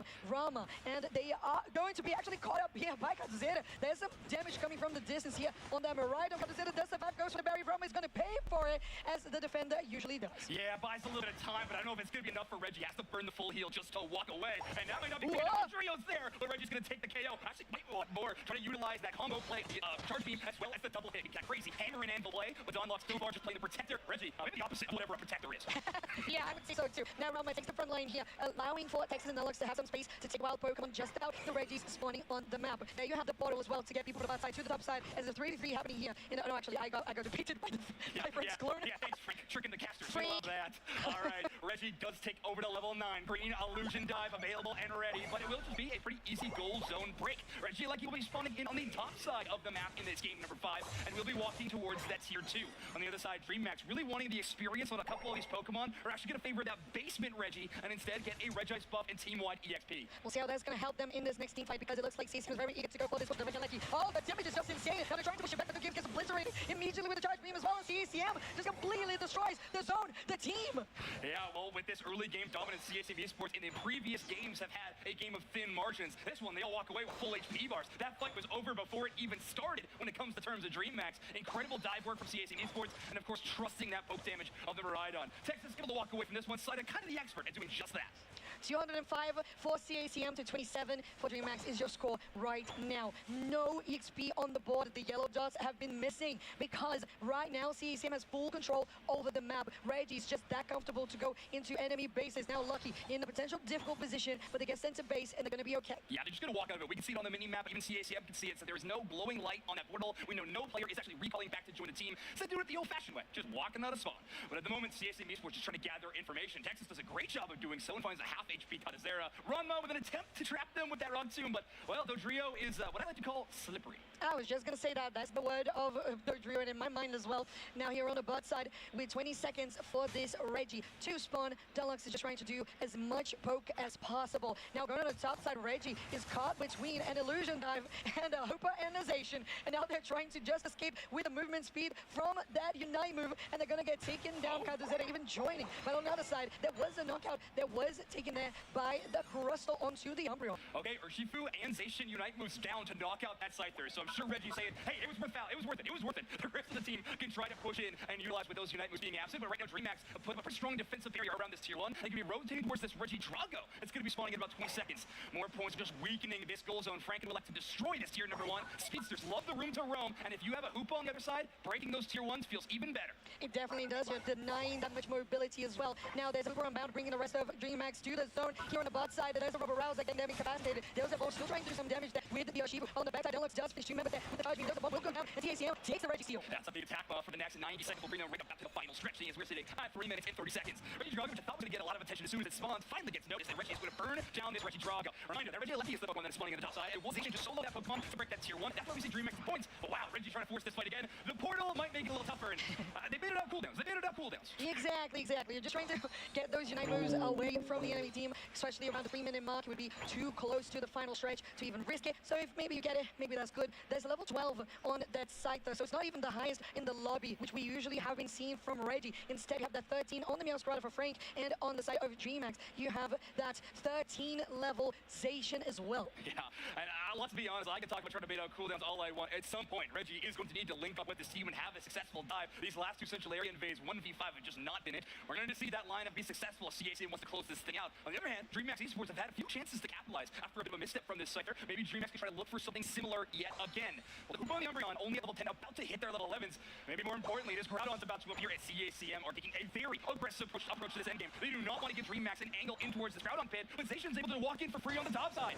Double level 13s on the side of the team. They're going in here. Doesn't look like Bronze as well, but CACM destroys the Umbreon. Now Kaduzeta goes into the triple jam, but it's getting incapacitated by that Meteor Storm. It's going to be the side of CACM who takes the Groudon. Rhydon able to secure the last hit. Hoopa goes down to the Thunder. That damage enhanced for Rhydon. Is doing so much electric type damage. Crustal will get the score. 84. Side up to increase the lead as well. 1 minute and 30 seconds left on the clock. DreamHack Esports route to victory. It's a difficult one, and it looks like Texas, and it looks like Frank going back to the Pokemon Center. But Kadazera exploded by this Meowscarada. Yeah, there was a chance there for DreamHack to try to turn it back around, get their buff back, steal it from the opponents, but it's still quite a lot of points that they need to overcome. They're just trying to get some of them themselves without exposing themselves too much, just trying to get what is going to be their next step. But CACM is smart enough to know exactly where they need to position for defense. Well, we've seen this situation before. I think it happened around 10 minutes ago, where we had DreamHack Esports in a tough spot, but able to come back. They don't have any Groudon buffs to work with, though, at the moment, but those can be taken away. We got DreamHack Esports approaching this tier 2. Ranma, Donbox in defensive position. Reggie and Texas away from their own base as they're attempting to score on the other side, but here comes DreamHack's push. Okay, 4 on this person here, only 1, now 2 with the Lucky as well. Now the Hooper unbound. There's a damage that could come through with Donbox joining the fight as well. There's no damage that can actually finish the members of CACM. DreamHack is just trying so hard, but the Donbox who finishes them off. They're cheating out of the Umbreon, and CACM with 16 seconds to go looks to finish this in a game 5 fashion. CACM are able to secure the Groudon, successfully defend the pit, defend their goal zones, hold on to their series lead, and they will get a match win. 3-2 CAC Championship Sunday, and they are headed to Japan. Latam North are your first grand finalists of 2026 Latin America International Championships Pokémon.